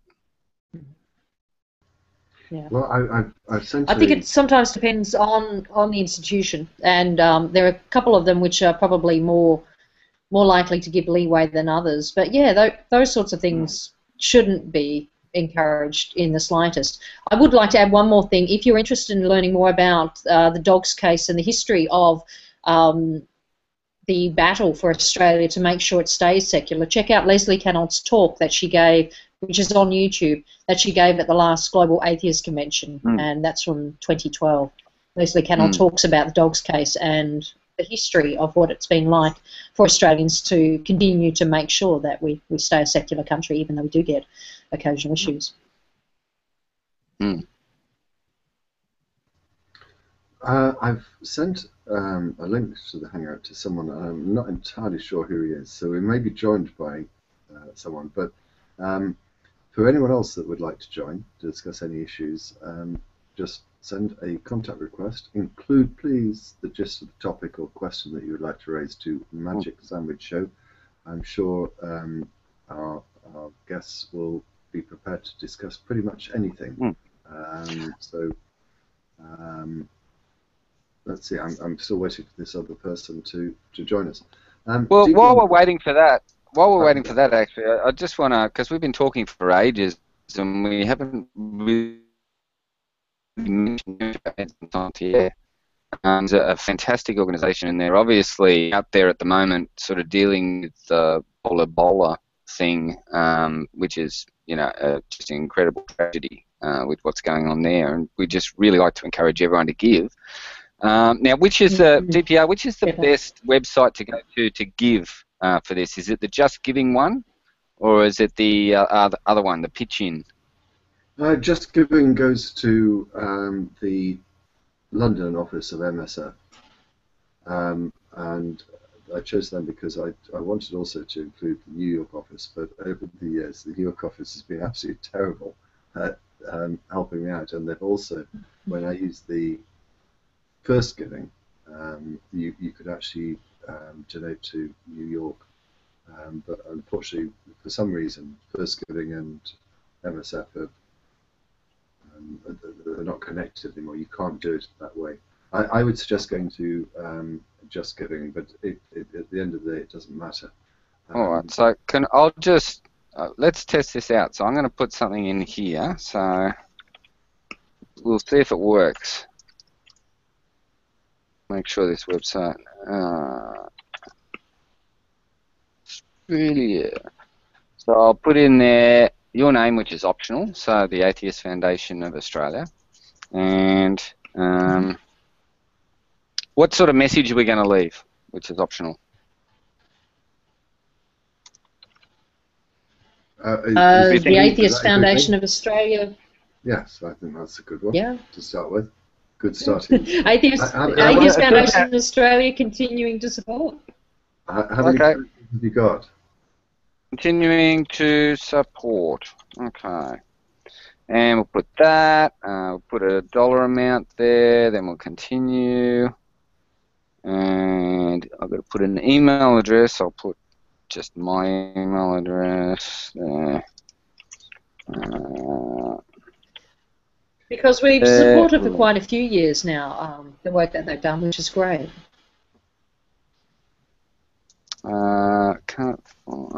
It's asked me to have an account. I don't want to have an account. All right, I'll do it under my Facebook. Log in with Facebook. Okay, we're logging in. Okay. So if you don't already have an account at Just Giving, you can log in with your Facebook.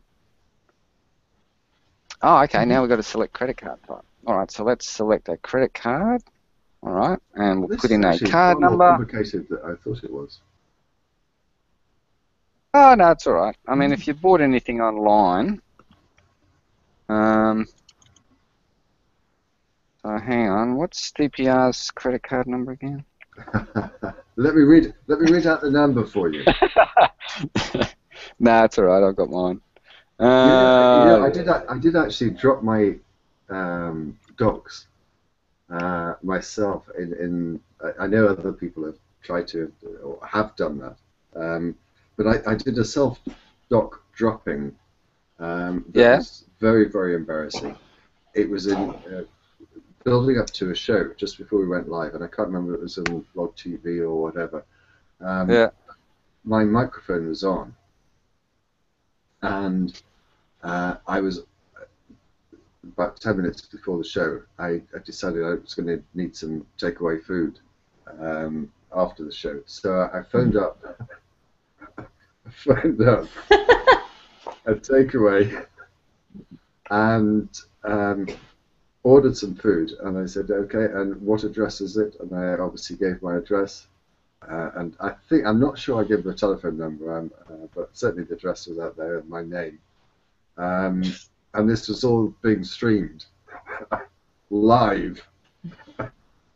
Yeah. So I guess the attempts of the likes of Venom X were paled into insignificance compared to my own self-doc dropping. But there we go. Cool. Did you get people it looks like it went through. Suggest toppings and flavours? Oh, really? Oh, good. I wasn't listening to them. They were muted. It was only me that could be heard. And there's someone they could have all messaged me somehow and sort of said, "You do know your microphone's on, and I've got your address." They could have all sent you anchovy pizzas or something like that. That would have been funny. They could have. I think it says. Like, I didn't order these. Nothing bad happened about it. We've been joined by someone, and I'm not sure who it is. It looks like Paul Hollywood from the Great British Bake Off. Are we joined by someone? No, he's gone. Okay. There we go. Well, that donation. Oh, his name was Donald. Donald, but he disappeared. Awesome. So we just put a $500 donation through on the Just Giving site on behalf of the Atheist Foundation of Australia. That is very, very kind of you. Go AFA. Yay. Well, really, I mean, it's the members of the AFA that give it. I mean, we're a non-profit, so we help Médecins Sans Frontières out every year. So, and does that mean you're getting all these tax breaks that religious institutions are getting that you complain about? No, we're not actually. We're actually eligible to apply for it, but at this stage, and there's been some ideological discussions around should we or not, and specifically around, would it be hypocritical for us to apply for tax exemption when we're arguing that religious institutions shouldn't be. So that's probably an argument that's not going to be resolved quickly, because I think there's pretty valid arguments on both sides at this point, and we're a very democratic foundation, so we've got people from all ends of the spectrum on our management committee voting on this, and we've gone out to the members a couple of times, but it's been something that's there's not a strong voice in either direction, so I don't think we want to make that sort of commitment either way at this point. Well, Donald's desperately trying to get involved, but he seems to be struggling when he joins. It says he's got to accept Pro Studio. Yes, you have to accept that. You can't get on without it. So what can I do with Pro Studio? What can you do? What does it let me do? Is it opened up on the right-hand side of your screen? Well, yeah, I've got a status thing there and a streaming live. Yeah. I think that's what it is. Is that it? Yeah, it doesn't allow you to do anything because I'm hosting the Hangout. Oh. It does give me powers. If I give you moderator powers, what's in it for us, DPR? What's in it for us? Well, I'm not going to. Yeah, I'm looking at it, trying to see if I can draw on people, but it won't let me draw on people. Oh, you should be able to. If you go to the left-hand side, you should get a draw option. I'm sure. Okay. Here we go.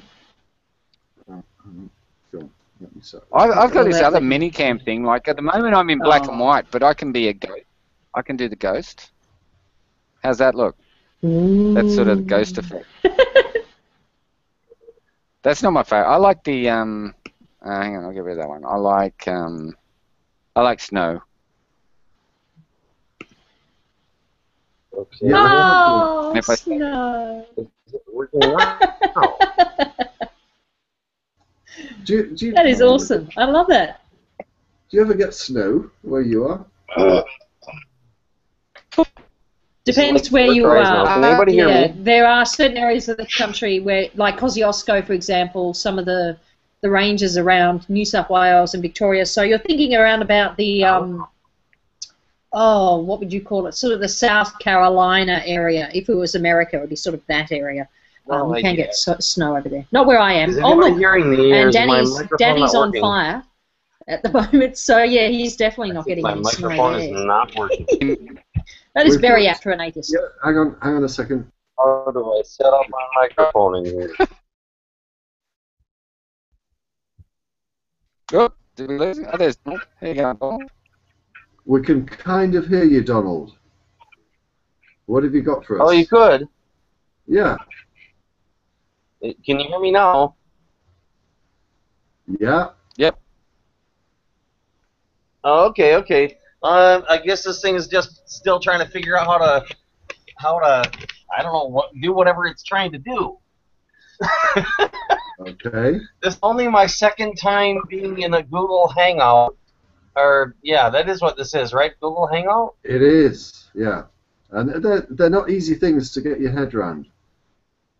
Yeah, well, at any rate, I was invited to one video conference like this in Google once before, and this is my second one. And I did not have Skype, and somebody told me I had to contact you on Skype to do this. You're hearing me all right then? Yeah. Yep. Okay, I'm using my computer's built-in mic. I didn't want to take the time to set up the headphones and everything. I'm literally like dead tired. Is G-Man still there? Oh. Unfortunately not, no. He's been taken up. Taken out? Up. He's been raptured. Oh, what happened? Jesus came Well, back he and just got went him. up in a puff of smoke Yeah. and a sort of like chariot thing with The flames shining by the light wheels came down, and he floated up, and horses sort of Oh, and I like missed that. plodding on this yeah, he's gone. Interesting. I mean, I had to pause the video so that I could download Skype and install it and all this other stuff, and so I missed going on. But before I paused it, there was nothing that interesting going on. It was more like just kind of like this sheep begging to be slaughtered kind of thing. Well, I mean, what I think is interesting, and I'd love to hear the views of the others about this, but what is abundantly clear is that G-Man, whatever you may say about him, he's utterly sincere in his beliefs, which include a literal interpretation of the Bible. When the Bible says there was a global flood, he genuinely believes it. When the Bible says that God created Adam and Eve, he genuinely believes it. Did he believe that? Was how on earth you get through to someone to get them even to question whether their belief in those fundamental or basically the Bible, to get them to question that at all. I just don't know. What do the rest of you think? You gotta speak their language for one. Some of it is actually easier to do in text than in speech. I don't know if you've noticed or not, but there is a lot of abuse of capitalization in Judeo-Christian religions, and especially Christianity. This was actually started with the King James Version of the Bible, where capitalization was used more as they use it in German than as they use it in English, as an intentional way of deceiving people. Okay. So, for example, that argument. You might ask him, does he believe in God with a capital G or God with a lowercase g? Because those are two different things. Okay, djarm, you wanted to. Yeah, I was just going to say, like thinking back to when I was a Christian, and also with a lot of the Christians that I dealt with as a Christian and since as an atheist. The thing I really find with this is some of those arguments, like say for example that one, that wouldn't have meant anything to me. Whether it's got a capital or whether it's not or anything like that, that's just a linguistic thing that is in our language, which doesn't exist, which is why it makes a basically in the ancient Hebrew or the Koine Greek. So that wouldn't have been something that budged for me.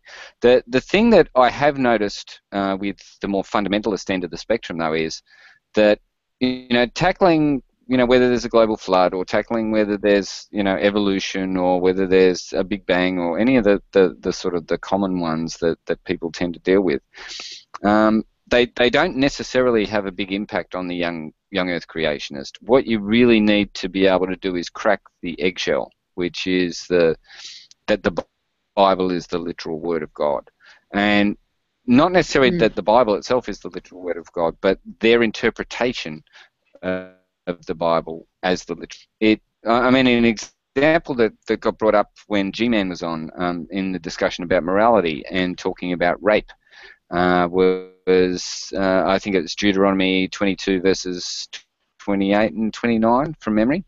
The one about where the man rapes the woman and he pays the father 50 shekels and he gets to marry her and she's never allowed to divorce him, type thing.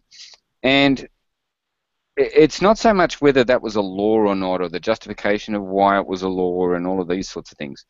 I think that the key thing you've got to come back to is that fundamentally, if that was your daughter, and I look at this, and if that was my daughter, I would go, there's no way in the world I would put her in the position after suffering that type of violation of forcing her to be the wife of this person and never ever being able to get away from her.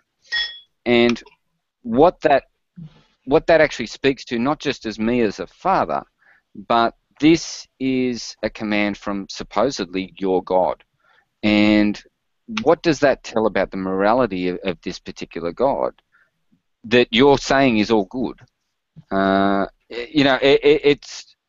It's targeting a different thing, and it's focusing on, is this a being? Say, for example, God exists, right?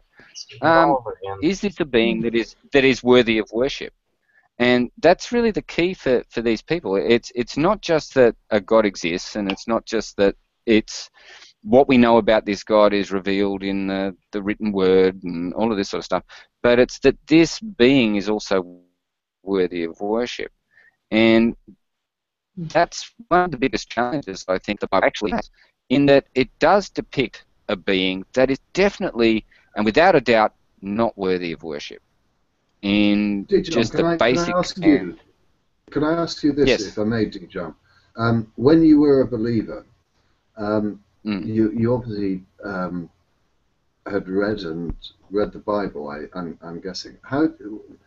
What was going on in your head when you read in the Bible about Adam and Eve, about the flood? Did you think, oh, this is an allegory, or did you didn't believe it was actually true, I presume, or did you? No, no. I would look at those stories and. Or when like you come across any new version of something in the Bible that you hadn't read because you never read it before.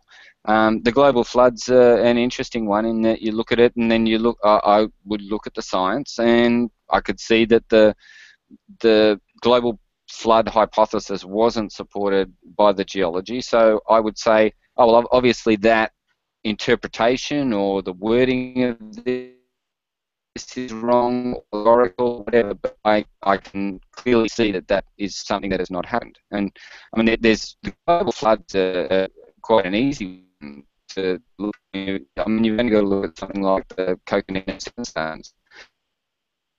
Which is like it's not laid down by water, it's laid down by wind. It's like sand dunes and that sort of stuff. So you've got these massive deposits of dune sandstone in the middle of this geological column, which is all supposed to have been deposited during the flood. And that's a great example of something that could not happen in a global flood. Now, I mean, there's the evidence there of regional floods around the Middle East. It was years ago, or 12,000, I can't remember what it was now, but the Bosphorus broke through and filled the Black Sea. The pretty major one in that region. So there's an example of an event that could have spawned a whole series of flood legends. You've got the Euphrates and the Tigris, which regularly go into flood themselves. You know, you've got the Epic of Gilgamesh, which... Yeah, so when you were a believer and you were obviously aware of these stories, you didn't take them literally. Yep. Yeah. No. Yeah, so I was a leader in a fundamentalist church, so we had regularly young earth creationists, and that sort of would come to church and start, and when they would, you know, start to sprout this stuff off, I would educate them, and that was really one of the driving forces between me starting my YouTube channel. It was, as a Christian, I was sick and tired of the, you know, young earth creationists and geocentrists and those sort of people hijacking my God and communicating out that this is what Christianity was. And so that was, I guess, in a way, it was a mechanism for me to be able to speak to other people within the church and try and communicate scientific principles to those guys. It's sort of, you know, much to my surprise, it went a fair bit beyond that. In, you know, speaking to, you know, I made a lot of atheist friends through that, which, you know, ended up me getting in touch with you guys when I got DMCA'd by one of the creationist video makers or whatever it was, after we had a debunking series get DMCA'd. And then I ended up, I think I made your first ever video. You did. I made your first ever video, so, and I didn't know anything about making videos, and I still don't really.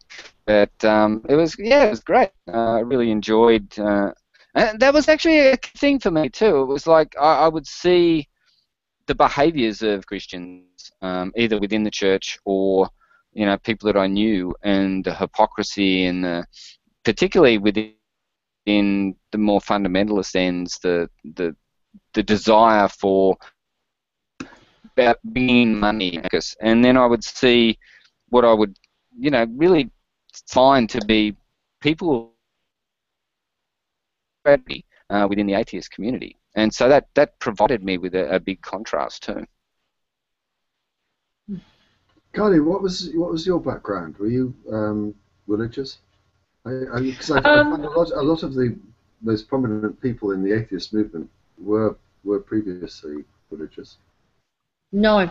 I had a very mixed background in terms of exposure to a number of religions. I travelled quite a lot as a very young child. I was eventually accepted into Notre Dame University Australia, which is a Catholic university, because at the time they had a program I was interested in. I was thinking about becoming a teacher, and to become a teacher in the private sector, it was suggested that you have additional qualifications which only that university provided. So I went in, and one of the things about this university, interestingly enough, is that it's compulsory that you do Theology 100, Ethics 100, and Philosophy 100. And it was the philosophy teacher and the ethics teacher who were both very keen Nietzscheans and Aristotelians. They were published in the fields of Nietzsche and Aristotle and Aristotelian ethics. And it was those classes in the first year of my study where they looked at not just Christian philosophy, but philosophy from a wide range, including, you know, the idea that God is dead. That really opened my mind up. I ended up majoring in philosophy and majoring in English literature, and went on to do the education degree that I thought I would do. Became interested in psychology, became a philosophy teacher eventually. And I think it was my experience as a teacher who worked in the Australian Islamic College. I worked for an Anglican school. I was nearly headhunted by a Jewish school. Worked in the Methodist system, so Uniting Church. That gave me a good idea of how people saw religion and how religion often was not the guiding force for many people in terms of how to be good and how to interact with each other. And for me, the idea of a community and of a more important goal for people to create a community that led me towards atheism. Religion didn't seem to be a good enough excuse for people to build a community and be ethical. Donald, can you mute yourself? Thank you. What do you take of the view? One that I sort of like would advance, that if religious people keep their views to themselves, it is utterly benign and no harm can come of it. Would you like to see religion removed from the world, or are you quite happy provided it behaves itself? I don't think you can. You can't stop people. You really can't stop religion. I think it's futile to do it. But I think that certainly the overarching idea that we can work together is something that we should continue to strive for. Not that we shouldn't continue to be watchdogs for each other and make sure that we have a fair system, but honestly, the idea of atheists stamping out religion, of saying that religious is a mental disease or religion is some kind of, problem God virus? That is in the mind of God virus. I'm not really onto that. I really aren't. And I don't see it as forwarding much of an argument. The idea that you can challenge empirically, the existence of Jesus and the elements of the Bible that you already discovered, yeah, that's awesome. But yeah, you need to start building more bridges than burning them, I think. That's just me. Yeah. djarm, do you share that view? Yeah, look, I'm happy for people to hold a religious view. I guess the challenge I have is where they try and then impose their religious views on, social policy and public policy and try and get, my kids converted to their religion using public funds and that sort of thing. But hey, if they tried to ban religion tomorrow, I'd be, marching in the streets. So I think with a vast majority of Atheist Foundation of Australia members, to ensure that everyone has the right to believe or not believe, as long as the belief itself isn't a destructive and corrosive one in terms of the society itself, and that's where I think that the problem comes in. Could I make some book suggestions? Would that be okay? I know we're starting to run out of time, and one of the things I really enjoy is encouraging people to find good resources. So I've got a bunch of books here. Since we're Australian atheists, Russell Blackburn is a very popular author who has appeared at the GAC before. People might like to check this one out if they're looking for more arguments for atheism. That's 50 Great Myths About Atheism. It's a fairly recent book. Another one that I've helped out with. I read a review of that book, and it was with some praise. 50 Myths, yeah. Yeah, so you might like lovely and colourful. Yeah, this one I helped out with. It's a bit old, but it's being used as a textbook. If you'd like to know more about the history of belief and non-belief, and also paranormal and pseudoscientific belief, I recommend Beyond Belief by Martin Bridgestock, and that one's available through Cambridge Press.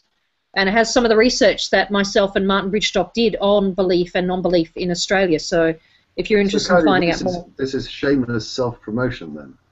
Actually, it's mostly Martin. I'm like one mention on one page, and that's it. That's it. So okay. Mostly Martin. Highly recommend. Martin's awesome. Martin's Martin really is good. Really awesome. I spoke with him up at the Brisbane Skeptic Camp last month. Yeah, last month. And yeah, his talk was fantastic. He's really, really good. And these two, I think, just for the fun of it, Margaret Atwood's got a new one out, but if you really want to encourage people to think about religion, The Handmaid's Tale is an absolute classic. Really, really good book. What happens if fundamentalism takes over America? Really intriguing. And this one I've praised recently, The Young Atheist Handbook by Alam Shah. I know he has recently, due to the British humanists, managed to get copies of this book into every school in England, I believe it is, and they're trying to push to get it into other places like Wales, I think, and Scotland. Have a look on his site and you can find out more. And I interviewed him recently about his science video series, and since the AFA are very pro-science as well as being pro-atheism, finding a lovely intersection, finding scientists who are atheists and scientists who are promoting critical thinking and promoting philosophy is always a big thing with us. So, yeah, you might want to check his work out too. Very recommended, again, for a young person.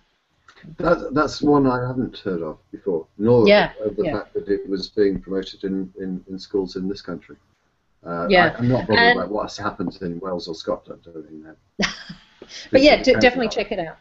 Alam Shaha. And of course, Raphael Lasseter, who recently presented on behalf of the AFA. He has a book out, and that was at the Australian Fair for Freedom of Religion and Belief.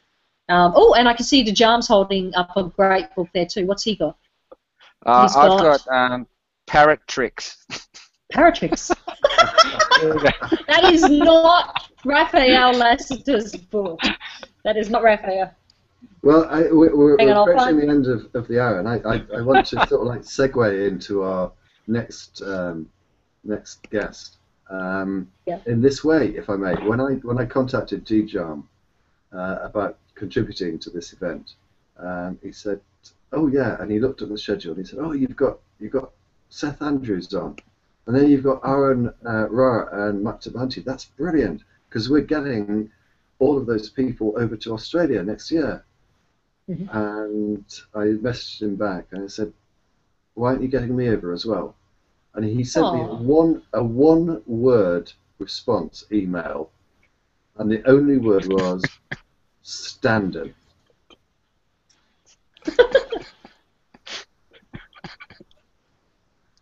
That didn't hurt me at all. That didn't stab me in the heart. No. That's someone who's going to be muted for the whole interview, isn't he now? Poor man. Oh, man. Yeah. That's the way it works. Standard. That's good. But, yeah, talking about those three wonderful gentlemen, the Unholy Trinity, downunder.com. You can find out all the info there and register. On this event, if I'm not there, no, stop. No, go on. Okay, I'm going to put it up on here. Yes, I can put video. You've met Aaron before, but you haven't met Seth. I can tell you, honestly, you think Aaron's small. Seth's about 3 feet tall, and he's got the squeakiest voice you'll ever hear. Honestly, in real, everything you hear on this sort of event, his voice is electrically modified, so it's got this wonderful timbre and deepness and depth and beauty, and it just sounds awesome, as if it's made for honey. I mean, it's just gorgeous. But in real life, he's squeaky. No, he's not. He's just and he's with us. He's already with us. Oh. So, do you want to have a quick chat with Seth? Is Seth going to unmute himself? Can you guys hear me? There we go. Yep. I told you, really squeaky voice. Good morning. It's morning here in the States. I don't know what time it is where you are, but here it is time for this, and copious amounts of it. Mm-hmm. There we go. How is everybody?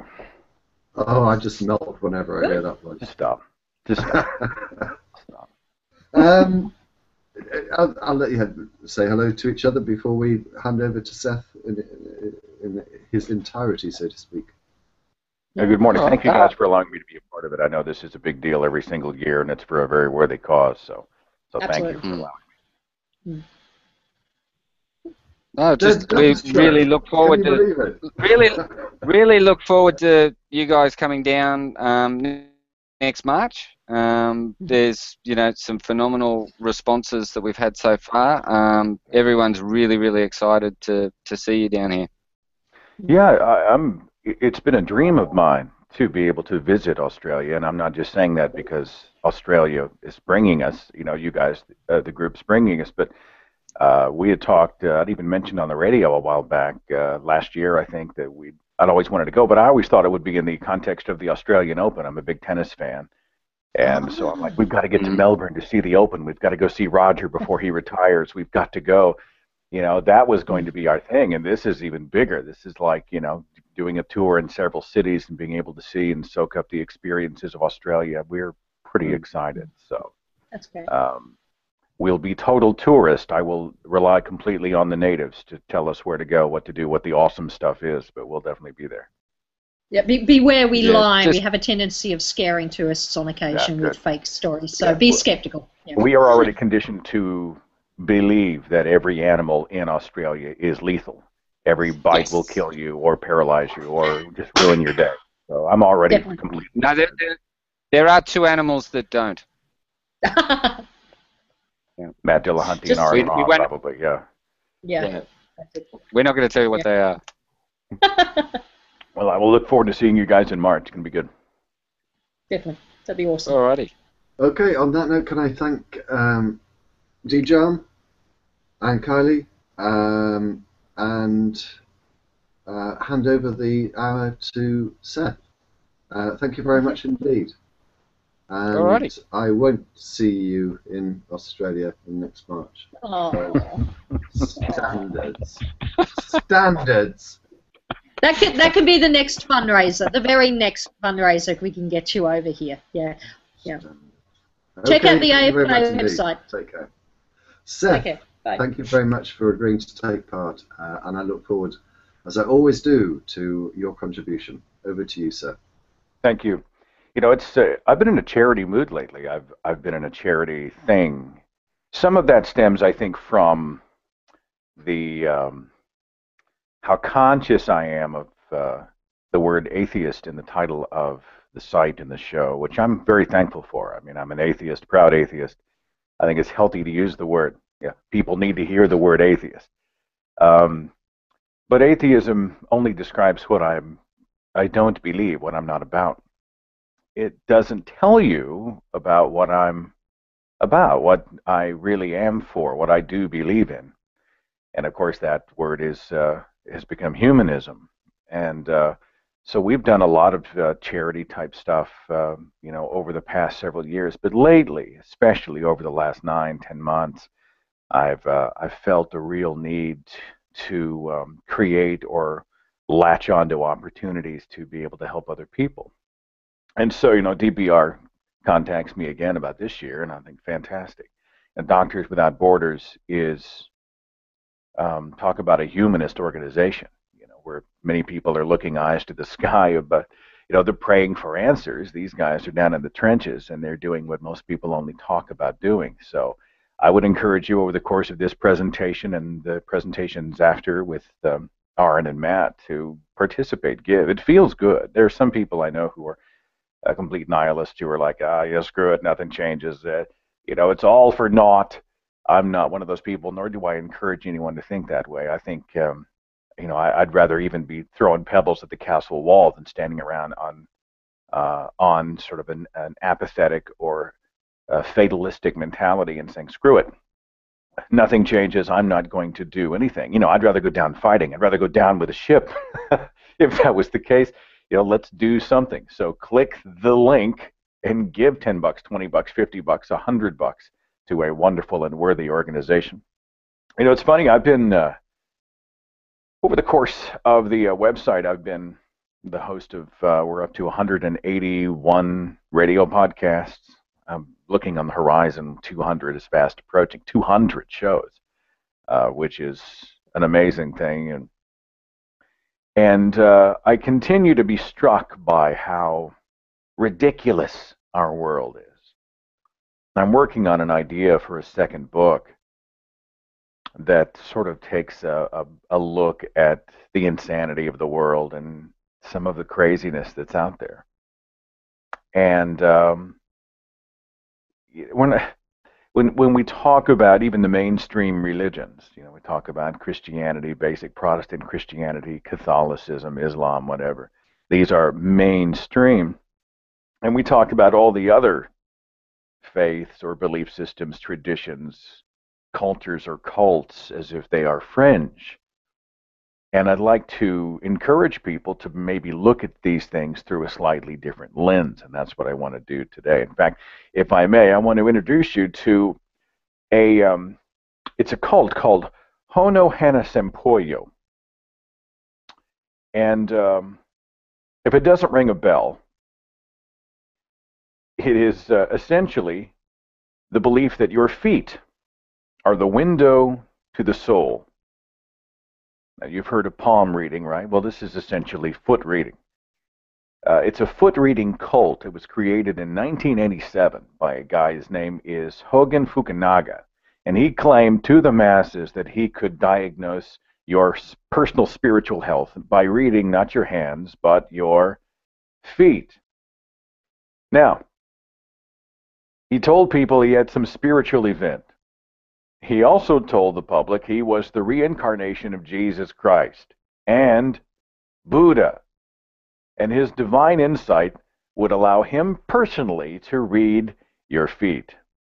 For a meager fee, he only charged $900 per session. Are you and I in the wrong line of work? Are we in the wrong business or what? I mean, the sheeple are throwing money at this stuff, you know? And I know all of us grassroots activists online, we're scraping for every penny. You got people playing the faith card and they're driving freaking BMWs, doing all this stuff. Oh my God, we could be charging $100 an hour. We could be charging $100 a toe, for Pete's sake. Well,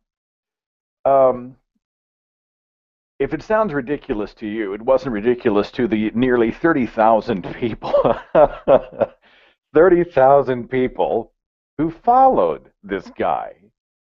Ultimately, the church splintered out. The founder was accused of, wait for it, scamming money from housewives, and he had to pay about $1 million in damages. But I would encourage you, after today's presentation, after the fundraiser is over, after you've donated to Doctors Without Borders, I would like to encourage us all maybe to get together. We'll read each other's feet and get some insight into each other's lives, that spiritual plane that starts from the bottom up. Here's another sort of observation. Millions of people do believe their futures and fortunes can be told through palm reading, the turning of the card, the reading of the tea leaf, the crystal ball, the other powerful tools of the fortune teller. Here's one you may not have seen yet, and I'm not making this up. It's absolutely real. It's, and I don't know if I'm saying it right, is it phelidomancy or phelidomancy? It's obviously based on the root word feline, and it is reading your cat. You see, observing your cat, and this is a true practice, people actually believe this, observing how your cat moves or jumps will determine your future. It's especially helpful in determining the weather. Is it going to rain today? Is it going to be sunny? Just check the movement of your cat. Your mole says a lot about you. Molosophy is a practice of reading the moles on your body. Again, this is absolutely true and legitimate. You have a mole on or near your belly button, it means you want children. You have a mole on your butt, you're lazy and you're not ambitious. You have a mole on your back, you're probably unreliable. You have a mole on the ear, well, those are considered lucky. A mole on the elbow indicates a love of travel and adventure, and a mole on your finger means that you are dishonest. Now, right now, there are people within the sound of my voice who are they're doing the inventory. Other methods of fortune telling that are absolutely real, I'm not making this up.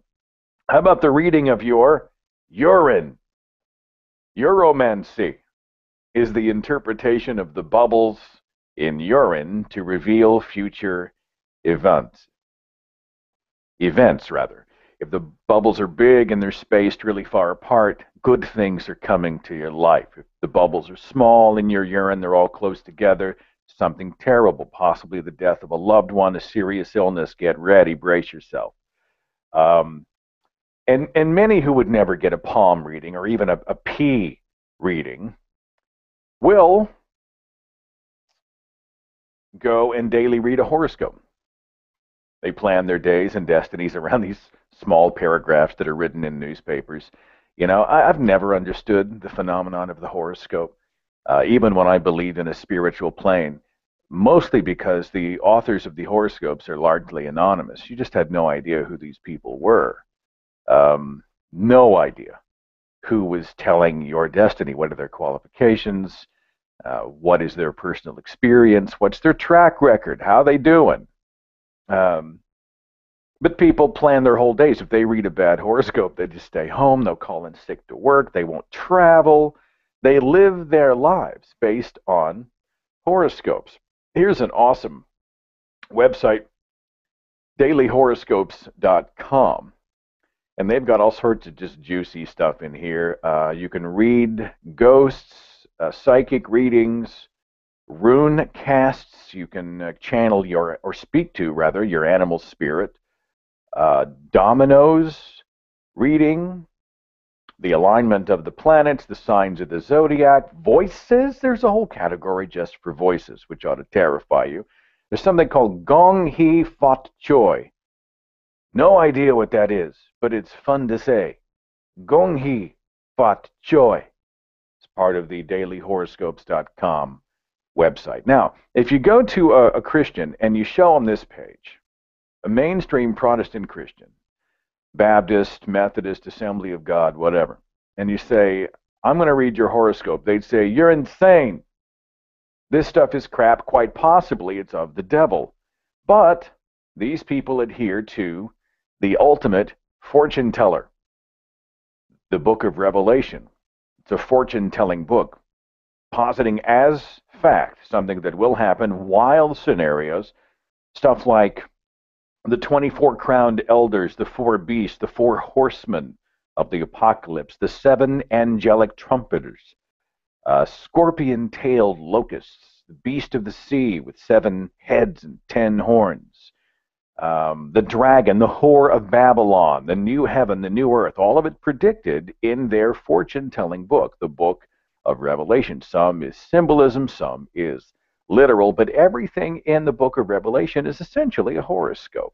It's the future foreseen from thousands of years ago. Now, I find this curious about the book of Revelation, because if you ask who brought this to us, just like the authors, the anonymous authors of the horoscopes we read in magazines and newspapers, we say, well, who wrote this thing, man? Who's our source? Let's check the source. Who wrote it? I, John, your brother and companion in the suffering and kingdom and patient endurance that are ours in Jesus, was on the island of Patmos. So we're talking about John of Patmos. Was he a new character in Scripture?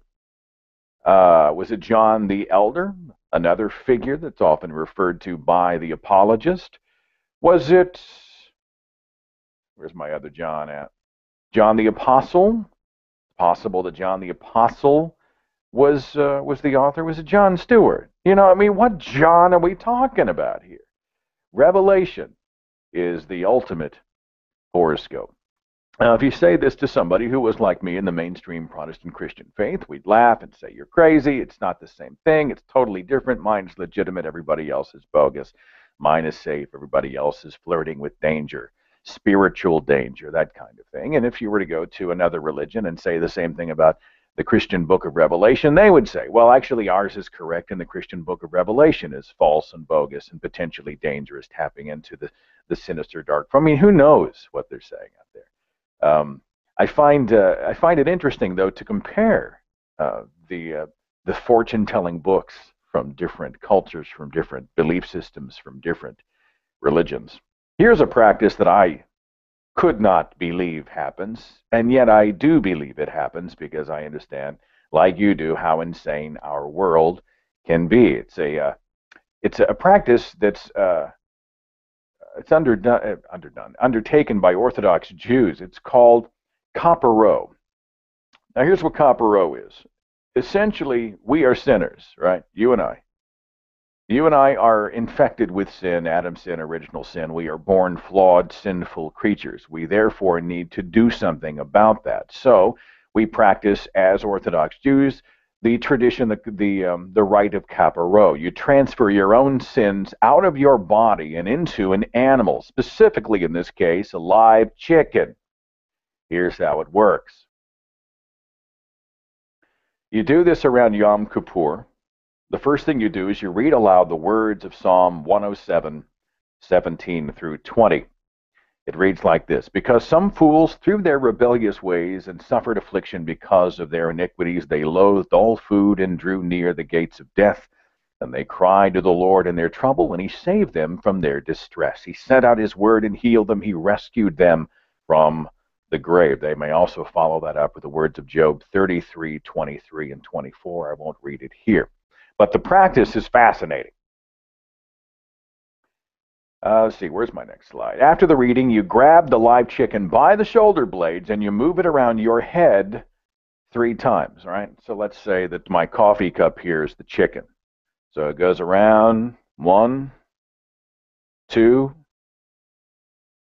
and 3. I actually showed this on stage using a rubber chicken as my chicken analog, and it was freaking hysterical. I wish I still had the thing, but I left it in a city where I was doing the speech.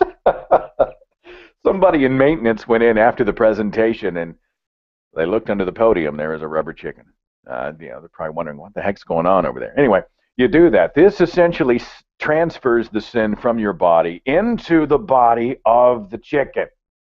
Then you kill the chicken, after which you donate the chicken to the poor, and the poor people eat the chicken. Now, you're probably thinking what I am.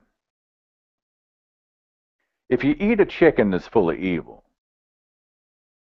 you have to go out, you have to find a fresh chicken, a pure chicken, a live chicken, and start the ritual all over again.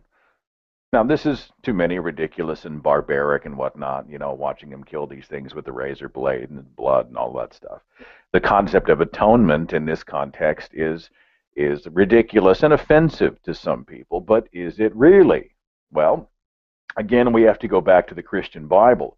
In God's instruction to Moses in the book of Leviticus, Aaron is to offer the bull for his own sin offering to make atonement for himself and his household. Then he's to take 2 goats, present them before the Lord at the entrance to the tent of meeting. Now here's the significance of the goats. He's to cast lots for the 2 goats. There's 1 lot for the Lord, the other's for the scapegoat. Yeah, that's where we get the term scapegoat. They would send 1 goat off into the wilderness, presumably to starve to death, and they sacrificed the first one. But the one who escaped became the scapegoat, and that's where we get the word scapegoat. On the Day of Atonement, the high priest would transfer all the accumulated sin into a live goat, and then that goat would be driven off into the wilderness. And the children of Israel were cleansed. The concept of atonement. We have baggage. We need to get rid of it. I've got to transfer my baggage to somebody else's name. So I'm going to take my sin, I'm going to throw it into a live chicken. I'm going to throw it into the goat. I'm going to throw it into the bull, the ox. Pick an animal. Pick something, some object. I got to get rid of it. I can't just be forgiven. There must be atonement. And those of us who are familiar with the story of Christ's sacrifice on the cross are familiar with Jesus and his act of atonement for humankind. That's exactly what he did. He took the sin of humankind and he threw it on himself. Atonement, according to Merriam-Webster, is the reconciliation of God and humankind through the sacrificial death of Jesus. It's a reparation for an offense or injury. It is satisfaction. If you go to Moody Bible Institute, they have a statement of belief right on their website that lines up with the majority of mainstream Protestant churches. They say this: Christ's death was more than an attempt to reverse the human course started by Adam. It served as a substitute payment for the trespasses of all mankind. Not enough just to be forgiven, right? And an omnipotent God could simply forgive. He's all-powerful. He can do anything.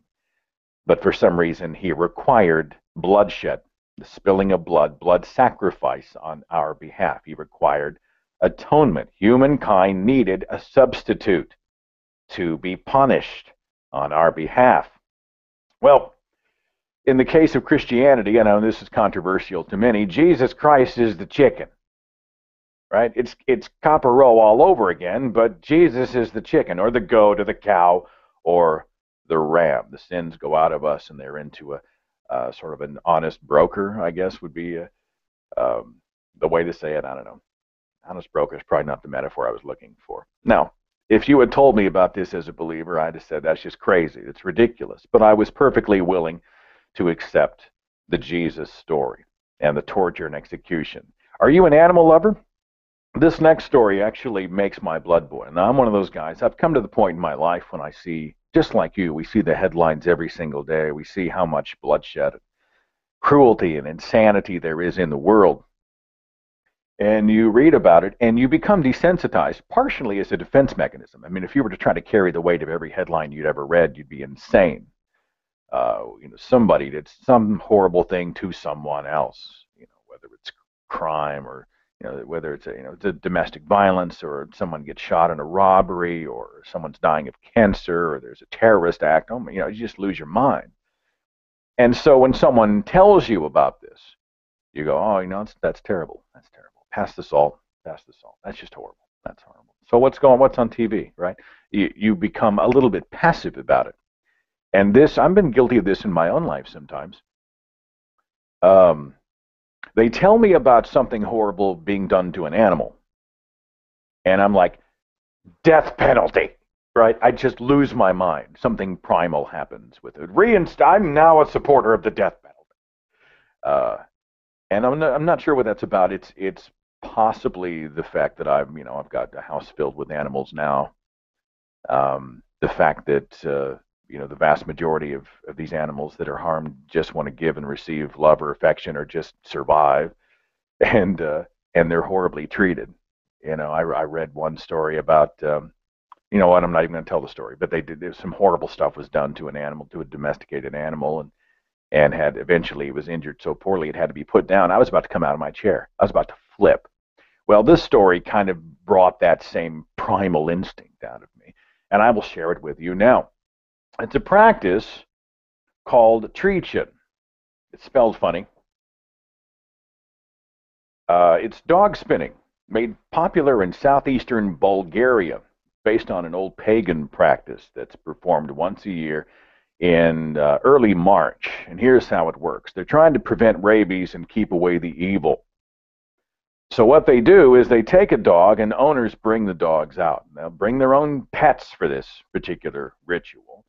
And they suspend it over a rope. Now you can see here there's two posts, one on each side, and they've got the rope in the middle. And what they've done is they've got the dog there, and they've tied him up, and then they spin him. They actually just sort of wind him up so that the rope is completely coiled. It's absolutely tightly wound. And then they release the dog, and the dog spins wildly in the opposite direction as the cord unwinds, and they fall in the river, and you can see the water below here. Now, the dogs are often so dizzy and disconnected and out of their minds when they hit the water that many of them will drown in the river. But as long as as long as the spirits have been appeased, that's all that matters, right? As long as we have a good harvest and we've warded off rabies and the evil, we can torture animals in whatever way we see fit. And of course, this is far from the worst kinds of animal torture. Here's another shot of a dog being spun off of posts. Now, the good news is this practice has been banned. Animal rights groups went over there and raised some hell, and they have banned the practice. They've changed it. I think unofficially this may still be going on in its current form, but now they've got more of a sort of a docile version where they just splash water all over the dog, or they throw him in the river, I think. That's their way of bringing about good fortune. They pick the dog up and they throw it in the water. Oh, wow, the spirits are appeased. It was ridiculous anyway. It's just as ridiculous even in its more benign form. You and I look at this and we say, look, this is just nuts, right? It's pathetic. It's horrible. Well, with that in mind, let's explore a passage of the Christian scripture from the book of Matthew, shall we? When Jesus arrived at the other side in the region of Gadarenes, the two demon-possessed men coming from the tombs met him. They were so violent that no one could pass that way. What do you want with us, Son of God? They shouted. Have you come here to torture us before the appointed time? Some distance from them was a large herd of pigs feeding. The demons begged Jesus, if you drive us out, send us into the herd of pigs. And he went to them and said, go. They came out and went into the pigs, and the whole herd rushed down the steep bank into the lake, and they died in the water. Now the pigs, like the dogs, hadn't done anything wrong. All right? They're just hanging out. They're just doing what pigs do. They're just chilling. You know, eat, sleep, occasionally make other pigs. Jesus decided, no, I don't want to banish the demons outright, even though I am omnipotent and can do anything. No, I'm going to punish the innocent animals over here. I'm going to throw the demons in them, and I'm going to drown them all in the lake. Now, you tell a Christian the story of the spinning dogs of Treachen, and they say it's horrible, it's abusive, it's terrible, it's awful. What can we do to stop it?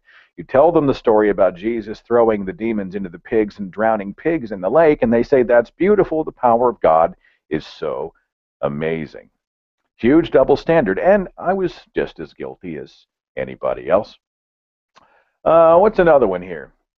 There's no cruelty going on in the Karni Mata Temple of northwestern India. You want to check this one out. They love animals. They don't torture dogs or any other animals over there. They love them. Specifically, they love rats. They love rats. Inside this church, dedicated to the 15th century incarnation of the Hindu goddess Durga, they have about 20,000 rats that freely roam the temple. You're walking around, you're praying, you're meditating, you're getting your mind clear, you're doing whatever you do in the temple, and there's 20,000 rats.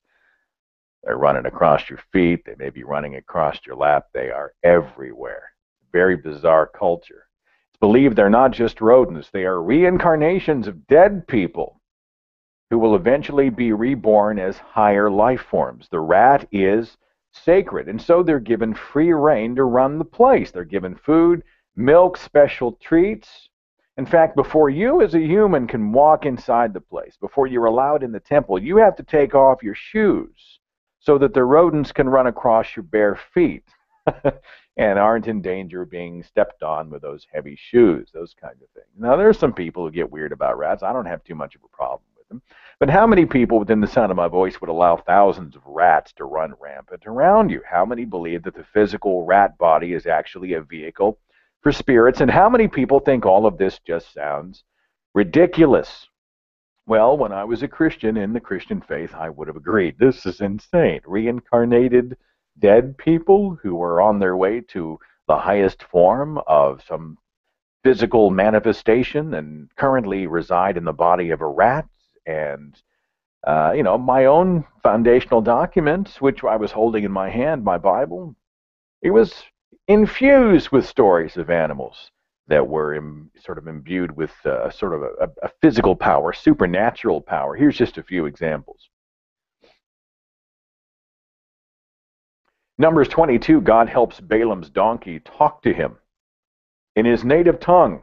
What have I done to make you beat me these 3 times?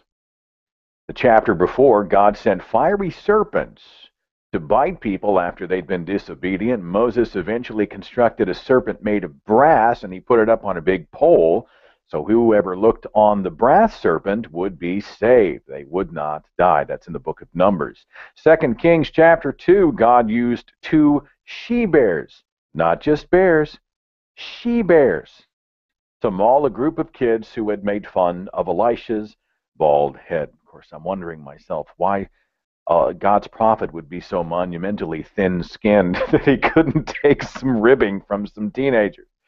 You know, come on, sticks and stones, man. What's another one? Genesis chapter 8, dove recon, right? A dove intelligently went on recon missions to help Noah find dry land after the great flood, which if you look at the Noah story makes no sense because God and Noah had been on speaking terms in the earlier verses, God even going so far as to give Noah the specific dimensions to build the ark. Why would Noah have to send a bird out to fly around to tell him? If land was around, God could have whispered in his ears. And come to think of it, I always like to bring this up, the ark didn't have a sail, a motor, or a rudder, and it cannot be steered.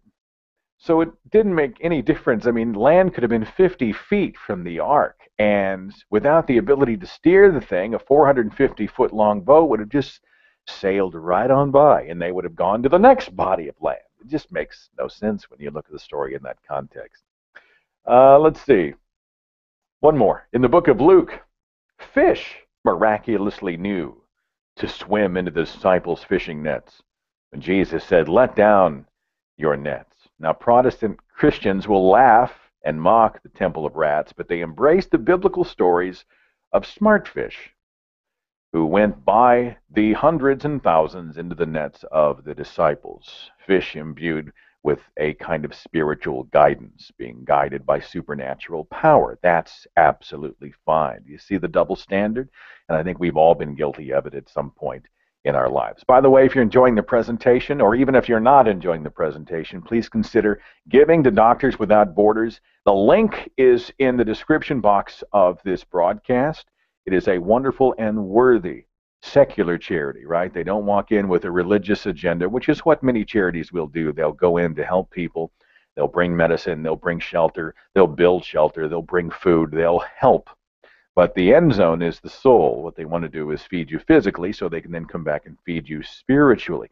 Doctors Without Borders is just about helping. Helping for help's sake. Helping because it needs to be done. Helping because that's what humanists do. And as we hit, we have a very lofty goal, and I think it's a very achievable one. Your assistance in getting us there, if we all pitch in and do just a little bit, I think we can get there pretty easily. So please make a donation, and thank you. What's next in my presentation here? Oh, yeah, this is a great one, and I mention this on the radio from time to time. In a few extreme spots in the Midwest and in the South, we have some Pentecostal churches that invite members of the congregation and the spiritual leaders of the church, the pastoral staff, to pick up and handle poisonous snakes. Snake handlers just say they're following the instructions of Scripture, particularly a verse at Mark 16:18 that says, "Believers shall take up the serpent, and if they drink any deadly thing, it shall not hurt them." By the way, more than 100 people have died. I'm sorry. More than 100 people have died handling snakes, apparently because either they didn't have enough faith or because God just called them home. Did you read about that pastor? Jamie Coots was his name. He died last year. He'd been bitten, I think, for the 9th or the 10th time. In fact, well before he died, he had lost part of one of the fingers on one of his hands. He'd been bitten. He refused to get medical treatment, right? God's going to do whatever God's going to do. So he allows the venom to do its work. Before it's over, part of his finger just rots off. So he's got this bone, this stubby bone. He's just horrifying, horrifying. Well, the 10th time was not the charm for Pastor Jamie Coots, and he died. They roll him over to his house, and they throw him in his favorite lazy boy recliner, whatever that thing is. They've got him in his armchair. And the paramedics arrive. He refuses, or the family refuses, medical treatment. No, we don't want him treated by you lifesavers. Just let him be, and we'll see what the Lord is going to do. An hour later, the paramedics are called again, this time because he's dead in the chair. Now, here's the awesome part. His son, Cody, I think was his son's name, has decided to take over his father's mantle. Now, his father died of snake bite. Well, Cody wants to be a snake handling pastor too. He went on social media and he asked people for money, financial help for the family, because his father didn't carry any life insurance. So let's just look at this in context, right? His dad does something monumentally stupid, right? His dad is a Darwin Award. He dies as a result of his own stupidity. His son goes on international media to ask the rest of us to subsidize the stupidity. And he wants to be a pastor himself, placing himself for decades to come in harm's way, potentially being injured or dying at the tooth, or not the hand, at the tooth of a venomous snake. He's already been bitten once since his father's death. He didn't die, but Cody was bitten, I think, in the spring of this year. Just unbelievable. Look, the gene pool needs chlorine, man. The snake handling churches, Yeah, I've always wondered about, let's say they're misguided. This is not what God wants for you. Either the stories of snake handling in the Bible are for a different time.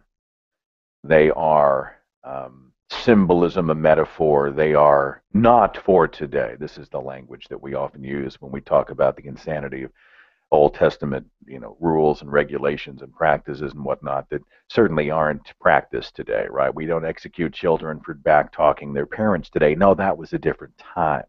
No, we don't throw women out of the village when they're menstruating and tell them to come back in a week. No, that was a different time. No, we don't tell women to shut their mouths and be silent in church and go home and say whatever you have to say to your husband and let him represent for you. No, that was a different time. No, you don't have a rape victim marry their rapist after the rapist pays the rape victim's father 50 shekels of silver. No, that was a different time. All of these things, right? You don't avoid the abomination of eating shrimp and lobster. That was a different time. But let's say that we take that tack with snake handling.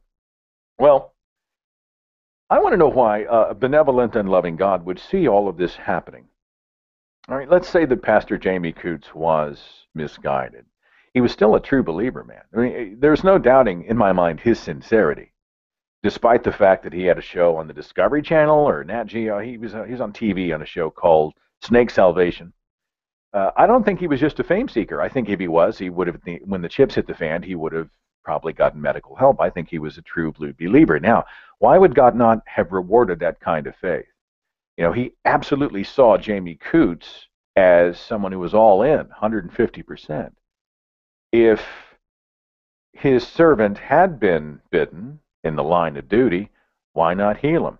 What an amazing story that would have been. Even more than the death of Jamie Coots would have been his miraculous recovery. He was healed on the spot. Find a way to get it on video or something, you see it happen. Geez, hook him up to some medical equipment and watch the venom be neutralized. You'd have seen that little church in, where was it, the Appalachian Mountains? I'm trying to remember where it was. I want to say Kentucky. That little church would have become like Mecca. People would have come there from all over the world for their own healing. It would have been the ultimate evangelical tool. Why did God not heal the guy? Why didn't God whisper in his ear and say, hey, wait a minute, if this is not my will and you've taken my word out of context, you're doing it wrong? Why would God not have tapped Jamie Coots on the shoulder and said, hang on, dude, just a second, you don't want to do this. This is not what I want. This is not my will. Thank you for your faith. Thanks for being willing to go the distance, but this is not it. Here's the real deal. Let's say that Jamie is doing whatever Jamie is doing, and God decides not to speak to him. What about all the other people who were in harm's way who walked into that church? What about all the other people who were being misled? What about the young, vulnerable children? Why wouldn't God do something to protect them? And there have been people all through that church and any snake handling church that have been bitten or placed in the path and the potential bite of a venomous serpent. Why would God say nothing if people are doing it wrong? I had the same conversation back in the 80s when the evangelist Oral Roberts said that God had appeared to him in the form of a 900-foot-tall Jesus.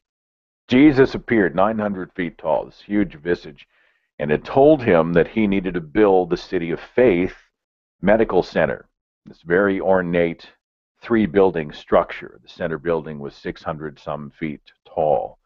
The second highest building in Oklahoma to date, as I understand. God wanted this done, so he went out and he raised, as evangelists do, he raised a bunch of money, and they ended up building this thing. And Google it. I don't have any photographs here on the presentation. I'm just vamping this part right now because it just came to my head.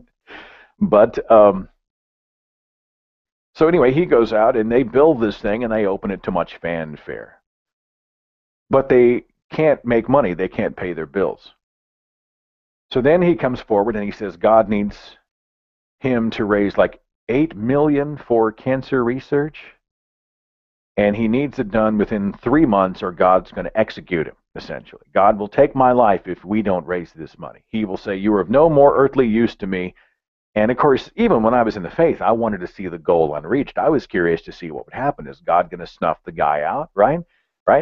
Oral Roberts sleeps with the fishes. God's like the mob. He just sends, Luca Brasi to go and snuff him out because he didn't get the job done, And he's got some last-minute benefactor saves the day. They get their $8 million for this much-needed cancer research. And the hospital closes a few years later with like a $25 million debt.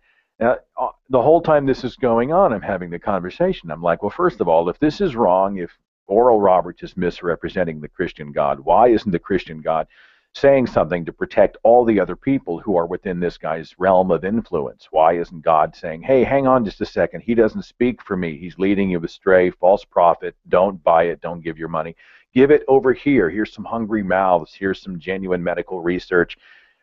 Why would God not say something about the false prophet? The second question is, why can't God manage a hospital? If it is his will, why would it almost immediately, in the grand scheme of things, in less than a decade, go not just bankrupt, but hugely bankrupt, $25 million in debt bankrupt? Why wouldn't God say, hey, hang on just a second, let me pay those bills?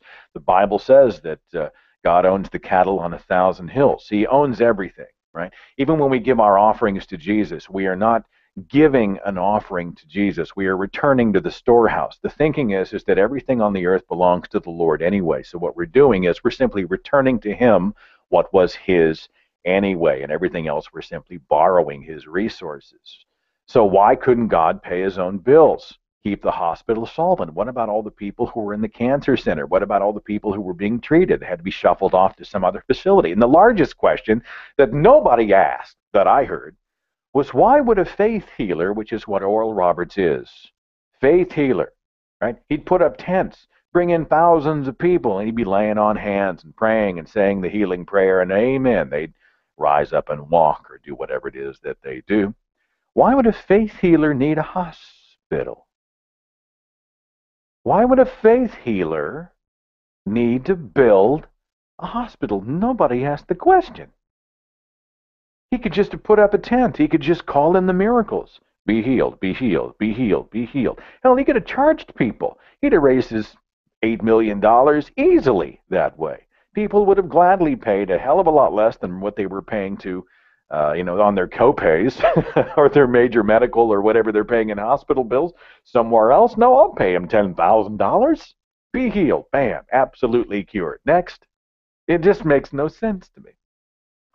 And so anyway, when I see those types of things, when I see the snake handlers, when I see these types of practices, I always wonder, if God really does endorse it, why doesn't endorse it? Why doesn't he come and say, hey, you're in danger, this is absolutely bogus? Why wouldn't God protect young children who are in danger? Here is another good luck ritual. This is done in Japan every 15th of March. It's the Japanese Fertility Festival. What they try to do to bring about good luck is supposedly enlightened adults take their newborn babies up to the top of a tower, about 50 feet up.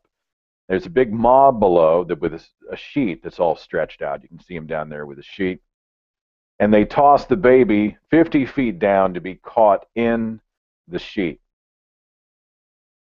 Sometimes the babies are, injured. Almost every case they're terrified and traumatized and flipped out. I mean, you should see the video. The babies that come off of these sheets at the bottom of the fall are just screwed up.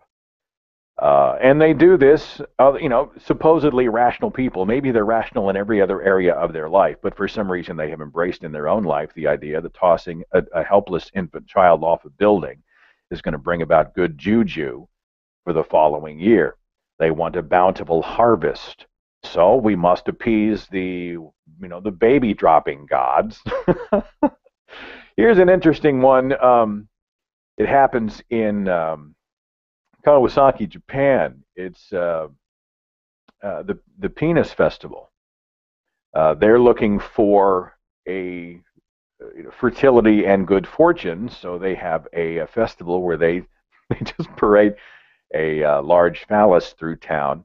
They also sell, let's see, yeah, there it is. They also sell souvenirs. They've got little penis souvenirs. They've got vagina souvenirs. They've got a big vagina statue. I mean, it's wild. And this is supposedly to. Do I have time to tell the story, the legend? See if I can do it from memory. The legend is there was a maiden of some kind, a princess. She was a female of note, and she was supposed to be married. And there was a mischievous demon in the area. And I can't believe I'm telling this story during a fundraiser for charity. The demon decided he was going to hide inside her vagina. Stick with me. Hang on. The male suitor then comes and marries the princess, and they go off to consummate the marriage. During their first night of sexual congress, the demon decides he's hungry. And you can see where I'm going with this one. Performing the most horrific act of castration ever conceived. And the male suitor runs off and disappears. She marries again.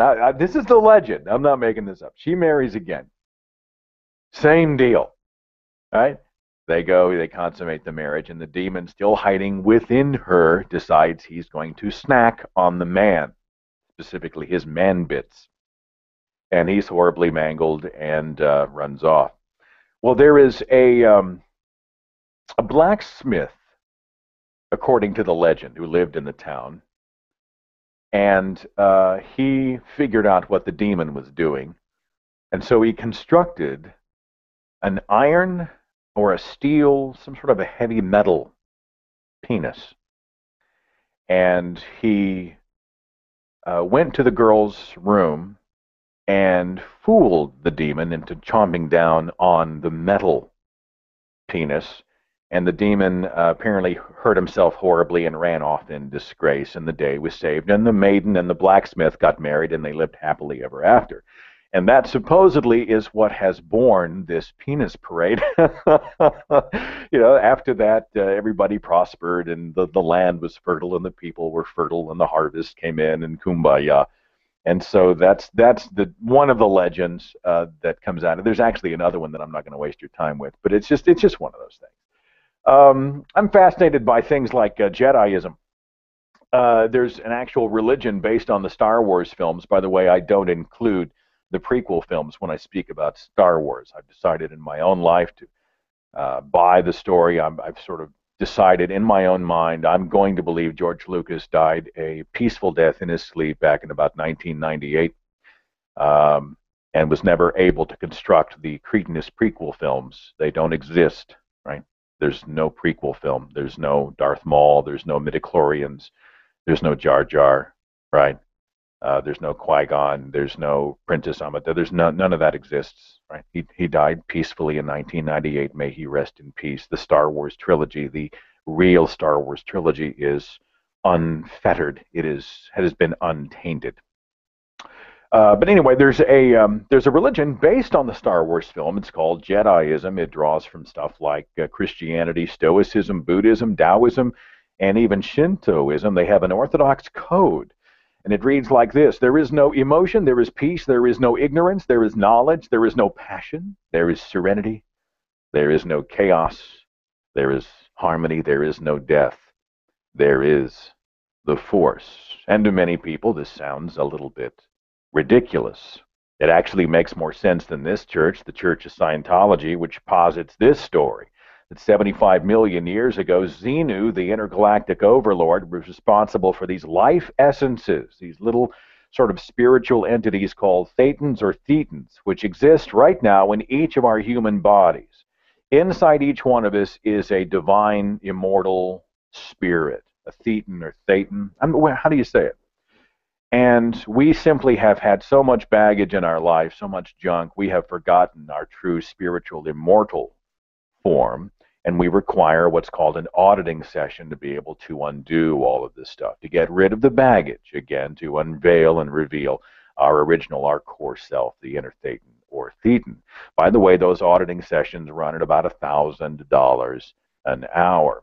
There have been stories, I think Time Magazine even did a story about people being asked to do second and third mortgages on their home by the church to be able to afford these sessions, often going completely bankrupt and being financially destitute for the rest of their lives because this church promised to them some sort of a godhood. Is it practicing Thetan? I'm trying to think of what the top rung is. The end zone that you're looking for is they've got some title where if you operating, you're an operating Thetan if you get all the way to the top. We're going to do a radio show about Scientology down the way, probably 2 or 3 weeks from now. As a Christian, though, I believed my earthly body was a shell for an eternal soul. I believed the same thing Scientologists believe, just with a different deity. And that an all-powerful God-man came to earth about 2,000 years ago, and that I could only be freed by reciting an incantation, right, of acceptance, a prayer, Christianity. Christianity made sense to me. All the other religions, oh, that's ridiculous. You know, spinning animals off of ropes, that's crazy.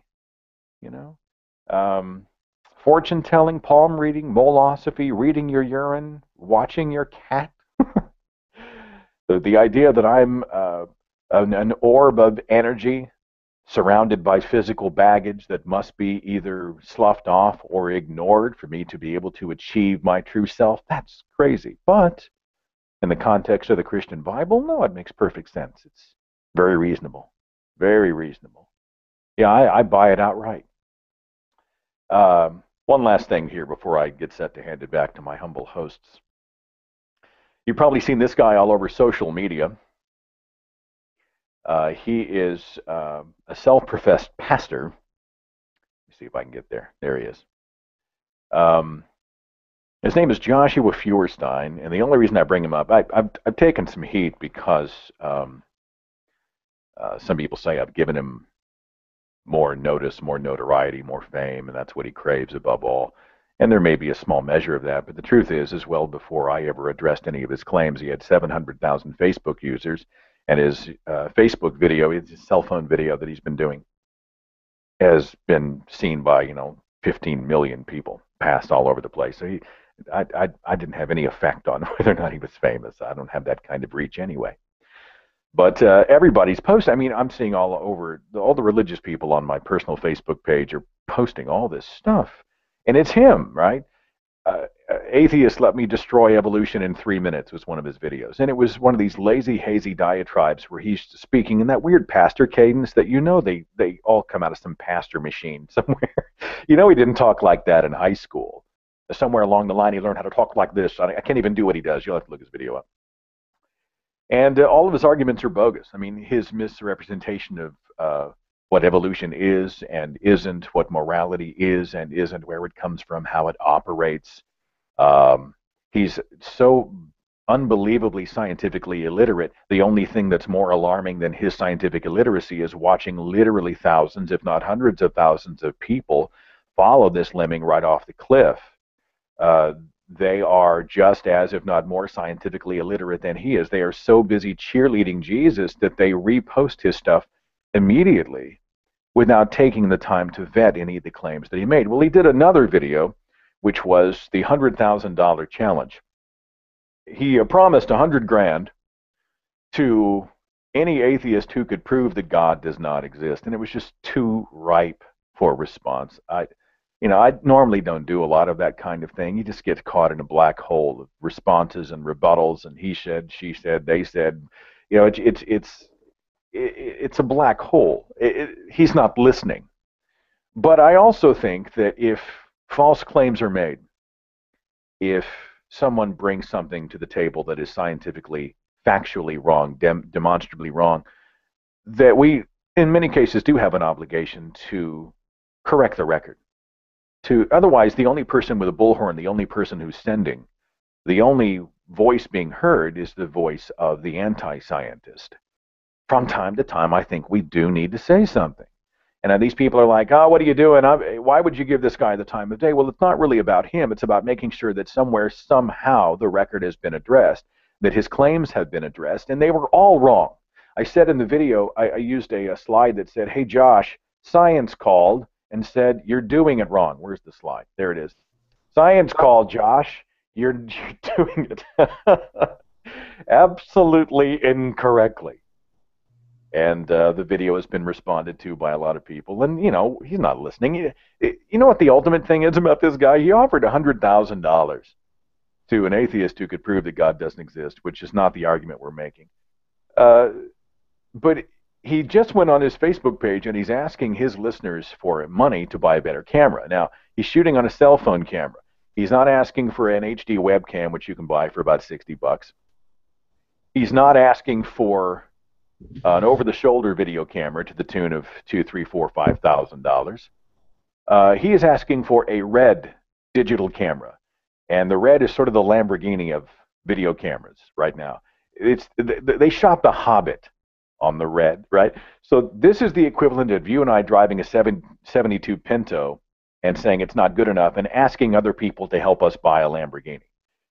He can afford $100,000 to an atheist who can prove God does not exist, but he can't afford to buy his own video camera. Huge, huge paradox here that no one on his page is calling him out about, which I consider to be just as ridiculous as any of the other stories that we've talked about today. It's probably a challenge just to all of us to, in our own lives, to always keep our eyes and ears open to what is ridiculous, what's crazy, what's been propagated only by tradition, what can we fix and change. Sometimes tradition can be a wonderful thing. Sometimes belief can be a wonderful thing. But very often I think we are just either repeating some sort of a cultural thing without question, or we've turned off the rational part of our brain because we've given these weird cults, these traditions, these practices, these religions a pass. And I don't think religion deserves a pass. I think we have to be just as critical about religion as we are about anything else. I believe the great Carl Sagan, who said that extraordinary claims require extraordinary evidence. Bertrand Russell said, if there were a God, I think it unlikely he would have such an uneasy vanity as to be offended by those who doubt his existence. And I've come to the point where I do doubt his existence. And honestly, if he shows up tomorrow, when I told Josh Feuerstein this, I think, you know, if God proves himself tomorrow in the court of law, the court of public opinion, the court of science, the court of evidence, cool, let's do that.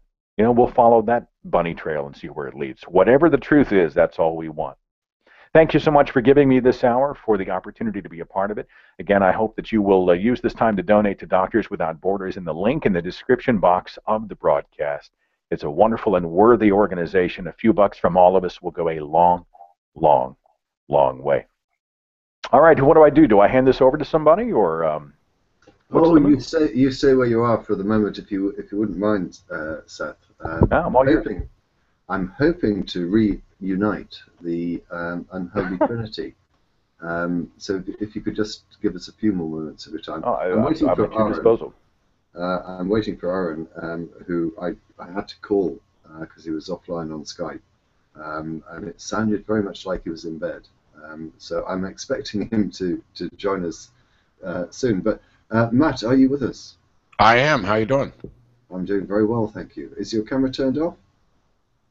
Is my camera turned off? It's on. I see him. Oh, that's odd. I'm not. But there we go. I'll just go with it then.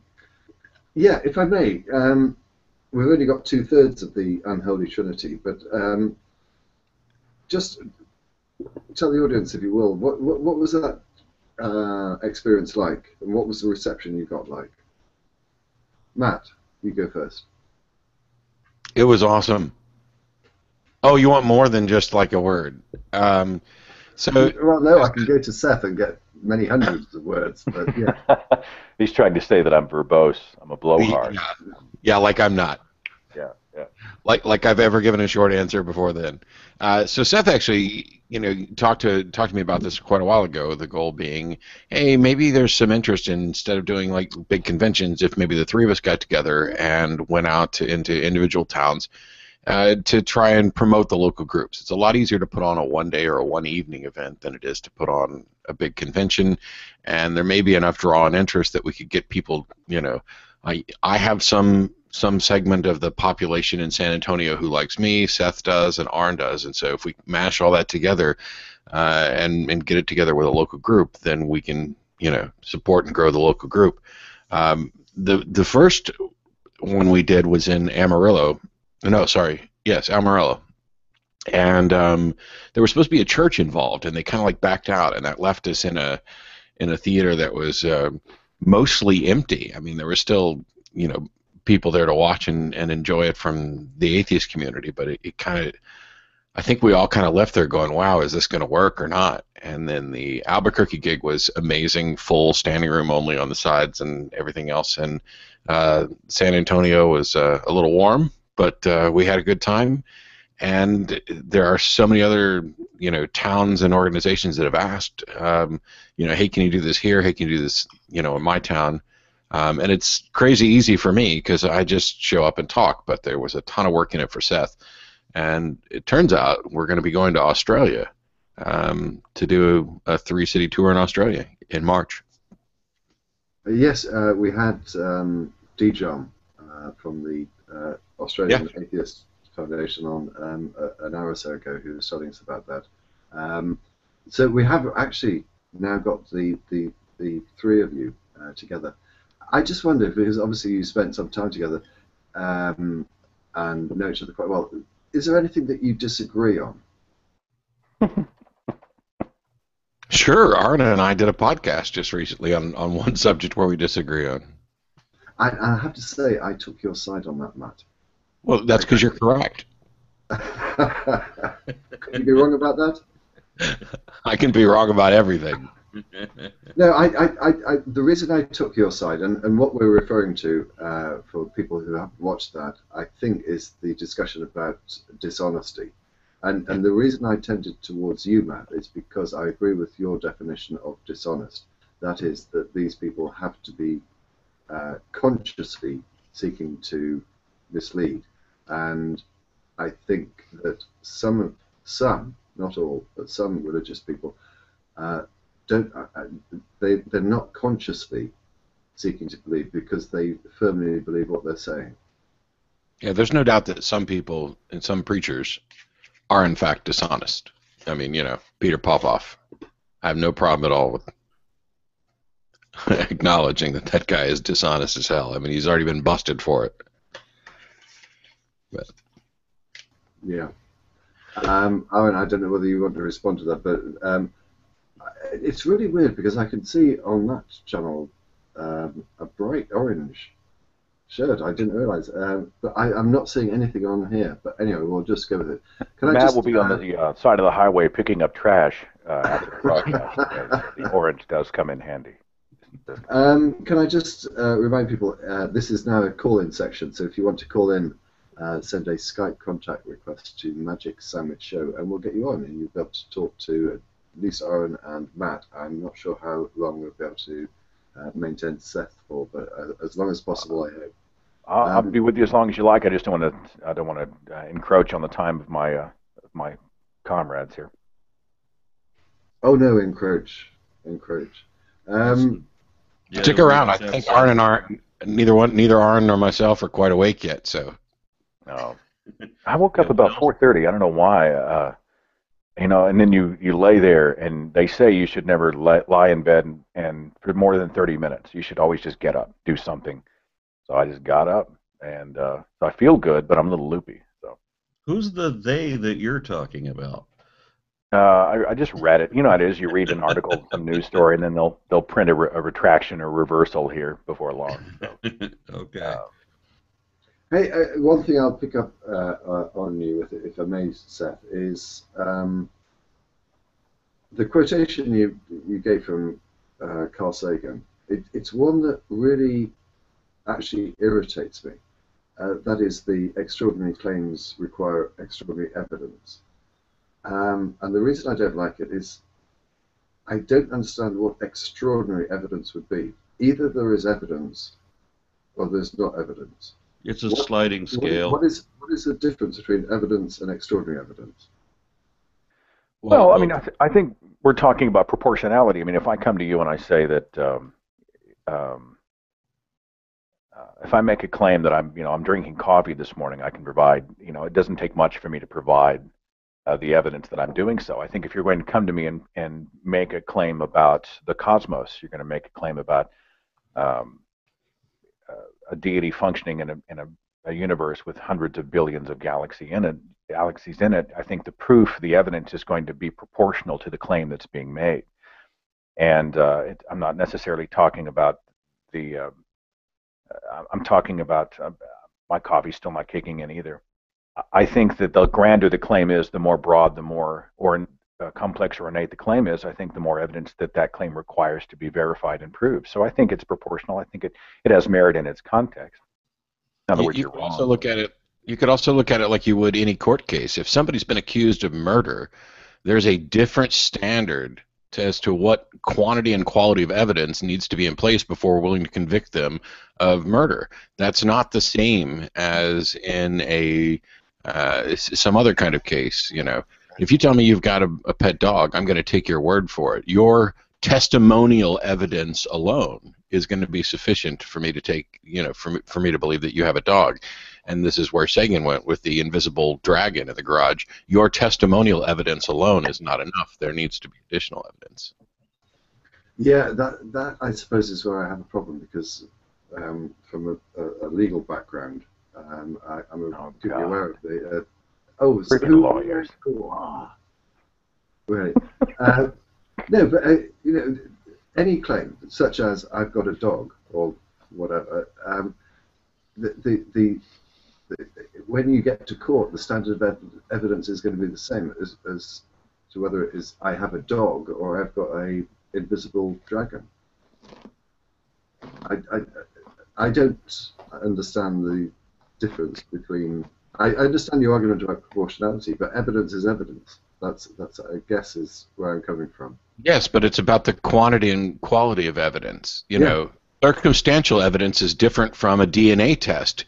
If we got 10 eyewitnesses that say you killed somebody, that's one. That's all evidence. But if we have DNA evidence, that's additional evidence. And so, look at it this way. When you look at it this way, DPR. Yeah. Okay, DPR. Look at it this way. I mean, for some claims, for jaywalking or whatever, I mean, they're so trivial that they don't even require a court case. It's already become extraordinary if it requires a case to try it. Do you see what I'm saying? Yeah, but what I'm trying to get you to admit there is evidence and evidence. There's nothing. There's strong evidence and weak evidence, but there's nothing that I could recognize as extraordinary evidence. You just said they're strong and weak. As long as you can contrast the two, the strong evidence is what would be extraordinary. Right, and Okay, so if you that's our issue. Then I would say it's strong evidence. I wouldn't say it's extraordinary. Okay, well that doesn't go with the saying. Strong claims require strong evidence. It's contrasting a mundane, ordinary claim that doesn't require strong evidence with one that does. And the extraordinary evidence would, of course, be an overwhelming preponderance then. The more outrageous the claim, the more substantial the evidence has to be. I also think Sagan was using the quote as an opportunity to draw a circle around the extraordinary nature of supernatural claims. He used the word extraordinary for a reason. He's essentially saying these are well beyond the norm. These are pretty wild. These are extraordinary. They're way out there. And if you're going to go that far out, you're going to have to continue that long reach to be able to verify the claims that you're making. I think it has merit. Okay, I'm obviously being cyber-bullied by the Unholy Trinity. We've got our first caller, first of many, I hope. Just remind people, if you want to call us, send a Skype contact request to Magic Sandwich Show. Dragnauct, what have you got for us? First, I have to apologize for my tardiness in missing my hit time this morning. I'm not sure, honestly, what happened. I had 2 separate alarms set, and I didn't hear it either. So I may have an undiagnosed medical condition. Yay! Other than that, I really did have a question to pose for everyone on the panel. Recently, there was a skeptic group that was started, at my previous duty station, and one of the issues that we discussed was the lack thereof content for the younger generation of skeptics that we're trying to help foster. Dark Matters videos are, good for those of us who understand many of the nuances, but my general question is, what can we do as a community to make our content a bit more palpable for a younger, I would say, middle school aged group? We should go to Aaron. He's working on this kind of right now directly. I have the advantage in that my wife is a professional science teacher in middle school, and she's also recently been she's recently become a curriculum specialist with the Next Generation Science Standards.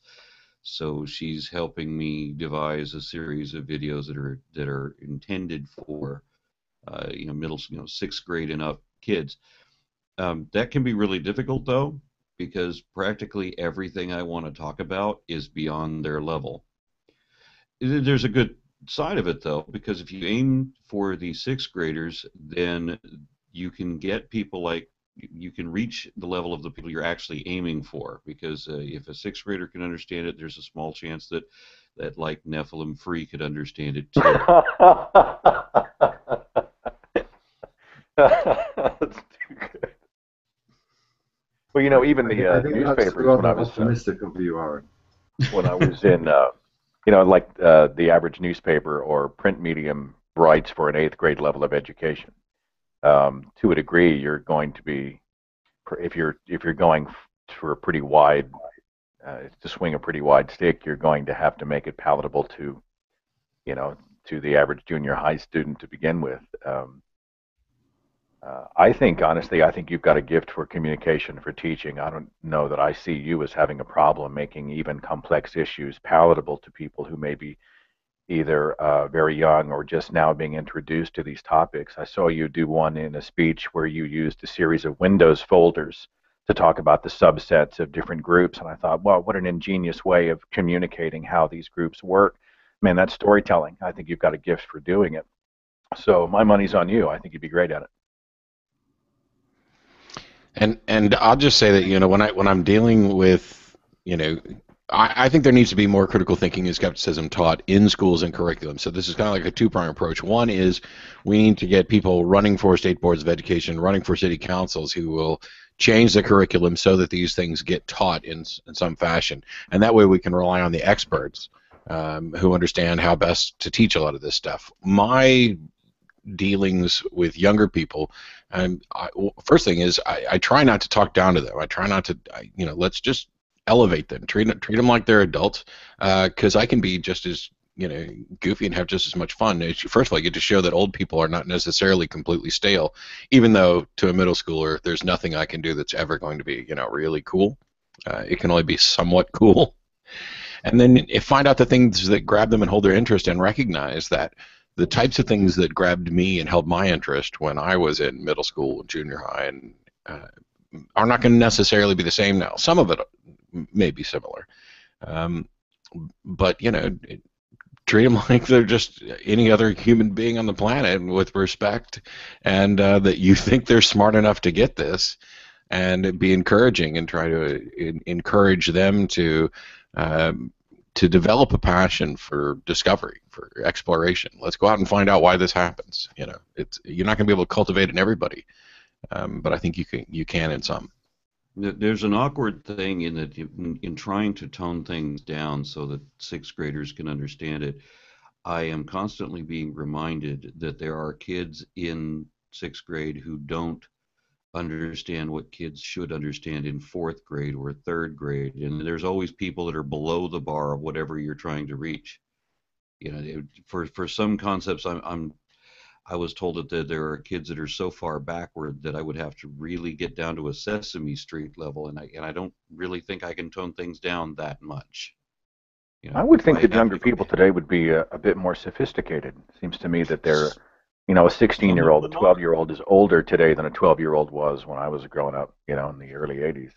Yeah, one of the things that's disturbing to me is that, I mean, I've seen like tweets that were saved and shared out on the internet for teenagers in high school, talking about how they didn't understand that sex causes pregnancy, for example. And we're talking about teenagers in high school.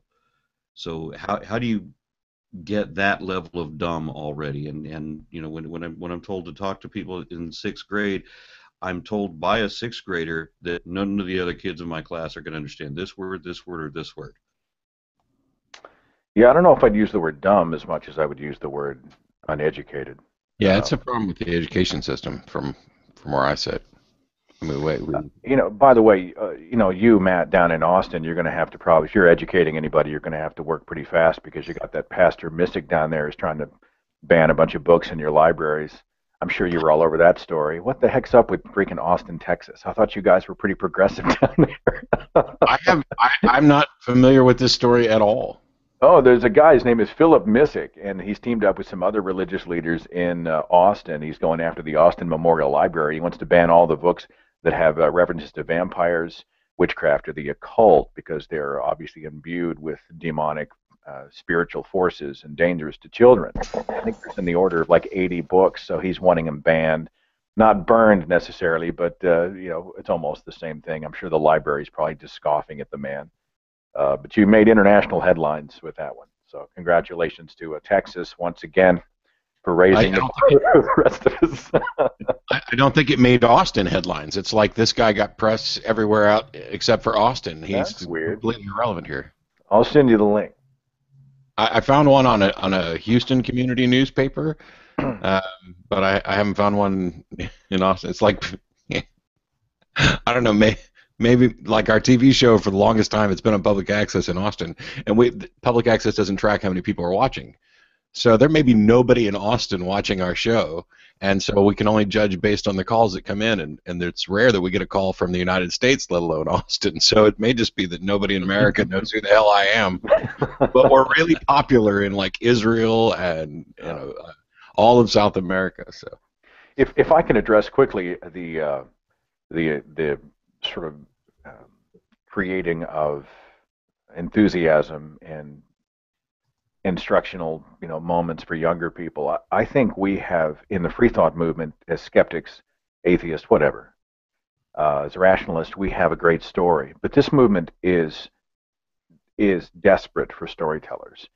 There's been a thinking that it is enough to show up with good data, and I think that thinking is completely wrong-headed. I think if you're going after the academics, you're going after the PhDs, the eggheads, you're going after these huge brains that were locked off in university. Wonderful.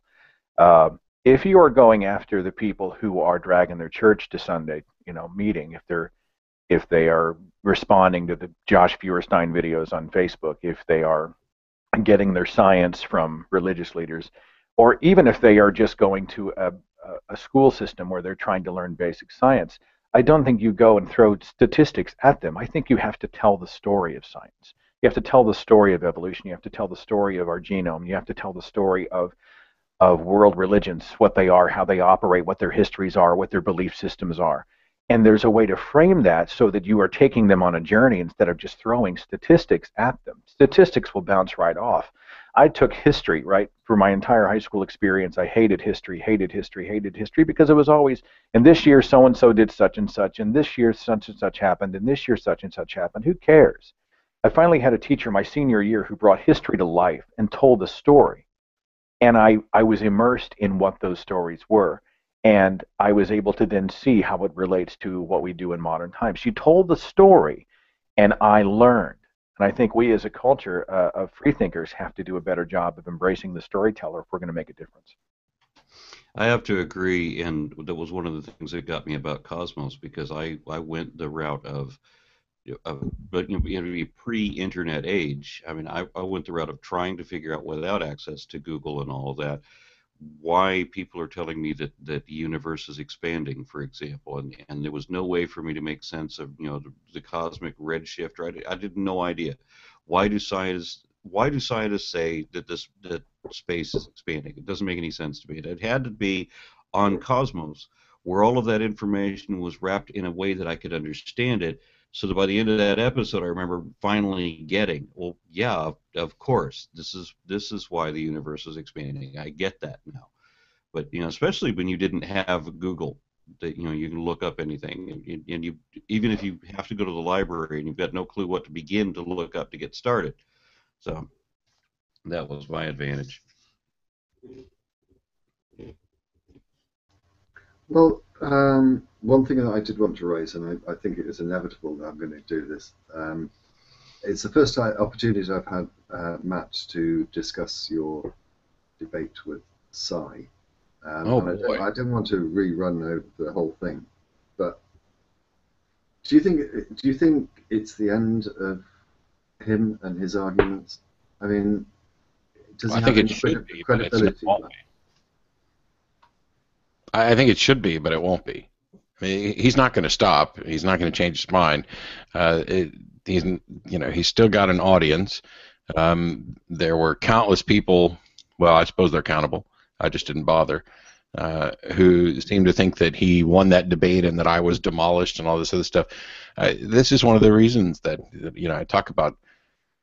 I don't think these people are necessarily dishonest. They're confused, and they've bought into a particularly, pernicious set of beliefs that affects how they're able to process and think about almost anything else, anything similar. So I don't think that I've definitely seen the end of Cy, because I won't be debating or engaging with him ever again. He was, not just because of the debate. I mean, I enjoyed the debate. I'll be doing a review of the debate. But he's a terrible human being, and the way he treated Sarah throughout the process and live from the stage shows you what kind of character. And if by their fruits you shall know them, then the Jesus that makes Cy absolutely certain is a douche. Yeah, he tried to start up the same thing again with me just a few weeks ago, and it was amazing to me that he's still trying to use the same argument. Could you be wrong about that? Really? You're going to tell me that? And I remember telling him, and I don't remember where it was. I think it was in a tweet. But I remember responding back, we don't need to play this game again. You're done. I think we're also looking at someone who sort of crawled his way out of obscurity on the shoulders of people like us, and to a degree, Eric Hovind. I think what happens is there's no such thing as bad press. DPR actually brought Cy to my show once. It was an interesting show. It was one of my first encounters with the pre-sup in my whole life. Do you remember that show, DPR? It was a few years back. Yes, I do remember. I was going to mention the fact that all three of you obviously had experience with it. Yeah. Yes. I'm talking to this guy. We actually just put together an impromptu show, right? We brought him on, and I called the show the same as his website, Proof That God Exists. And it was the same stuff we're hearing now. How do you know that? How do you know that? How do you know that? And but I think he has climbed his way to a degree to a level of name recognition on the shoulders of other people. And I really supported the debate between him and Matt Dillahunty, so much so that I shot the video for the debate, because I think that Cy and Eric's arguments had been given so much exposure out there that they're like, the pre-sup argument is like the insect that needs to be swatted. It's insignificant, but it buzzes around you all the time, and you just need to take a second, swat it, so you can move on. I think that's what the debate did, is that it gave us the opportunity to hear, for the record, his claim and the refutation. The guys go at it for about 2 hours. It's done, and in my opinion, then Cy is now part of the history books. There's no reason to listen. He's bringing nothing new to the table. He only, in my opinion, seeks notoriety. It's on the record. The video's out there for anybody who cares to look. He can wail and make as much noise as he wants. I'm done with him. I mean, he'll never do my show again. I'll never give him audience again. I don't think there's really any reason. I want to go back, if I can, to Matt, because I watched that video and watched the video of the debate. Were you surprised, Matt, at just how extraordinarily vacuous his opening gambit was? I mean, he came up with a syllogism which was just woeful, and then spent the next 8 minutes playing playing clips of videos. I mean, did you expect that? So I had expected that he would play some clips of me, and I was expecting it to be me taken slightly out of context or represented in a particular way. His actual syllogism was so wrong, and it caught me off guard that I didn't even point out that it was that it was actually wrong. That the mere fact that something is true does not necessarily mean it's reasonable to believe it. I mean, it could be true that there is in fact a teapot orbiting some planet, but the mere fact that it's true alone does not mean that I have reason to believe it. There's a separate thing about X is true, and I have a good reason to believe X, I guess, is the destruction of that syllogism. But while I expect to be quoted, if you watch the video, I'm ready, and I'm sitting there, and his opening starts, and I start taking notes. And right off the bat, he's going to play a clip of me. And so if you watch for like the first clip or clip and a half or two, I'm actually either starting to write a note or I'm prepared to write a note. And what I hear as the clips start playing are like, there's nothing that he's playing for me in particular that I disagree with. I was like, oh yeah, that's right. Oh yeah, that's right. And then I couldn't believe that, I wasn't. There were a couple clips that were kind of taken out of context or needed extra clarification to understand. But he wasn't just arguing with a straw man version of me. He was arguing with a straw man version of me and losing, and planned this out. And so you'll see me. I sit back and relax in my chair a little bit during his opening, and I stop taking notes because he's basically playing my greatest hits, and he's trying to build this case that is it works more to my benefit than to his, and it was just comical, and that's why when Smalley said, okay, now Matt has 10 minutes, the first thing I did was say, didn't I just do 10 minutes? I got to talk during his entire opening. He did the same thing during his rebuttal. Video clip, rebuttal, to the extent that he did a rebuttal at all. I mean, he got to a point where he just said, I'll just sit up here and preach at you.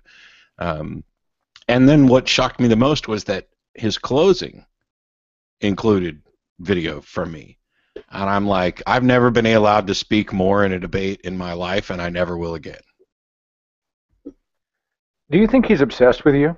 I mean, think about how much time he had to spend going through your stuff to find, to quote mine, to get the footage you got. Do you think he's just lurking all the time around watching your stuff?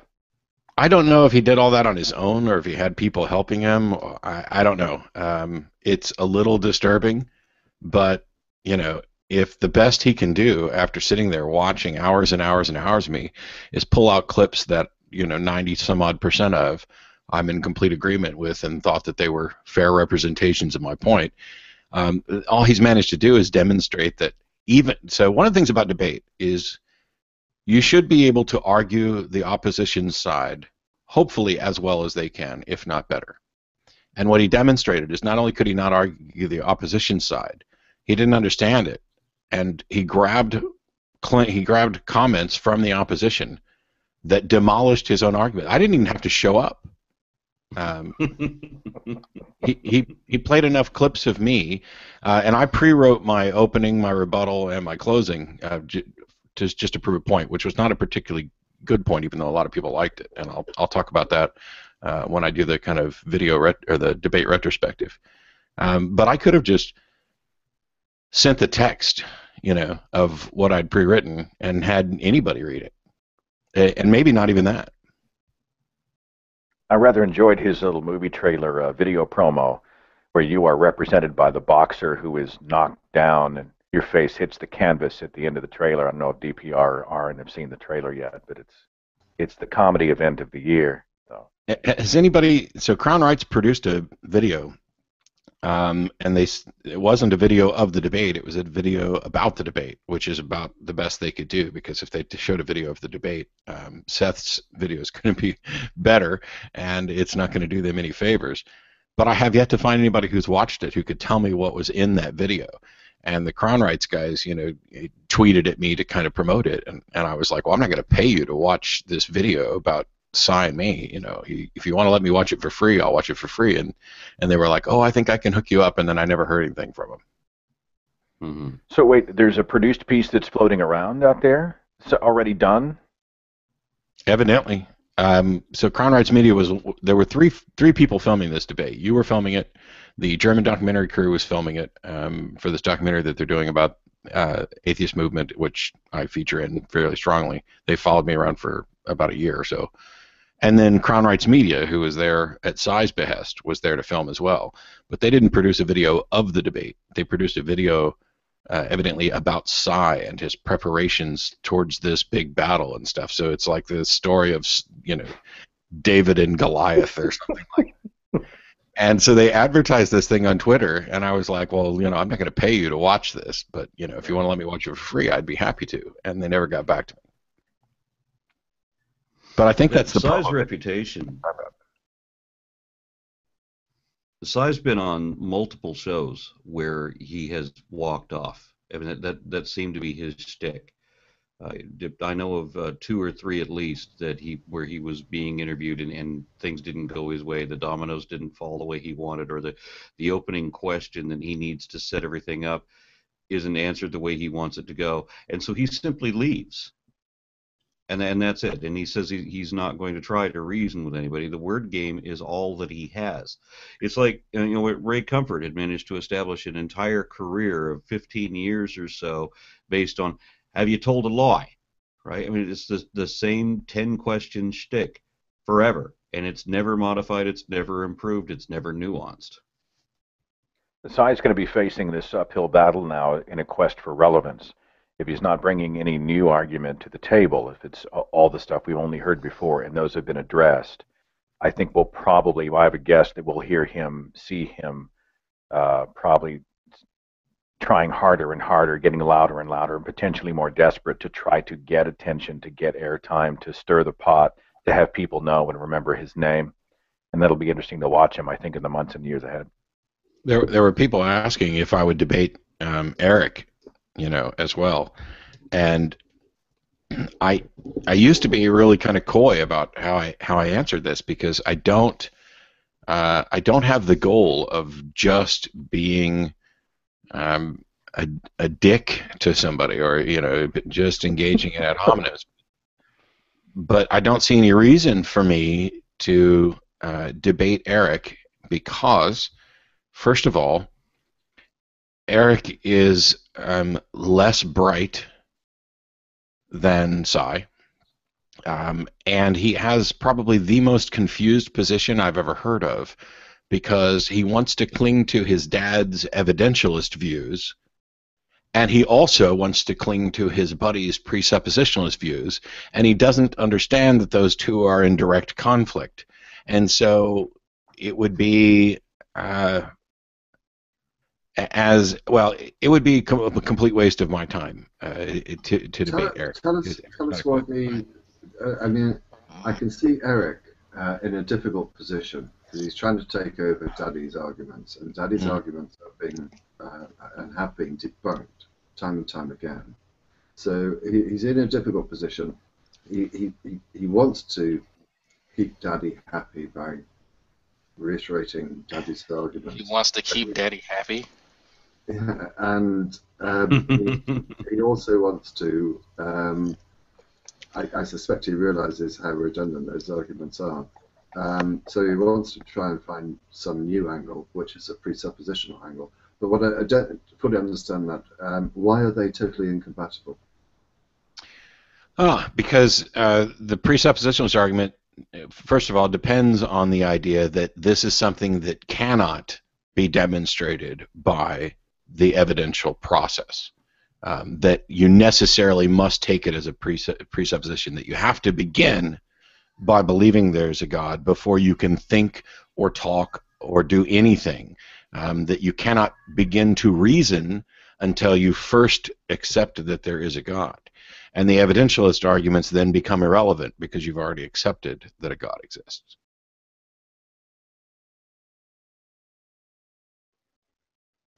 Okay, I mean, I have to say, I have never understood the presuppositional argument. That's because you never accepted God. Well, no, am I sort of correct in my understanding if I say, well, okay, the presuppositional argument is that you have to have some sort of founder of basic principles before you can start to understand or reason about anything. And those presuppositional arguments somehow, and this is where it completely breaks down for me, somehow have to relate to a particular god. Or, I was going to say a god, but in Si's case, it's not any god, it's the God of the Bible. I simply don't, I don't follow the reasoning behind it. Well, can anyone do me a favour and explain Si's position in a way that I could understand? I can try. Like you would to a sixth grader, really. I've encountered a cyclone that's it commonly uses these arguments named arcane logos, and the way he explains it is that using your reason to justify your reasoning is a circular argument. So it's nonsensical in a way to perform this. I've heard that argument, but why does that lead to the necessity for a god and his particular god? Matt, I think you and more so. Well, hang on, Aaron, if I may, because I think Matt was just going to try and explain. I just wanted to throw in there that Psi 10 admits that his own argument is circular, and he has no problem with that. Yeah, he calls it virtuously. So he calls it what? During the debate, that's a man.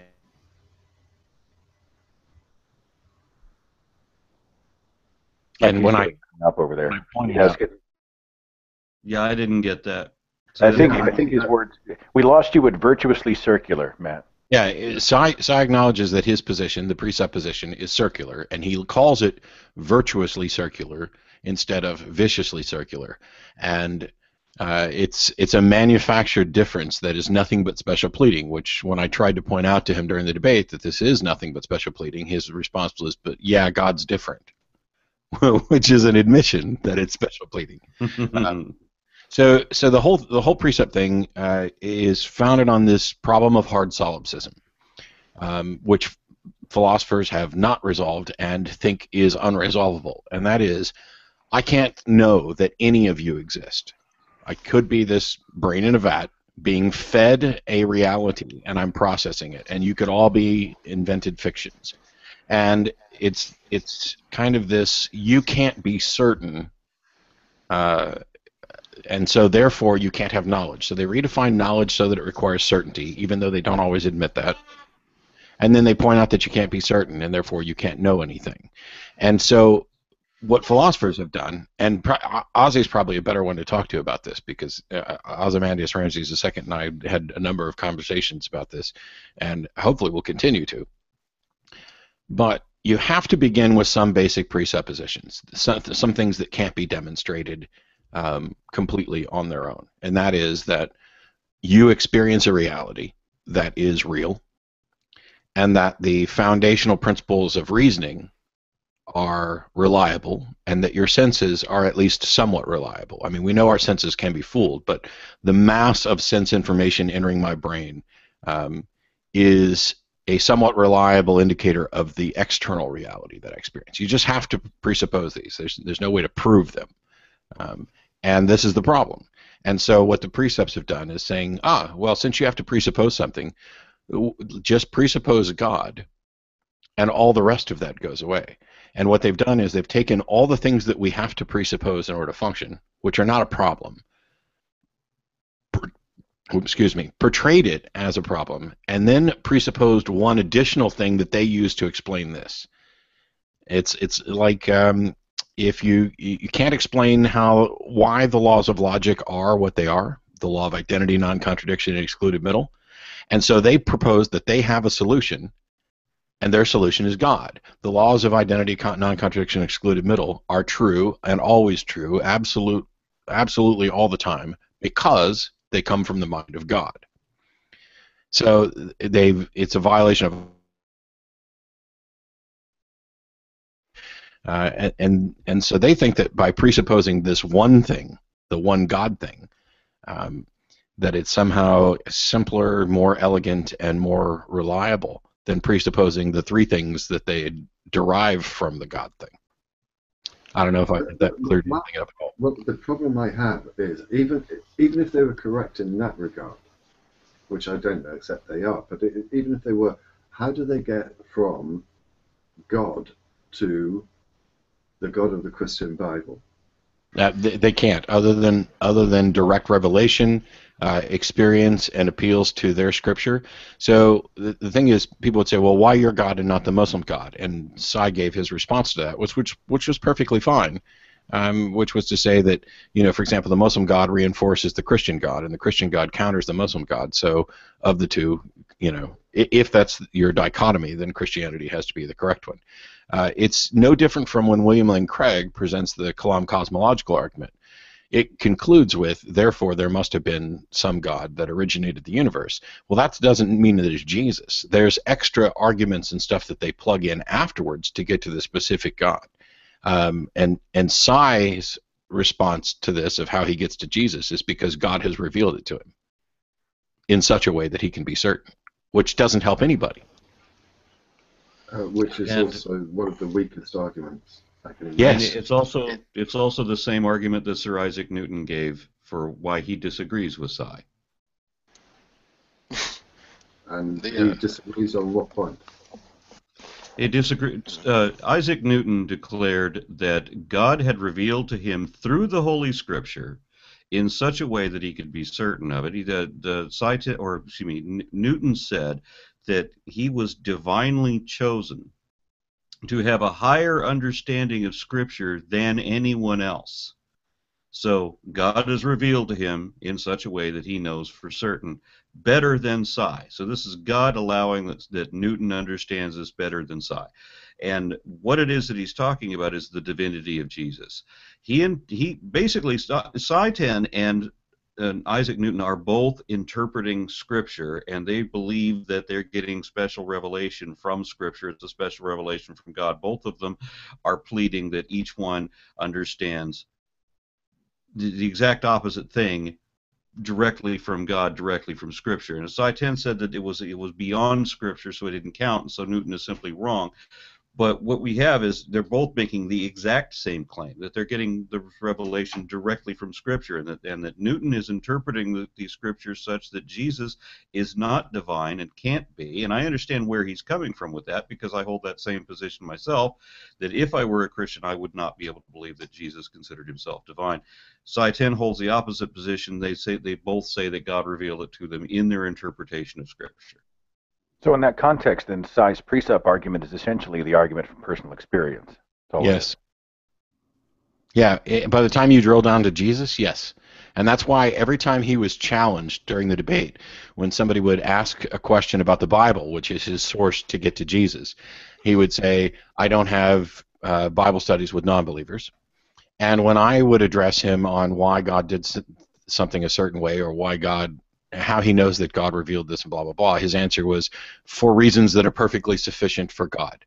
Now, you can't get to a more blatantly obvious, artificially constructed tautology than to say, why would God do it this way, and respond with, for reasons that are perfectly sufficient for God. I mean, at that point, I don't think there's been any better demonstration than his actual responses during that debate, that precepts do not debate and should not be engaged in debate. It's fine to have a discussion and video it. By all means, get an audience to expose this this flawed thinking process that they go through. But giving them the time of day for a debate, and it's not just, I mentioned before, Eric Hoven's trying to latch onto this too. He's not alone. The debate that I did with Ray Comfort on Christian radio in Minneapolis. Ray has been an evidentialist for years, wanting to point to evidences, but he's also dabbled in philosophy, and this is a problem when they don't understand it. And so when he came on for that debate, he said, hey, I have no interest in proving that God exists to anybody, because you guys already know. God has revealed to me that you already know. And so Ray is now doing this same shtick, just if it's possible, in an even less sophisticated way than science. But Ozzy is agree with on. you, Matt. It's just I can't believe that anyone would buy into that argument. And as I don't think they do. I think that this shows the level of desperation that they have to come up with. But I know that Ozzy has just joined us, and we'll come on to him. I don't think that's fair to say, though, Matt. I think many of them actually do really, really believe it. I think they're delusional, but I know one guy who really honestly believes this nonsense. Oh, I agree that they believe it. What my position is not that they don't believe it. It's that this has not convinced anyone. This is not the reason why someone becomes a Christian or a theist. This is the reason that they give to justify a belief that they already have. It's the, you know, when you look at William Lane Craig, he presents a Kalam cosmological argument over and over and over and over again. But when you ask him why he believes because of divine revelation, personal revelation from the Holy Spirit. And so instead of giving the reason that they actually believe, all of these apologists, or almost all of them, are giving the reasons that they think should convince others. And this is the critical disconnect in the apologist tool bag, is that they believe for reason X, and they're trying to get everybody else to believe for reason Y, because they can't give them X. They can't give them divine revelation. That's something God has to do, and that's why it's a point of attack. Ask them, you know, okay, well, if you believe, if Paul can have a Damascus Road experience, why isn't that good enough for me? Why is your God playing favorites and giving this to Paul, and you and everybody else has to listen to you give some other reason to believe, and when they don't accept it, you know, you're going to look down your nose at them as if, you know, or call them a liar, as Cy did during that debate. Cy's convinced that I know that God exists, as does everybody. That makes sense, though. I really think many of them are being deceptive, but for him to say you honestly do know it, it would make no sense for him to debate you then. If he honestly believes that. Yeah, I'm convinced there's not a single person on this planet has ever come to a belief in God or Jesus Christ because of the transcendental argument for the existence of God. I just cannot believe that at all. Yeah, and I've always said that, you know, if you're going to say that God doesn't exist, we know that the one thing that really pisses God off is when you don't believe in him. There's a lot of apologists, there's a lot of Christians who believe that once you're saved, you stay saved, and it doesn't matter what you do after that. So if you love your sin, if that's the argument that people want to hold to, then sin in the name of Jesus. Be a Christian and revel in all the sin you want to. But if you say that God doesn't exist, that's the one sin that cannot be forgiven. So if you're going to say that God doesn't exist, you better be certain about it. Why would anybody who knows that God exists say that God doesn't exist? That doesn't make any sense. It's a self-refuting argument. Denying Christ is an unforgivable sin? So technically, and there's going to be a debate on this, and Aaron will beat me up later, I'm sure. So the one unforgivable sin is apostasy, which is normally in Christian theology viewed as not just denial of belief, but attributing the acts of the Holy Spirit to Satan or natural causes, etc. type thing. So it's not just saying you don't believe. It is attributing the true things that the Holy Spirit has done to something else. They phrased it to us as blaspheme. Any blaspheme of the Holy Spirit is the single unforgivable sin, which of course brought about, who was it who said that blasphemy is a victimless crime? Yeah, you know, I don't know who said it. The unforgivable sin isn't the rape of a child, right? It's saying something naughty about the Holy Spirit, you know, saying something that's not completely deferential to an invisible entity. That's unforgivable. It's crazy. Yeah, and God can do whatever he wants, but he can't do that. Yeah. You know. Yeah, it's the Holy Spirit is part of the Trinity. The only unforgivable sin is blaspheming the Holy Spirit. But if you're blaspheming the Holy Spirit, then presumably you're blaspheming the other aspects of the Trinity as well. Well, that's if you buy into the Trinity, which of course the New Testament doesn't actually support a Trinity. Like there's that one scene where they have the Holy Ghost and God and Jesus all appear in the same scene. You know, where it's one of the rare times when Jesus isn't speaking for God, it's God speaking to the Jews to introduce them to Jesus, and then the Holy Ghost shows up to lead Jesus someplace that Jesus didn't already know. Why would Jesus need the Holy Spirit to lead him somewhere if Jesus and the Holy Spirit are the same thing? Because at the time, Jesus was in human form, and that limits his ability, which is why Jesus can talk to the Father then. But yes, Aaron's right. As far as we can tell, the verse that's most likely used to justify the Trinity it was actually modified after someone decided on the Trinity. But it's not. It doesn't matter. You're right that blaspheming the Holy Spirit would be the same as blaspheming Jesus or God. I think that generally we would consider, Christians would consider all of them to be apostasy, the unforgivable sin, attributing the acts of God, whether it's God the Father, God the Son, or God the Holy Spirit, doesn't matter, to Satan or the natural world, etc. I heard a pastor once try to explain the Trinity to an audience, a packed house, and he called his sermon "Contemplating Apple Pie." He said, all right, God, Yahweh, Jesus, and the Holy Spirit are the pie filling. And now just cut the crust into 3 different slots there. So you've got 3 pieces, but underneath all the filling is God in divine form. And somehow this was supposed to explain the Trinity to all of us sitting in the congregation. It's been 30 years. I still remember that sermon as if it happened yesterday. It's bizarre. And this brings into mind what Carl Sagan said, that if you want to make an apple pie from scratch, you have to reinvent the universe. What's funny about that analogy is it's actually a heresy, because it characterizes the Trinity, the hypostatic union of these 3 beings, these 3 persons in one being, as parts, as different parts of something. And the Trinity doctrine specifically denies that God has parts. God is a unity. God is one being made up of 3 persons. So you've got 3 persons in one being, whatever that means. But there's all kinds of analogies that you're not supposed to use that are, strictly speaking, heretical. And one of them is, thinking of God as, 3 parts of a shamrock, 3 leaves, the lobes of a shamrock, or God in 3 states, the way ice and water and vapor are all water, but they're in 3 states. All of these analogies are all, strictly speaking, not analogous to the hypostatic union that is the Trinity. So whenever pastors get up and stand in front of their congregations and give these analogies, they're in fact denying the Trinity, because when they characterize the Trinity way back in the day, these are precisely the analogies that they did not want people to be using.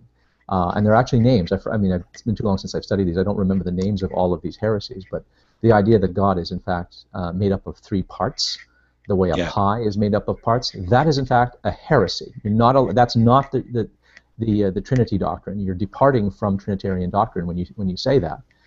So it's amusing when pastors say this. Help me with this if you can. Where did the doctrine of the Trinity first come about? Well, it's complicated because it looks like, I mean, when the Trinity was sort of established as official doctrine and when the Trinity doctrine first started to be articulated are 2 different things. I mean, around the time of the Council of Nicaea is when they hammer out this doctrine of the Trinity. But the idea was already floating around, but it was not even a majority view. So it really was a matter of trying to reconcile different traditions. You had, within the Roman Empire at the time, you had an Eastern Empire and a Western Empire. And there were fractions within Christianity, which around that time was close to about 10% of the population was already Christian. But you had Eastern Christians and Western Christians, and they had very different views of the relationship between God and Jesus. Some people thought that God was fully human and sort of adopted by God to be the Savior and vindicated and raised into heaven. And then you had others who thought, no, he really is God. And there were all kinds of views. There were views of adoptionism and all kinds of views competing at the time. And the Gospels, in fact, that we have, even the canonical Gospels, represent different views: a Sarcicist view, an adoptionist view, a very high Christology, like you find in the John Gospel. So they had very different views of who Jesus was and his relationship to God. And these were competing views. And one way to understand the success of the Trinity doctrine and why it was settled on in the end was it was a way of reconciling all of these things. It was a way of saying, well, everyone's kind of got it right. Yes, he was human. Yes, he was fully human. But yes, he was also fully divine. You know, it's a way of squaring the circle, which is why the doctrine really doesn't make any sense. It can't make sense. It started off as competing, inconsistent, conflicting doctrines. These were people that were butting heads. They were killing each other over this stuff. You know, I mean, and it didn't even stop after they declared that the Trinity doctrine was sort of the official position of the church. I mean, the killing went on for centuries after this. So, you know, it's kind of an ugly and bloody history, but it's not like one day they decided it. It was the idea of the Trinity was already formulated, but it was a very small minority view. It came to be the dominant view in part because matters came to a head, and at the Council of Nicaea they sort of had to sort this out.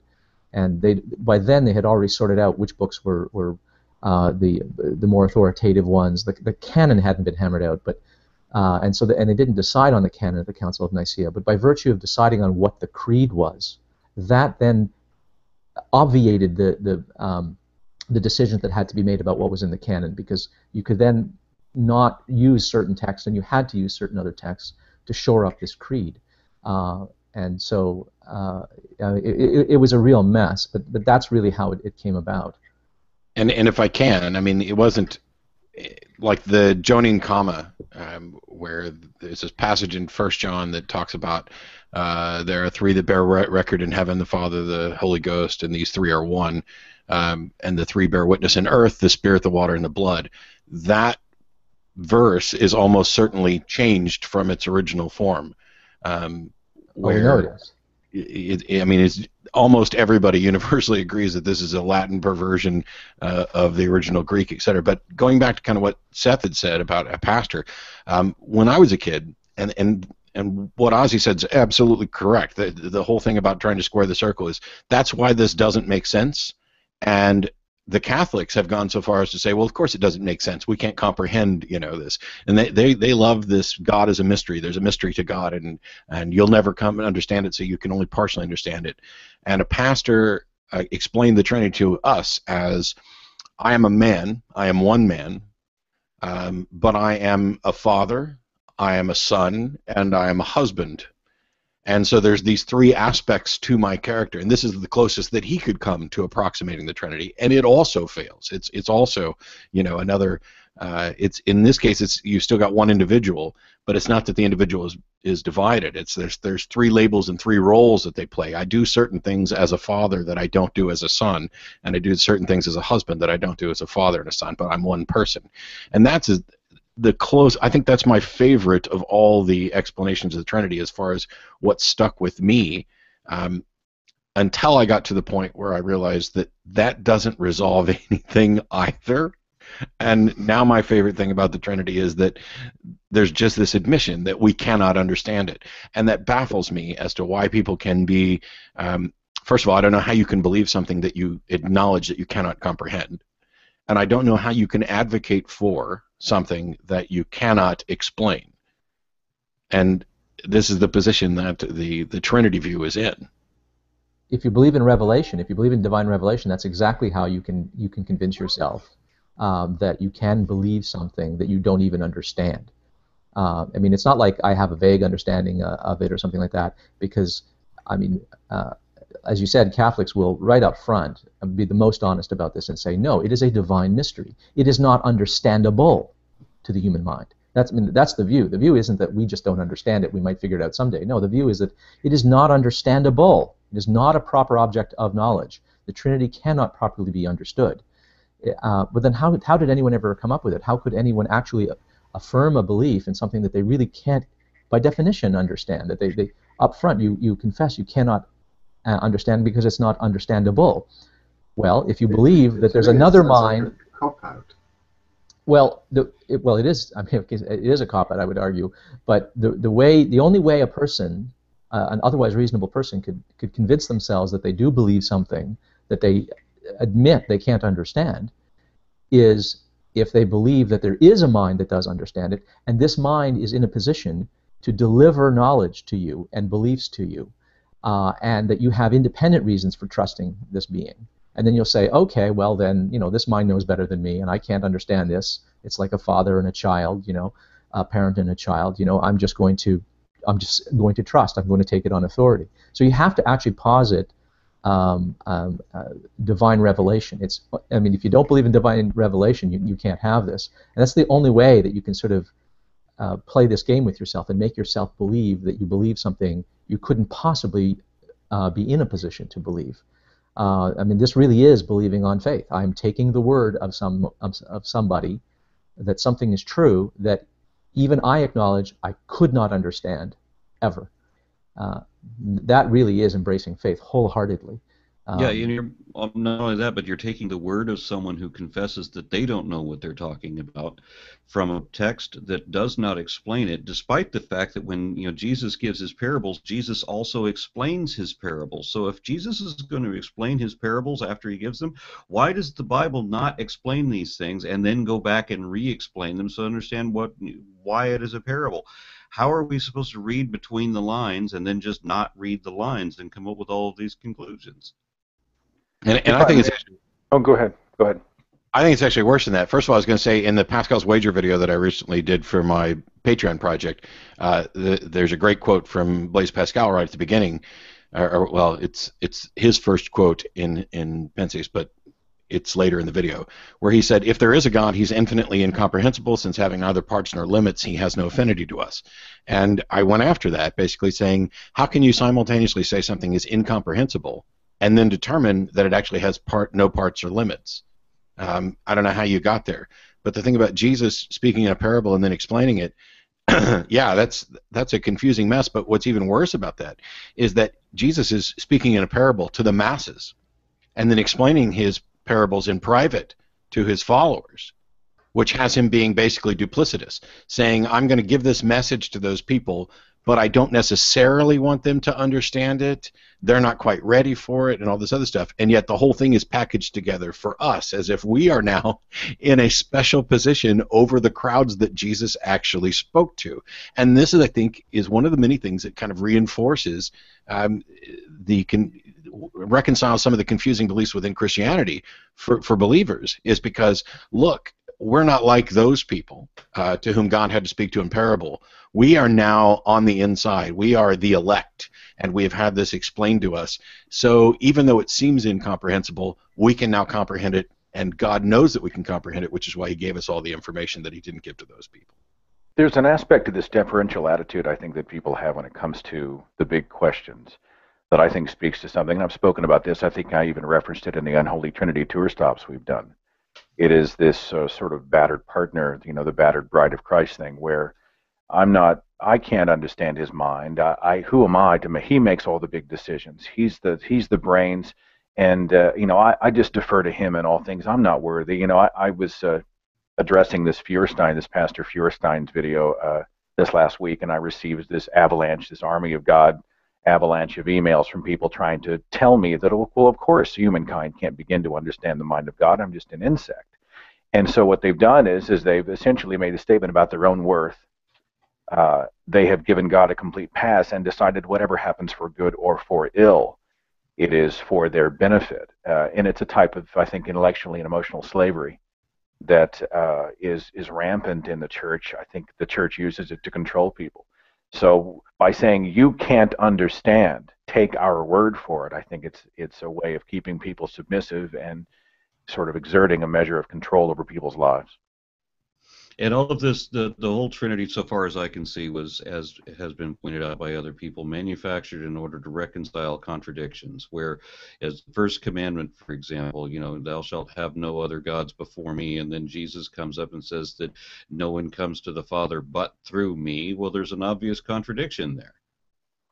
Unless you can somehow recast Jesus so that he is God, so that it's no longer a contradiction.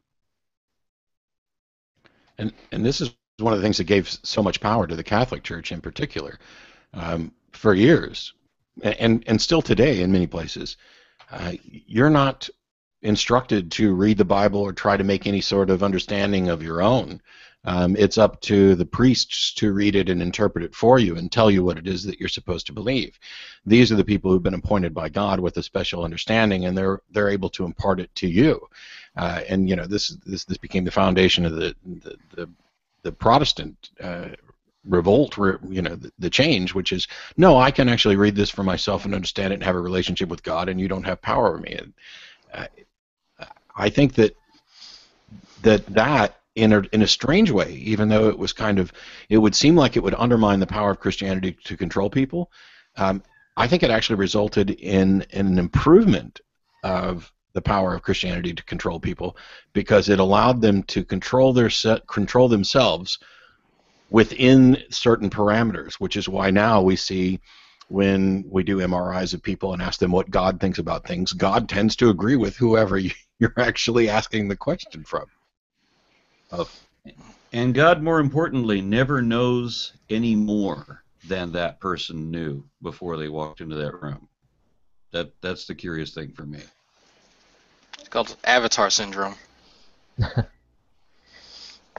I've definitely heard that all throughout my life growing up, that you needed some type of clergyman or some type of spiritual teacher to kind of guide you and navigate through the scripture, because you'll get lost in the word. I'm not sure if anyone else is familiar with that phrase, but I found it to be amusing later on in life, that to which now I always ask a theist, what level of spiritual discernment do I personally need to acquire in order to read this text accurately? Is it level 25 or 73? Because right now I'm sitting at 10, so I want to make sure I distribute my points correctly. And they don't like my my snarkiness with that, but it brings up a good point. It's like, how did this person get to this level of spiritual discernment that you're positing that one needs in order to read this magical book? I think we need to make it a cage match. I think we take the experts, right? All the apologists, and we throw them in a cage and we just let them duke it out over the basics of theology, right? Is the Garden of Eden literal, or is it metaphor? Is eternal salvation, or is it, can you lose your salvation? Do you get the Holy Spirit at the moment that you accept Christ, or is that a separate prayer? Are you baptized by immersion, or are you sprinkled? Is hell a real place, or is it the grave? Is it annihilation? Is it something else? Is it temporary? Is it permanent? You know, let's just give them the basics of Christian theology. Let's throw them in a cage and let them duke it out. It'll be widely entertaining for the rest of us, no doubt. Now, I discussed this with a friend of mine who parted ways with me in that he is now a minister, or he's a principal of a fundamentalist church, a Christian creationism school in Fort Worth, and or an ordained new minister and all that. And I was sitting in his office giving the explanation that according to the scientific method, you have this number of contradictions. There should be ways that we can discern what's actually true in each of these cases. So we should have these representatives of these different denominations get together and hash out what is the true Christianity. And then once we have that, then we can get that true Christian to see what in his cage match style, where is the true Islam, the true Judaism, and then let's hash out what is the actual truth of God. There are ways of working out what is true and what isn't, what's just, and weed out all those matters of interpretation to find out what's really real, regardless what people want to believe. And my friend said, we're never going to do that. And I said, why not? And he says, I can't tell you. You need Thetan level 50 in order to get that information. Seth, you said something that I thought was interesting. The idea of a cage match. I have a vice. I love to watch YouTube drama. I love to watch hangouts and watch people sort of thrash it out. I sometimes join these things, but I try to avoid. I like watching YouTube drama. I try not to be in on it. I compare it to the Jerry Springer show. I like to watch it. I don't want to be on the show. But it's amazing to behold what happens when you get a hangout full of fundamentalists who are in the habit of having hangouts where they argue with atheists and other non-believers or believers of other faiths. When these people are arguing with non-believers, they all circle the wagons and they form a unified front. You know, we are Christianity arguing against all these people. And that masks every theological difference that they have. But when I see hangouts of these same people, and they can all be fundamentalists very similar in their theology, very, very, well, they can all be sort of Bible-believing creationists, fundamentalists. They can even all be Calvinists. Even you can get really fine-grained. But when they're all together and there isn't a common enemy against which they feel they need to provide a unified front and circle the wagons, what happens is their theological differences, whatever they are and however slight they are, come to the surface. And then they start to argue and they start to disagree and tensions build. And it's amazing to watch. I mean, when atheists sort of hold back and just watch these guys talk amongst themselves in a 6-hour hangout or something like that, sparks start to fly. Because really they're all in a parish of one, but they think that they're all in the same congregation, but they're not. And it's because they have no way of adjudicating these differences, because they really are just relying on this supernatural secret decoder ring they call the Holy Spirit to tell them how to interpret their sacred text. And one recommendation I would make to some people who are getting really heavily invested in these discussions and charging in there is maybe hold back and watch these guys and just let them have their hangouts alone and watch. It's kind of like the advice that the Japanese scientist gives in the latest movie Godzilla. What do you do about the Muto and Godzilla? What do you do? Let them fight. Just watch. It's amazing what happens to these people. They really turn on each other. We're sort of seeing this happen in my little corner of GoogleTube right now. And it'd be nice. Yeah. It'd be nice if those were all recorded so that people could expose this more, and so that the community that's not going to sit there and watch them argue for 6 hours can see it. I mean, because this is the reason that we have thousands of different denominations with doctrinal differences on every single point of possible doctrine. And it's like, I've mentioned many times before, there's no such thing as Judeo-Christian. I mean, that is an invented fiction of two people with incredibly different religious doctrines that stem from the same source or a similar source getting together against a common enemy.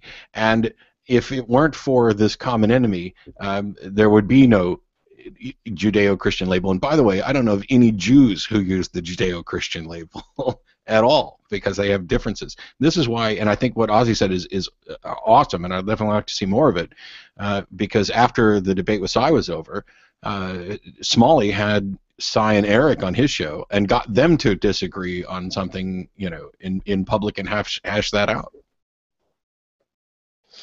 It's something very interesting that you mentioned, Ozzy. You reminded me of Calvinists. And I want to ask everyone on this panel this question, because I've only received laughs when I ask it. Have any of you ever met a Calvinist that was not a part of the elect? Yes, once. Andy Jack. Andy Jack, some months ago, he's a YouTuber. Many people will know him. He's a Calvinist. He became disaffected for several months. He was having a crisis of faith, was tumbling out of his faith. And I was in a hangout with him. My wife was there. A number of people were there. Matt Bell was there. And we were talking to him. And he was really talking as if he was sort of on his way to atheism. And he was at least talking like he was seriously agnostic and could not make his mind up about these things. But it was clear in talking to him that he still believed that there was a God, but that he no longer felt that he was saved. And he didn't like the God that he was worshiping. He didn't like this God. He didn't respect this God. He was upset about this God. And he sorted this out. He's sort of back to where he was. His theology seems to be a little changed, but he's back to being a very vocal professing Christian and making YouTube videos to that effect. But for a while there, here was a Calvinist who was still professing to believe in this God, but couldn't bring himself to worship it, and didn't believe, therefore, that he was saved. And that's the only exception. And it was temporary. It only lasted a few months. And I was sort of gratified that I happened to be there when he was going through this moment, and he was being very, very candid. And he was very public about this. I mean, he made videos about this. I'm not revealing anything, not breaching any confidences here. He made videos to this effect. So that's the only exception. But you're right, Drag. It does seem as if everyone who is a Calvinist thinks, oh yes, I'm part of the elect. Oh, go ahead, Matt. And to kind of give a slightly different take on this, there was a guy who kept calling in saying his name was Mark from Stone Church. He called in many times, kind of prank called us for a long time. But what ended up happening with that is that one of the pastors, or one of the assistant pastors from the Austin Stone Church, actually contacted me because the claim was that we were poisoning their children's mind and creating a disturbance in the church. Anyway, to make a long story short, the Stone Church were Calvinists, and one of the pastors, whose name was Ronnie Smith, contacted me, and he and I went out for lunch and had a lengthy conversation, and then I went to his church. His position was not that he was a Calvinist who wasn't one of the elect. He was a Calvinist who had no idea whether or not he was one of the elect, and any Calvinist who claimed that they did have an idea was lying, because that's just not the way it works. You're not going to know that you're one of the elect. You can be convinced, but you could be convinced of anything. And on a sad note, when we finished our discussion, Ronnie let me know that he was heading off to Benghazi to do ministry work, and I didn't hear from him for quite a while. And last December 2013. He was killed in Benghazi, and so the only interaction that I had with him was that one lunch and a quick stop at his church. And so now he went through all this and went out, and my biggest question was, if you're a Calvinist and you believe in this predestination, then why are you heading off to do ministry work? Why are you heading off to preach? Isn't God going to get these people whether you go or not? And he, in a complete rejection of free will, like your Calvinists are wont to do, he was like, well, I don't have any choice. And so I guess his God, if he existed, decided that it'd be a good idea to drag him over to some horrible part of the world and kill him. And then, make all of his family sit around and wonder whether or not they were going to see him again in heaven, because they have this, predestined, confused position. Yeah, Andy Jack was a point of frustration for me, because I was feeling quite proud of him at one point, that he was making some progress, that he seemed to be waking up, and then I couldn't understand his relapse. But and the stuff that he makes now is unintelligible. So I actually subscribed to him for a brief time because he was making progress, and he was even referring to me as his friend for a time, and then he started becoming pugnacious again, and I just of course, I just unsubscribed from him. Yeah, I've had too many interactions with Calvinists. I know one on YouTube as a friend of G-Man, and another I had on Facebook who enjoyed having interactions with me, and actually was featured on one of my live hangouts. And I let them both know that from the interactions that I've had with Calvinists, the way that I remember Calvinists now is that they are the narcissists of the Christian world. And I say that with as much love and compassion as I possibly could muster, but to think that, you are among this special set of people set aside for saving, and everyone else is just this horrible cretin destined for damnation is quite pretentious, just in my opinion. Anyone else noticed kind of how dry it is debating or speaking to a Calvinist? I mean, this speaks to form more than function. I was in a conversation with he was total predestination, the total depravity of humankind, and I mean, it was very much a slave mentality. But we have been selected, and we were talking about morality of. We're talking about human worth. Are human beings worth saving, even if they do not say the salvation prayer and perform all the rites that they need to do to be able to earn heaven? And so I brought up the story of AronRA, Ali, wonderful humanist who's done work for women's rights, especially in oppressed Islamic cultures around the world. She's an atheist, but she's doing amazing work to help people. There were other philanthropists and people who have given billions to charity, like Bill Gates and whatnot, who are non-believers. And then we brought up the story, of course, of Jeffrey Dahmer, who killed, 17 people, ends up accepting Jesus Christ in prison before he himself is killed. And according to the Calvinists, Jeffrey Dahmer has achieved heaven, and AronRA, Ali, and all these other non-believers who have lived good humanist lives to benefit humankind, they're all suffering in hell. Is this proportional? Is it just? And it was just this dry, bland answer. Huh? Just the way it is? Yeah, absolutely. Blind acceptance, in my opinion.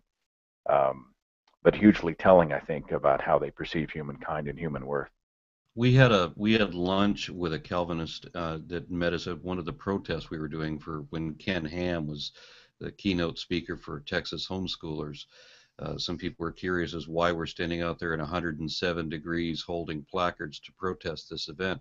So they took us to lunch to find out what makes us tick, right? And then they were criticizing us, or they were criticizing, not us, but they were criticizing people who believed parts of the Bible, but that knew that certain other parts were not true. And they said, you have to believe the entire book, even the parts you know aren't true. And I don't remember exactly the way that they phrased that, but that for me was telling. You make yourself believe what you know in fact is not true. I guess Nietzsche and Twain were right about what faith is.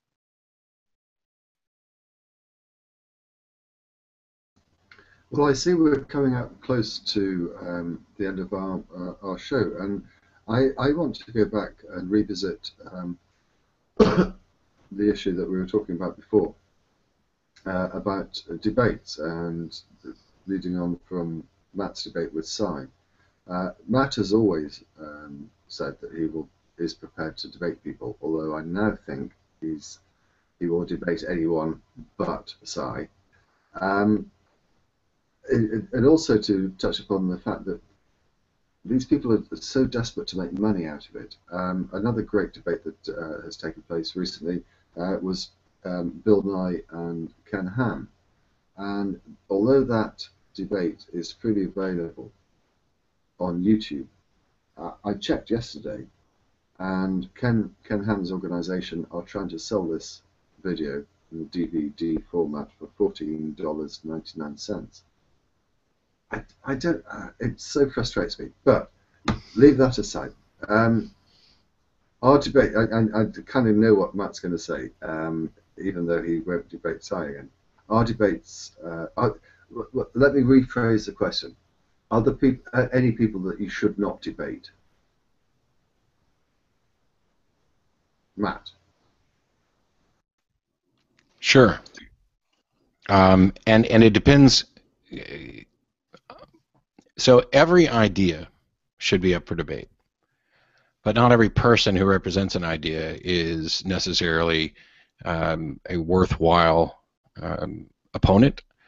One of the things is that I don't want to see actual scientists debating creation versus evolution. I'd rather see them doing science and educating the public on science. Not that the debate can't do that, but I do think that there is there is a little bit of merit in the idea that having someone like Dawkins debate a creationist falsely elevates the ideas of creationists as if they're deserving of time. I think they should have to do their homework. The Discovery Institute had this kind of 2- or 3-pronged approach of taking over the world with intelligent design, and one of them was to do their own research and get their ideas peer-reviewed, and that's the one aspect that they haven't even begun to attempt to hint at possibly doing. And until they do, I think they should be excluded from in any sort of respectful scientific discourse. But I'm happy for Aaron or myself and other people to debate creationists for the purpose of exposing this fact. Now, I won't debate Cy again, and I don't have any intention to debate a presuppositionalist again, although it might happen because I can't determine what arguments my opponent is going to use or not use, because I don't think what they do is debating. I don't think that there's any discussion. If when you see Cy and he just sits there and says, "Oh, for reasons which are perfectly acceptable to God," and when Ray Comfort, who's another one who I won't engage with again, sits there and agrees to a debate on does God exist, and then comes on and immediately says he has no interest in demonstrating that God exists to anybody, then I think they've removed themselves from the realm of discourse. And the only reason that I don't think it was a waste of time for me to go on there and do that quote-unquote debate with Ray is that I was live on drive time Christian radio with moms and dads driving their kids home from, I don't know, GAs and RAs and after-school activities, and they had to sit there and listen to someone who was ostensibly there to represent their views do an exceptionally poor job, an embarrassingly poor job in that particular one, even worse than what Cy did, because it was just so. Yeah, there are people who I think remove themselves from the realm of discourse. I also think, though, that debates have value as educational tools. I don't think that you're likely to continue or change somebody's mind over the course of a single debate, although it evidently has happened. But it's about getting information out and talking about the ideas. And I know, I mean, I've debated John Ferrer twice, and I would easily debate him again. And it's not because he's a pushover. It's because he's actually very, very bright. He's one of the few Christians who's, exposed a flaw in one of my arguments and made me change my position on something. And I like that sort of exchange of ideas. It's one of the reasons why I'm doing the Patreon project that I'm doing to give people better tools.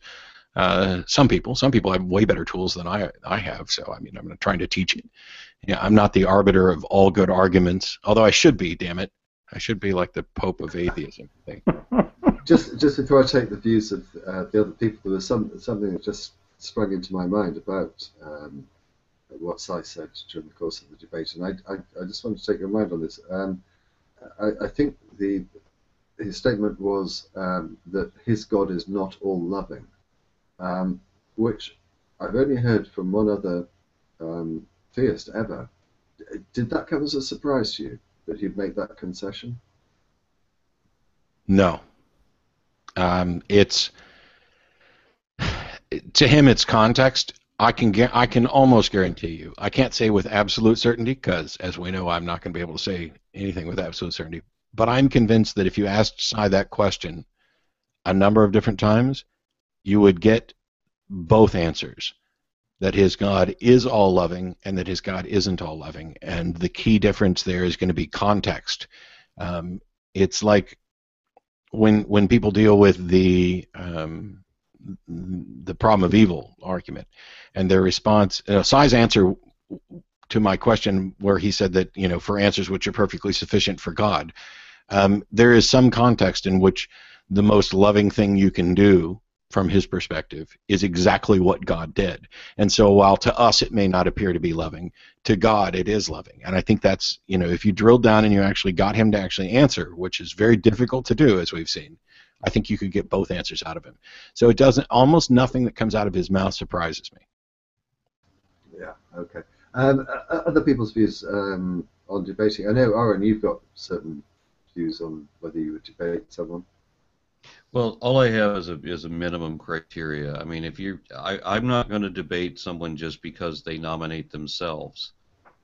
They have to be representative of some group. There has to be people that say, this person represents us. We want you to debate him or her.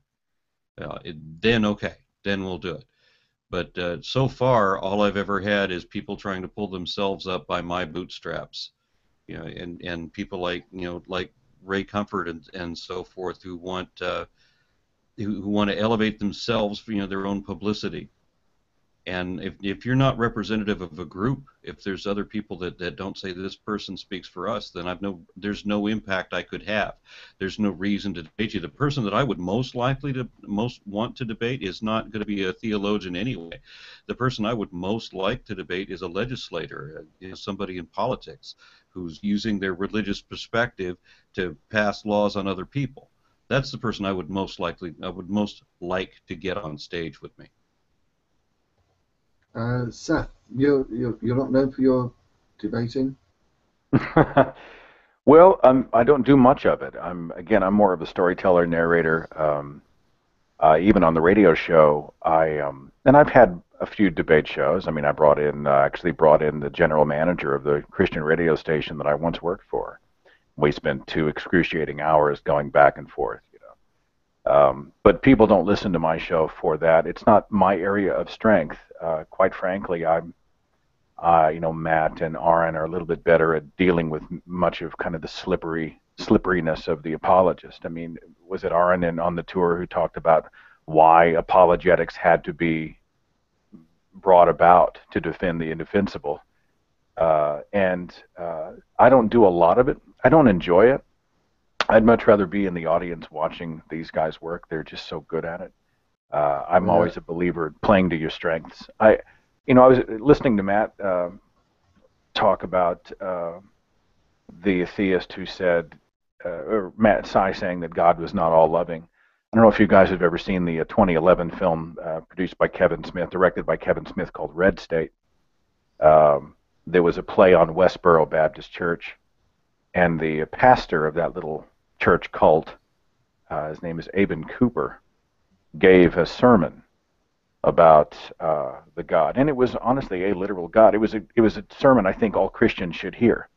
For a variety of reasons, the film is one of my favorites of the past several years. It's a hard watch for some, but he talks about a God who would drown the entire planet. Is this just a God? Does this sound like a God that genuinely loves you? I mean, you just ask the question outright, and the congregation members say, no, that's not my God. That's not my God.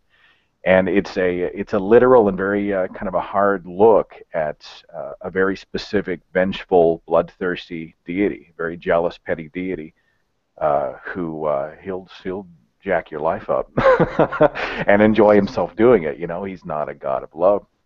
And Red State was on again the other day, and I remember watching just that scene. I backed it up several times just to watch his delivery of this, and I thought, he's preaching a literal Bible. Nate Phelps from Westboro Baptist Church was talking about his late father, Fred Phelps, and the truth is, he said, people in Christianity everywhere say that Westboro, that's not my God, that's not my God. But actually, if you look at the truth of Scripture, you see that Westboro is actually preaching the Bible as it is. They're the ones, possibly in some contexts, being the most honest about it.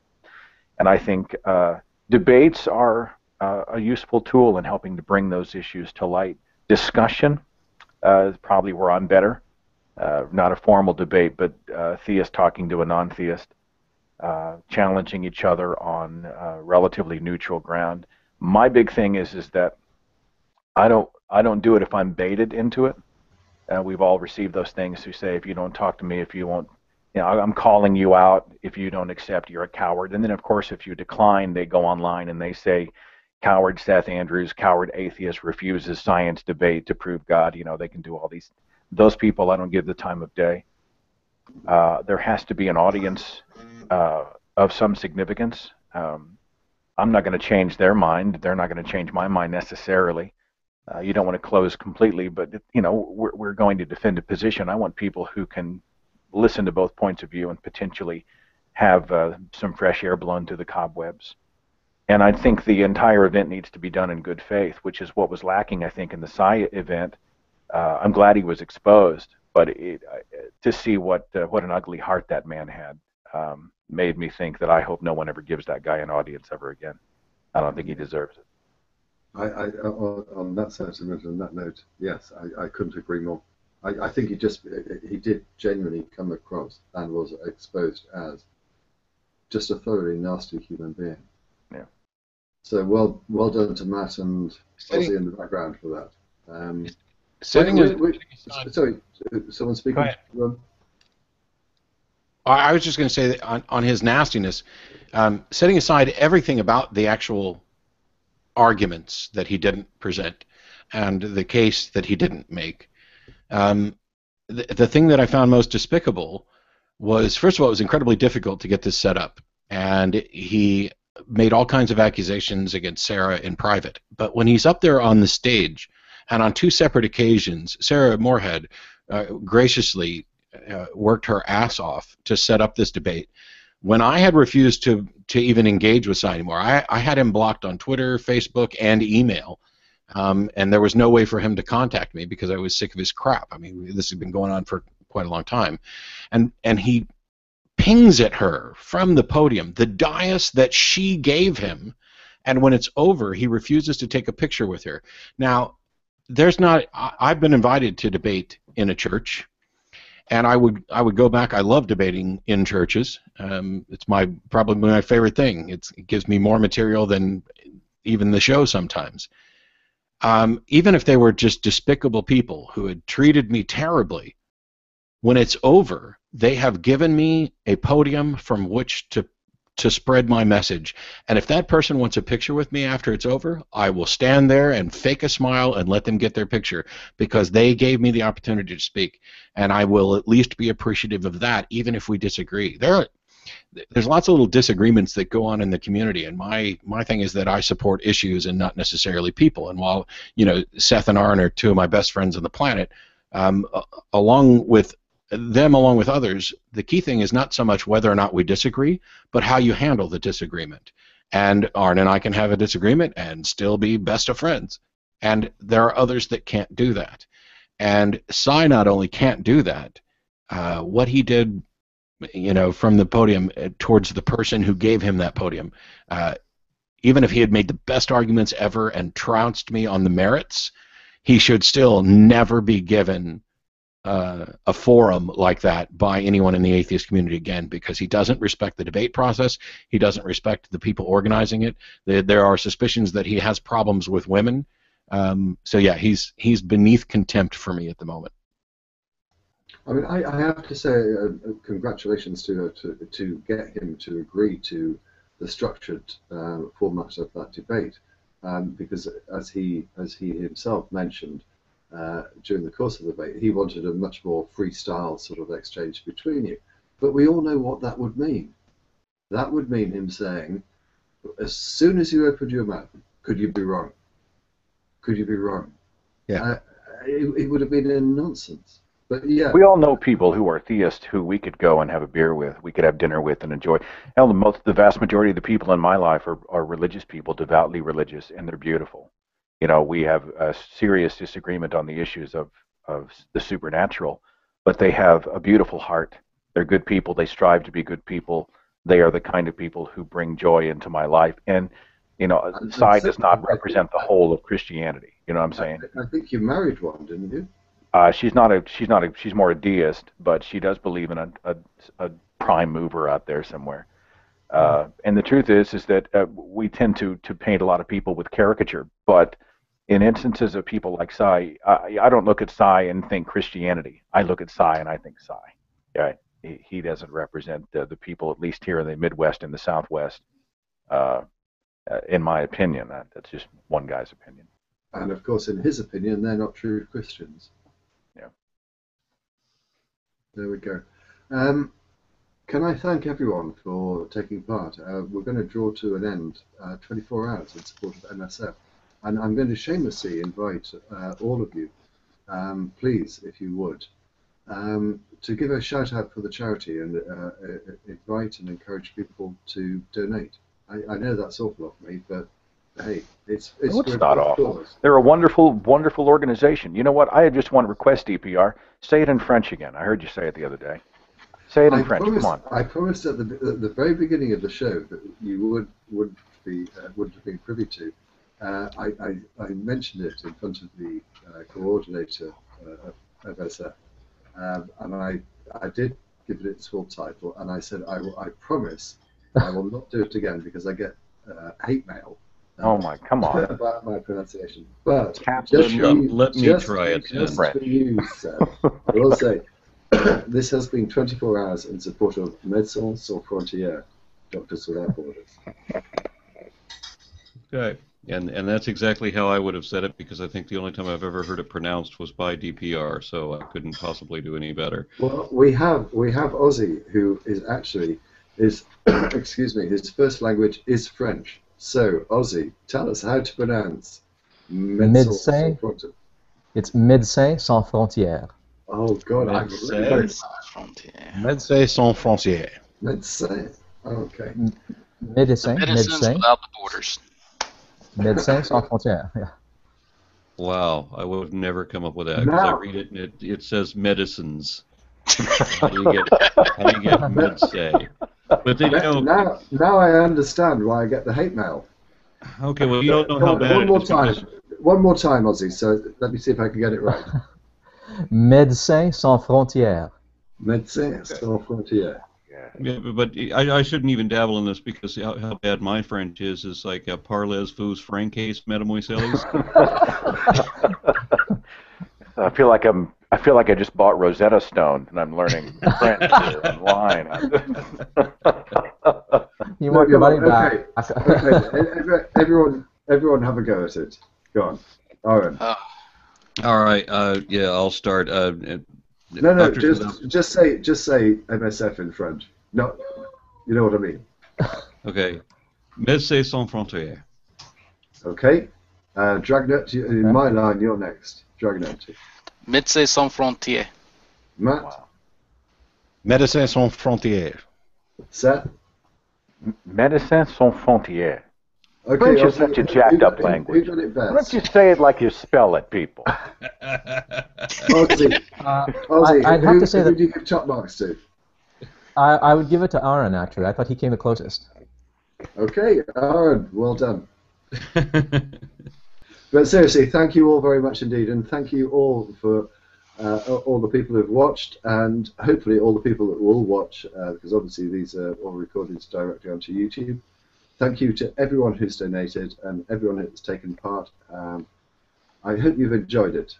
It's been fun. It's been a bit of hard work for me this year. I'm just getting too old for 24 hours, but I hope you've all enjoyed it, and thank you all very much indeed. All right, see you next year. Thank you.